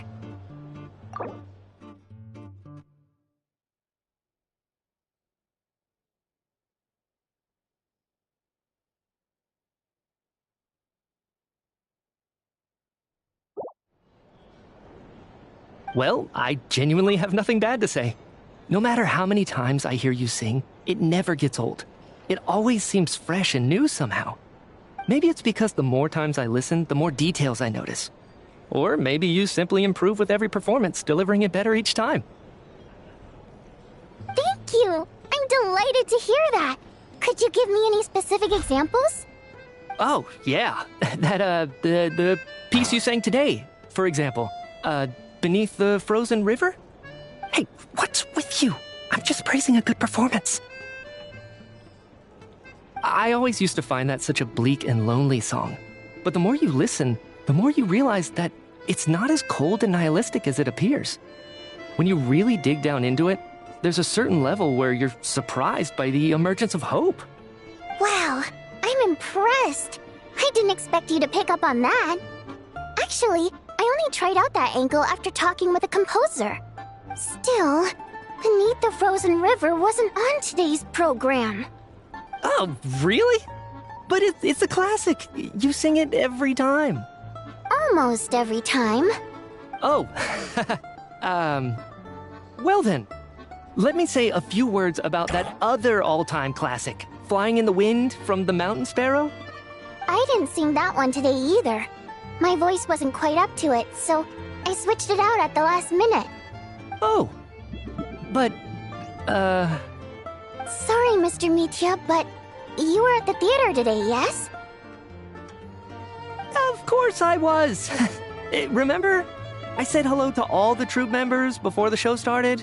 You, Odette, and the others. So what did Odette sing today? Elegy of the Snow-Winged Goose, of course. Correct. I see. I see. You find my singing boring, don't you? That's why you don't remember a single song. Looks like I'll need to cut a few from the program next time. No, that's not it. I swear. All right. I'll be straight with you. I'm sorry. My mind was wandering as you took the stage today. I enjoy watching your shows because the exquisite performances stimulate the mind. It always sparks some inspiration for my research. So, whenever I get stuck at work, I come to the theater for a change of pace. Odette's dance during the Elegy of the Snow-Winged Goose today was simply incredible. It got me wondering what she's been going through recently. That look of sheer defiance in the face of utter tragedy? It was so inspiring. I started scribbling in my notebook right away. Not that I made a ton of progress in the grand scheme of things, but I still think it was productive. By the time I snapped out of it, the entire show had finished. So what you're saying is, you didn't listen to my singing at all? Unfortunately not. I'm sorry, I don't know which is more disrespectful. The fact that I don't always come for the show itself, or the fact that I missed your performance. Seems like things are getting a little awkward. Mitya just stepped into a conversational minefield. If there's one thing Vodyanica doesn't like, it's people who show disrespect for her performance. This meeting was so hard to set up. Don't tell me it's already falling apart. It's fine. I suppose this is affirming in its own way. At least, it shows that our performance really touches people's hearts, right? Don't let it bother you. It certainly doesn't bother me. She's showing a lot of restraint. Well, I'll be sure to let Odette know how much you adored her performance. Please don't say that. I always love your performances too. It's just that inspiration struck at the wrong time today. I'm usually all ears. I know, I can tell. That's why I value your opinion. I'm sure some people can't stand it when others praise their coworkers right to their face, but not me. No, sir. Fair enough. I still feel kinda bad, though. But you know what I really can't stand? People who only show up to the theater to pretend that they're cultured. Oh, yeah, 100%. There are too many of those people around. By the time they're walking out the door, they've forgotten all about the show. What's wrong? You look furious. I don't know if you've heard about the boss of the Iskra manufacturing plant. He isn't even a theater investor, but he always demands the same privileges as actual investors. Box tickets only, premium drinks, even the right to request specific songs. Well played, Vodyanitsa. Seems like she's harnessing her rage to steer the conversation back on track. Now that you mention it, I've interacted with that guy before. I gotta say, everyone holds him up as an example of a benevolent businessman, but I don't know. Yeah, he couldn't care less about what's happening on stage. He's just there to flaunt his social status. What's the big deal with that factory he runs anyway? I asked around a bit and heard some pretty shocking stories. Sounds like he's just another— Oh, really? Yep, the things people are saying are pretty damning. Low wages, insanely long working hours, equipment running around the clock. And as if that's not bad enough, he also strictly forbids his employees from giving any kind of interview. Project Stuja has now been extended so many times, we're at the point where crystal rations for the common folk are barely enough to survive on. Yet he even wants to get his greedy hands on them just to boost his own profits. If the rumors are true, he's in serious violation of the law. Interesting. So you've heard about it too? What? So it's really true? Who knows? I've only heard the same rumors you have. But there's no smoke without fire. The Rooster's been coming down on us hard lately, demanding that we track and trace every single batch of Crystal. My coworkers in the Department of Energy have been tearing their hair out over it. The Rooster? I didn't realize he cared that much. Yeah. Even though there are no restrictions on Crystal trading, the poor will wind up freezing to death if we let the rich buy as much as they want. That's clearly unfair. Looks like we'll need to arrange an investigation into the Iskra manufacturing plant as soon as possible. I never knew you kept up with current affairs beyond the theater, Miss Vodyanitsa. You really have a heart for the common person. Most Fae in your position have long been indifferent to the plight of humans. Well, those of us who choose to live in human cities are naturally going to pay attention to any significant upheaval. Isn't the Rooster a Fae himself? I'm just surprised to learn that even someone with as much experience as him is getting so stressed out over Project Stuja. What is the end goal of this project anyway? This is it. We're finally going there. I'm sure Mitya can sense on some level that she's fishing for information. But since their conversation is so relaxed, he might just let something slip. It's stressing me out too. If I'd only made better progress with my research, things wouldn't have dragged on this long. Oh, so your work is related to Project Stuja? That's right. The Armory Palace needs a brand new energy source. Not the power of the Light Realm and not elemental energy. Right now, the only thing that meets the requirements is the power contained within stellar linchpins. But harnessing that power is costly. Each step of the process requires enormous amounts of Kresnik crystal, from extraction to quantification to attempts at conversion. Progress has been painfully slow, and the team is getting burned out as time goes by. Sometimes, I see people staring into space as if in a trance. Could it be that this new energy source has side effects? No, it doesn't affect us, because the energy is used for... Okay, I got it. Stop choking me. Sorry. I can't talk about that. I think we're all just exhausted. We've been working ourselves to the bone for so long with so little progress to show for it. It's no wonder people are struggling to stay motivated. Seems like I owe you an apology. I'm so mad at you for not paying...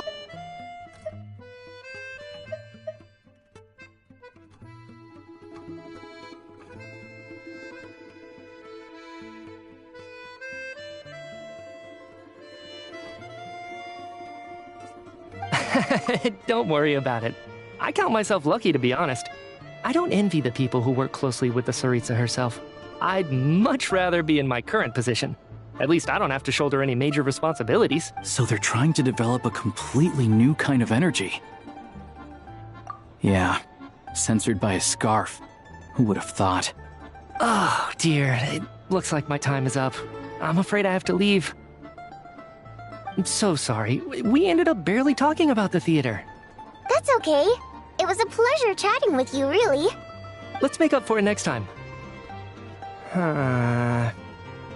Yeah, hopefully once the work pressure eases up a little, I'll be able to focus more on the performance, and then we'll have more to discuss. We touched on some confidential issues today. I'd be grateful if you could keep it between us.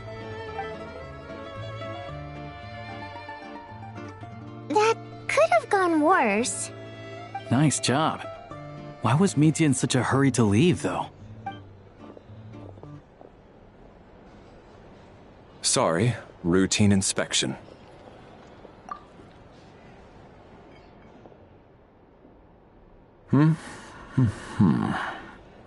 Okay, let's go. So he wasn't rushing to get back to work. He must have calculated that Valeri would find him here in exactly 25 minutes. One of the main duties of the Special Assignments Battalion is to ensure that important figures stick to their schedules.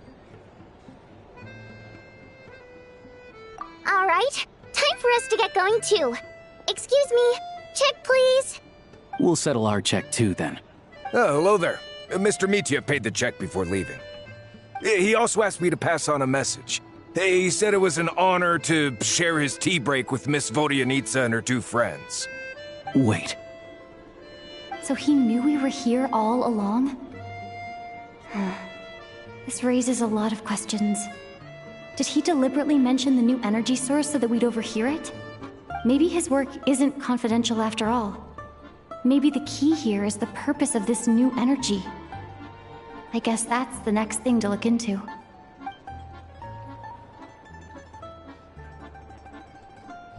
Vodyanitsa and Alosha have both left. Time to head back and call it a day.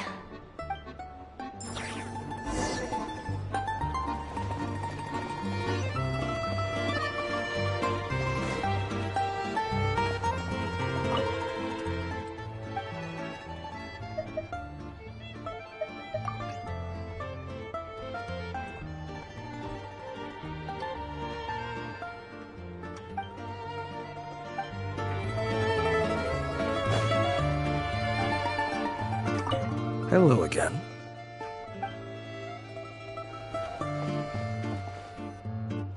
You're back! Here pretty early today. Paimon was just gonna mention that. After she woke up today, Paimon felt like her temperature was completely back to normal. But still, there's some good news.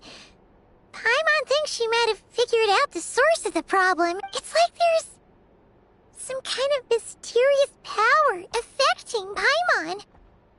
She only started feeling this way since we arrived in Snezhnaya. That's right. The Armory Palace needs a brand new energy source. Could that have something to do with this? What is it? You're making that face again. You know, the one you get whenever you have a light bulb moment?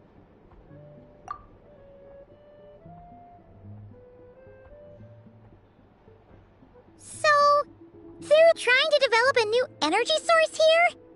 And you think that might be why Paimon's feeling unwell?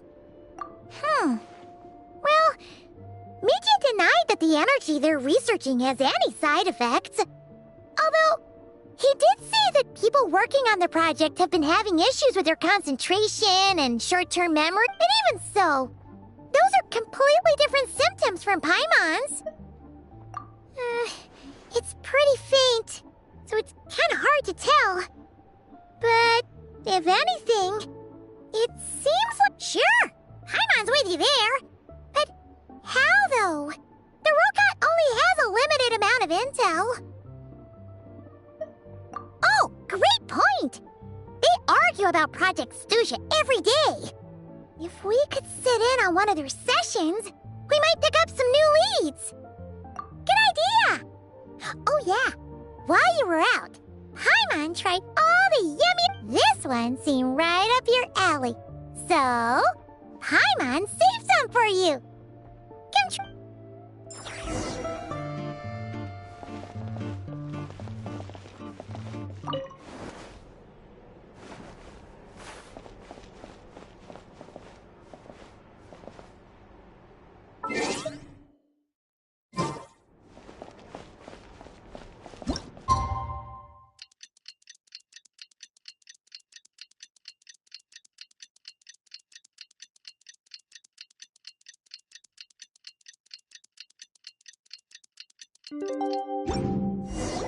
Alosha replied. He says that we won't be able to speak at the Vetcha, but he can arrange for us to attend as visitors. Time to get ready. Then head to the Snezhnograd Vetcha. You're back! Paimon's been working on the crossword puzzle in the newspaper. It's at... Oh, shoot! Paimon forgot the next word!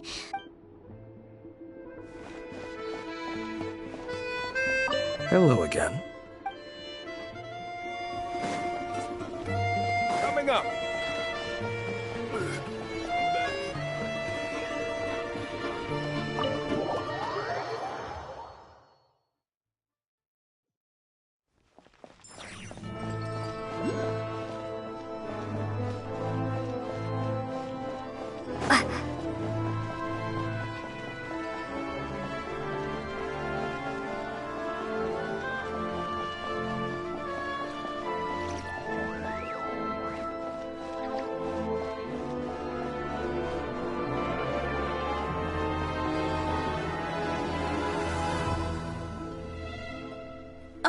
Miss Vodyanitsa, prima donna of the Korolievsky troupe. What a surprise meeting you here. Will you be sitting in on a session of the Vetcha? Sorry, I'm not taking interviews today. Oh good, you're here. The session's about to begin. Let's get... Please wait, Miss Vodyanitsa. Could you introduce me to your new friend?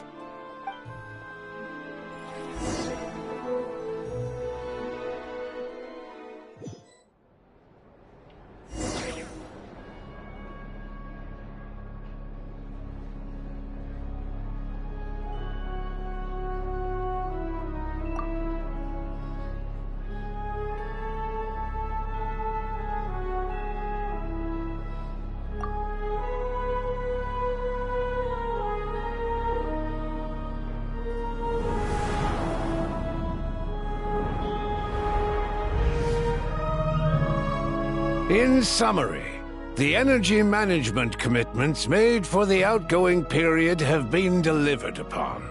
Furthermore, both the production and consumption of Kresnik Crystal show clear signs of stabilizing.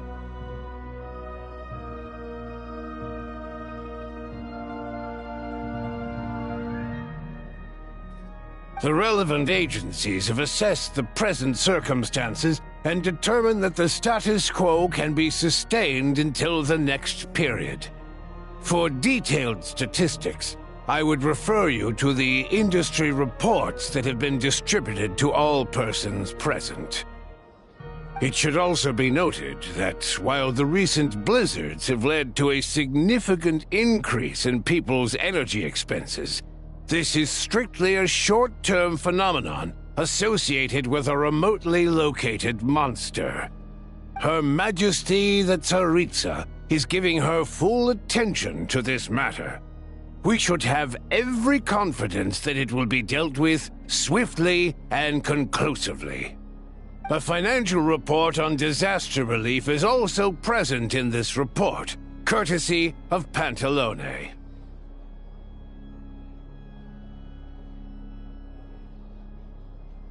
They cover the same old ground every single time. The rooster never seems to mind, but everyone else is getting tired of it. There's a general lack of trust. People aren't seeing any tangible benefits that affect them directly. Of course, none of that will be reflected in any of the reports on the table. Yeah, if it weren't for these hard copy documents, I could have at least made something up. Oh, don't mind me. I'm just out here trying to hit my interview quotas. Bring out the kvass. Ever read it?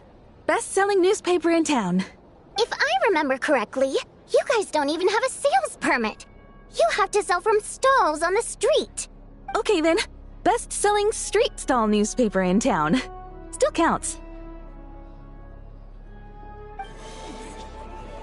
Order! We will now open the floor to the representatives. If there are no further substantive issues to discuss, we will then proceed to a vote on this motion. Snezhnaya has a long tradition of treating members of the Fatui armed forces and their dependents favorably. But recent surveys shows that Fatui families in remote areas have access to 15% less crystal than the average civilian family in Snezhnograd. It's been said many times before, but it bears repeating now. There needs to be a clear and consistent rationale behind how crystal is allocated, or we will soon face immense public backlash. Perhaps you wouldn't need to keep repeating yourself if you would hear me out for once. I say again, true consistency exists only in principle. In the real world, fairness is relative. You appear to treat resource allocation as a simple function of production and population. So what about when the equipment used in production breaks down? Have you factored that into your equation? And do you even know how long it's been since Snezhnaya last conducted a census? If I knew the answers to questions like that, I'm sure I'd be a very wealthy man. And I doubt I'd be going by child. I'd like to bring the focus back to the specific issue I raised. Or do you wish to deny that favorable treatment for Fatui dependents is our long-standing policy? It's easy to be a critic when there's no accountability. That seems to be a running theme in the anti-Project Stuja cohort. Defeat the ringleader and all other problems will magically resolve themselves. That's what they seem to think. But in case you aren't aware, not one jot in my report would change whether Project Stuja continues or not. So you have no intention whatsoever of finding a solution to this problem? On the contrary, I'm the only one here who ever brings solutions. Child opened by speaking up for the armed forces. Regrator struck back with style and a war of words ensued. Our reporter was live on the scene to get the audience's reaction as it all unfolded. Who do you support?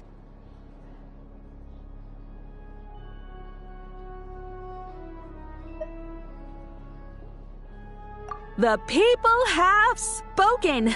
Regrator delivered a deft rebuttal to Child, as we've seen so many times before. But how could Child take this lying down? Now you see why they don't have a sales permit. However this reporter wants to spin things, I haven't forgotten that Tartaglia was representing the Northland Bank when we first met in Liyue. So, surely their relationship can't always have been this strained. You two are getting off topic. Let's focus on what the data is saying. Mr. Pantalone, may I speak on your behalf? Oh, please do. I'm more than happy to save my breath. Crystal distribution policy undergoes modifications with each new period. The ultimate goal being to find the most reasonable method of allocation, which I believe is what Mr. Tartaglia also seeks. But I fear many may have been misled on this topic by extremist activists. To clarify, Project Stuja is not the root cause of the problem. It is merely a framework for resource distribution. The most recent reports all point to Snezhnaya's resilience and adaptability during this period of fine-tuning, and give clear indications that a distribution framework is improving with each iteration. To make drastic adjustments without first considering the risks would likely do more harm than good.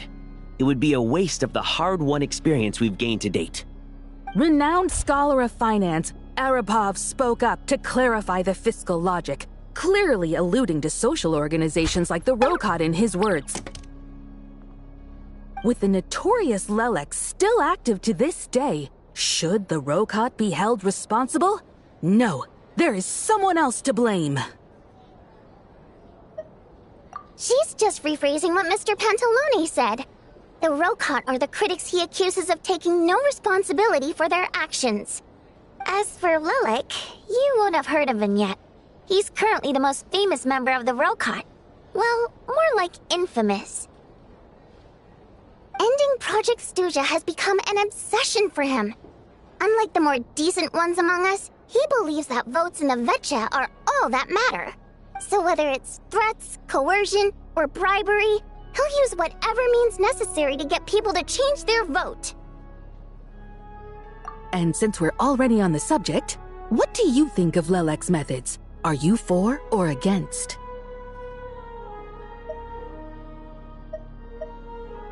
Well, whatever the story is, his actions benefit us all. At least someone here wants to take this discussion seriously. I've been considering that issue myself. What you really need is more precise regional data, right? I think it would be easiest to let the Fatui handle it, since they're already in charge of Crystal shipments anyway. We may as well get them to collect some data while they're at it. Whatever you need, you can ask the Fatui to look into it for you.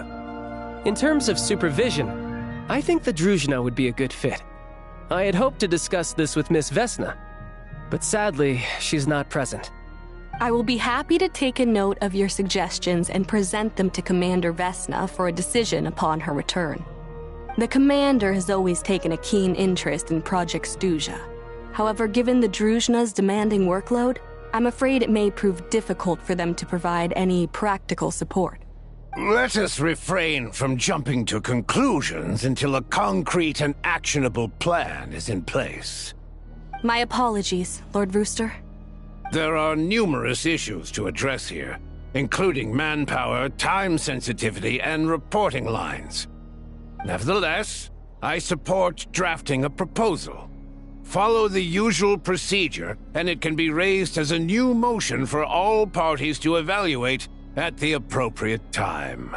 In that case, I'd like to share one thought before the proposal is drafted. The issue of time sensitivity was raised just now, which I presume relates to the official reports. In fact, the Energy Commission already collects regular statistics on each urban center and its surrounding area. Would these be of any use? That's a good idea. I read every issue of Svietlo Laidovka's report, and although my focus is mostly on the section about equipment operation, the energy consumption statistics also yield a lot of insights. Be that as it may, does no one see an issue with using local data to determine Crystal quotas? In the long term, it seems like a very risky solution. Not if they are used purely for reference. So long as we have the report from the Northland Bank's headquarters to corroborate it, no one will be able to fool me. Very well then. It appears that this arrangement is acceptable to all parties. Yeah, sounds good to me. The members reached a provisional consensus on the issue of improving treatment for Fatui soldiers.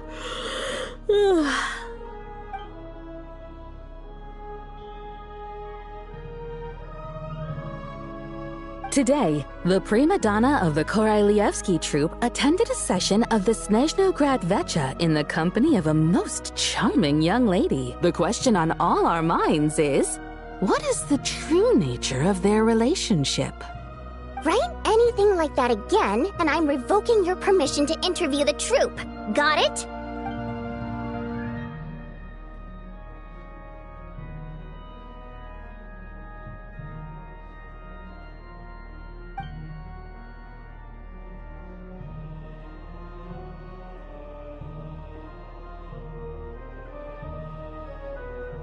Now then, if there are no further contributions from those present, we shall proceed to the final vote.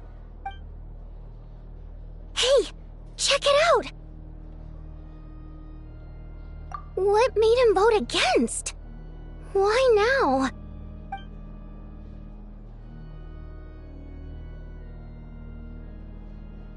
The votes have been tallied.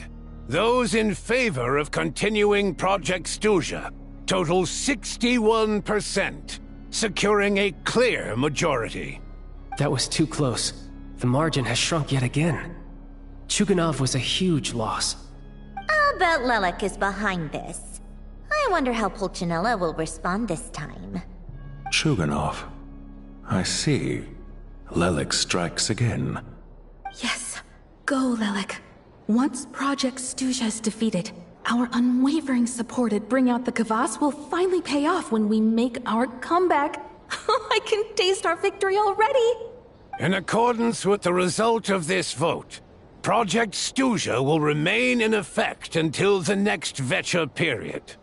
Finally, may I remind us all, we debate only for the greater glory and solidarity of our nation. May the aurora shine ever on, and the tundra always stand firm. The session is concluded.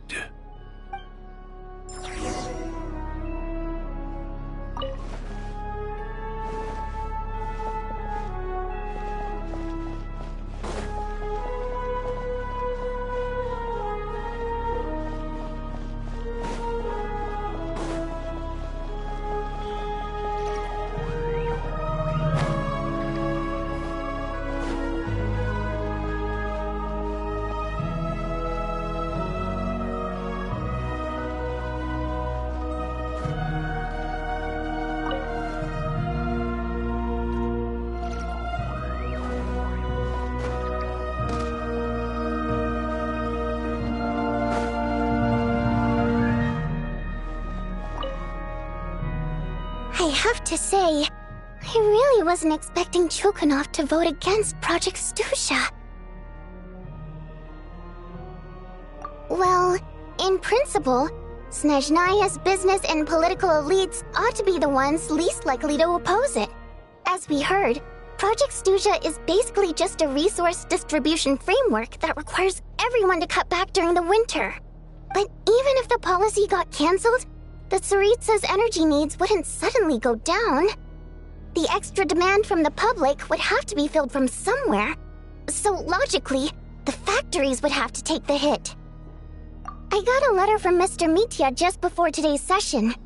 He said he's confirmed that there are issues around overtime and excessive energy consumption at the Iskra manufacturing plant. In a situation like this, once the Rooster receives the report, he'll order the factory to halt production and submit to an investigation before issuing a penalty. But that's a week-long process, and thus didn't make it onto the Vecha agenda this time. I don't think he suspects anything so far. Exactly. And as you know, I was originally gonna try and flip him after he received notice of the official sanctions.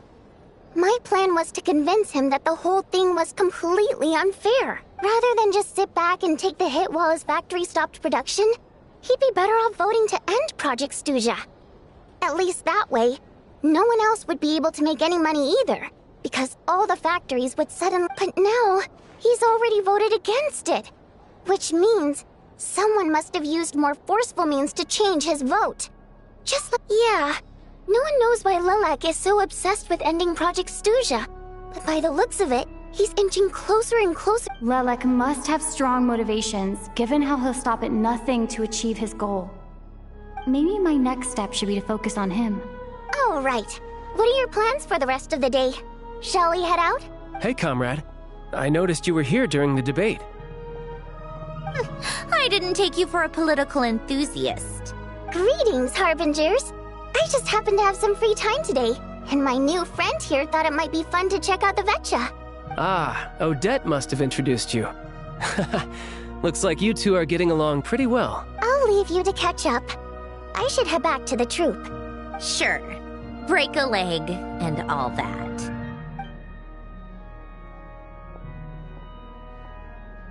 thought it might be fun to check out the Vetcha, did you? Things are never that simple with you, Traveler. There's no way you're here for kicks and giggles. Tell me I'm wrong. Oh, yeah. To some, he's a captivating enigma. To others, he's the bane of their existence. No one ever thought that some anonymous nobody from the Rokot could cause such a stir. Huh? You want to look into Lelik? Then I'm sure his days of anonymity are numbered. What do you think, Sandrone? Fine by me, I guess. If the Traveler actually manages to expose Lelik, it'll be in return. It seems fair to let her in on what we've learned so far. My thoughts exactly. Sharing is caring after all. Head back to Glupov and grab the files on Lelik. It's easier to just pull the records than go through the rigmarole of getting the Traveler a visitor's permit.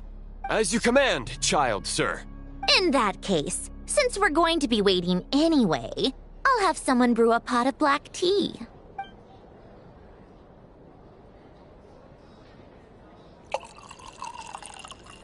One common thread among the many incidents Lelik has been involved in is that the victims are all too scared to share any real information about him. Clearly, he must have threatened. His modus operandi is to silently infiltrate the scene and leave a threatening letter behind. But neither the letters nor the crime scenes ever yield any clues to his identity, so all these files have to offer are short statements by the people affected. They don't give us a lot to go on. If nothing else, it shows we're dealing with a trained professional who's versed in counter-surveillance. Yes, and to that point, he often strikes in highly secure locations. The victims are high-ranking and influential people who take their personal security very seriously. Somehow, Lelik slips right into their rooms without making a sound. There's never any eyewitnesses, nor the slightest trace of a break-in. If he can get in and out undetected, it means he can strike without warning. Not that that's ever happened so far, but the thought is enough to scare these people sleepless. It's hard to believe that a human being could pull this off flawlessly every time, so they switched the focus of the investigation to Faye. Unfortunately, no one's found anything yet. Careful, don't underestimate me. Although truth be told, I'd probably find it hard not to blow my cover. Direct confrontation is more my style. We haven't ruled out the possibility of Lelik being human. It's just, there can only be a handful of people in all of Teyvat who'd fit the profile. Faye, on the other hand, plenty would have the ability, but few would have the motive. No, not as strong as me. You'll never find the culprit with criteria like that. Let's go with a little weaker than me.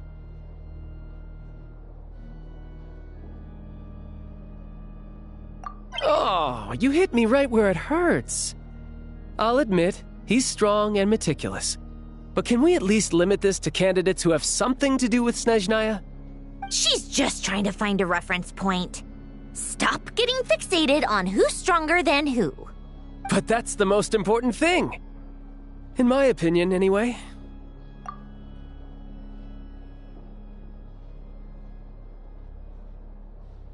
Odette. Yeah, that seems about right. Her skills are solid, and she— Except she's Fatui, so the likelihood of her working against us is pretty low. But yeah, much more accurate than your previous example, at least. No, wait a moment. Maybe we should interrogate that assumption. What do you mean? Which assumption? Her Fatui identity doesn't necessarily exonerate her. And when you think about it, the Rokot would be precisely what she needs to conceal her identity. Plus, she wouldn't need to be such a pro at covering her tracks. She'd already know where the Fatui will be and when, so she could choose the perfect time to act. Oh, yikes. I was just thinking out loud. Why is this starting to sound like such a convincing theory? Still, what reason could Odette possibly have for trying to call off Project Stuja? Arlecchino would be the best person to ask. She knows Odette best. Unfortunately, she isn't back yet. Rosaline used to open up to her in private about her struggles with Odette. As I'm sure you can imagine, Arlecchino is quite a lot better with children than Rosaline was. She gave her some tips on how to handle the situation, and Rosaline managed to reach a settlement with Odette before leaving. So I suppose there were at least no life. Beyond that, I don't know the details about that side of things. But I do know that Odette definitely has a motive to hold a grudge against Project Stuja. The reason being, her father passed away during the early stages of the project. That was back before it had been named Project Stuja, when things were still being worked out. But in essence, it's remained the same ever since. Huh. The more you know. Rosaline was always so self-centered. I never understood why she started paying so much attention to Odette. Is that such a surprise? If you cast your mind back, you may remember that Rosaline and I weren't exactly close. We had tea together a few times, but that was about it. Odette's past is no secret. Her father was a fatus and her mother was a very famous ballerina. On the surface, it looks like she followed right in her parents' footsteps. But the truth is, quite after her father passed away on a mission, her mother was overcome with grief. She broke her leg during a performance and could never dance again. Odette was only interested in ballet at the time, but this tragedy left the family with both breadwinners gone. Per Capitano's policy, family members of Fatui who died in the line of duty had to be appropriately accommodated and provided with adequate assistance. So, regardless of how Rosaline may have felt about it, it fell to her to resolve the issue of Odette's family's livelihood. In the end, the solution they agreed upon was to have Odette join the Fatui. Right, because the alternative would have been a one-off compensation payment, I guess. In that sense, joining up was definitely the better option. Still, she must have had mixed feelings about it, right? If she doesn't even like the Fatui. It's just a theory, a possibility. But as a motive for Odette to become Lelik, it holds up. That said, I have no idea where Odette's head is at right now, or what her conflict with Rosaline was about. Plenty of people were on bad terms with Rosaline. I have no intention of trying to figure it all out. Yes, but there's not much point in discussing that now. Yeah, back to Lelik. Since our investigations so far have turned up next to nothing, we've got nothing to... Funnily enough, Tonya and I had actually made plans to go to the theater tomorrow to watch Odette's rehearsal. Unfortunately, thanks to this Lelik situation, I'll be stuck working overtime, which means you can go in my place. No point wasting the ticket. Plus, you'll get to meet Tonya. Spirit Seeker. Quite the classic ballet.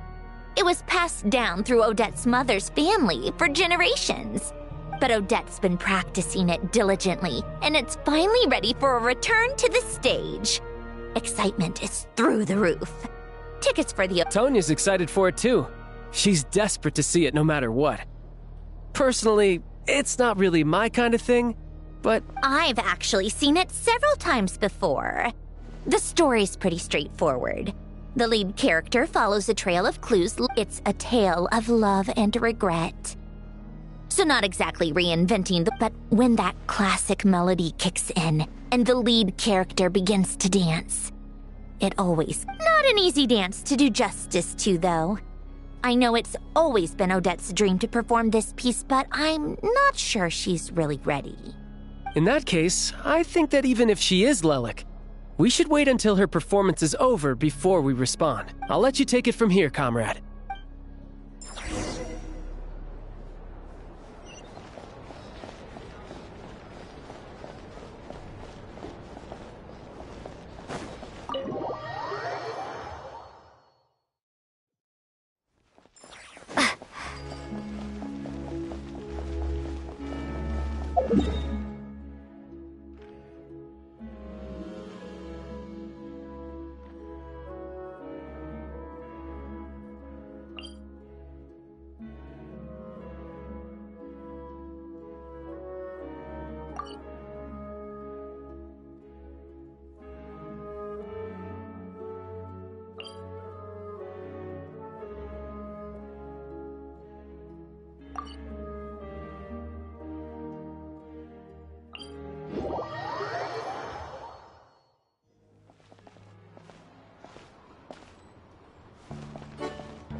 Hello,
friend.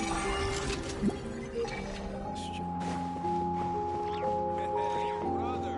Listen to me.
Hey, brother! Hello, friend. Listen to me. I'd like to ask you a question.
Life goes on. Turn that frown upside down.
I'll keep this close.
The forge grows cold.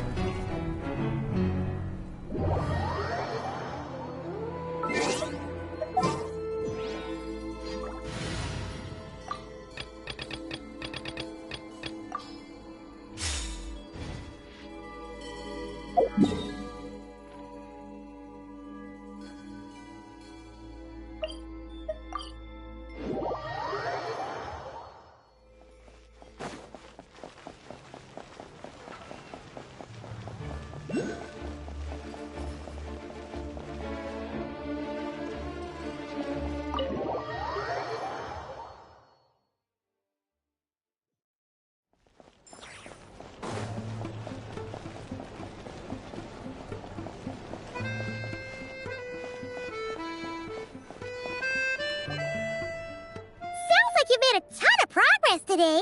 It's good that everything's going so smoothly. Next step is to head back to the theater and get a clear answer from Odette.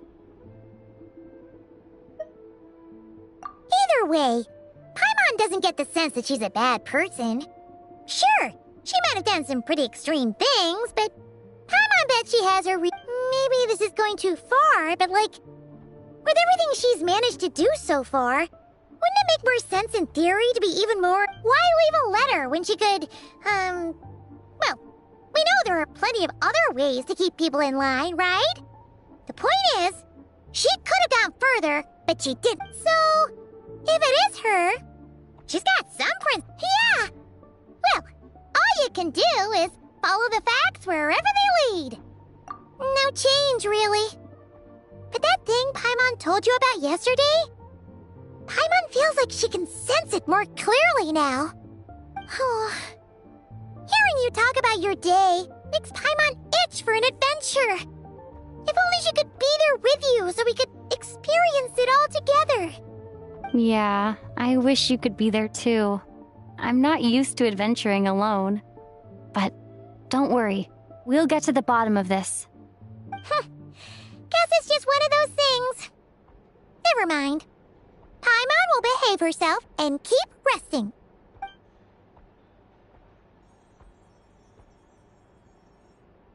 If Odette is Lelek, she may well have inside information on Project Stuja. Her father was involved with the project's early implementation and tragically died in the process. Now, it's hard to imagine she could have gotten this far without knowing anything at all about the Tsaritsa's true intentions. When she spoke to us as a member of the Fatui, how much did she let on? Only time will tell. Hey look! It's snowing! Could be a tough day ahead. Make sure you wrap up warm tomorrow.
All geared up. All geared up.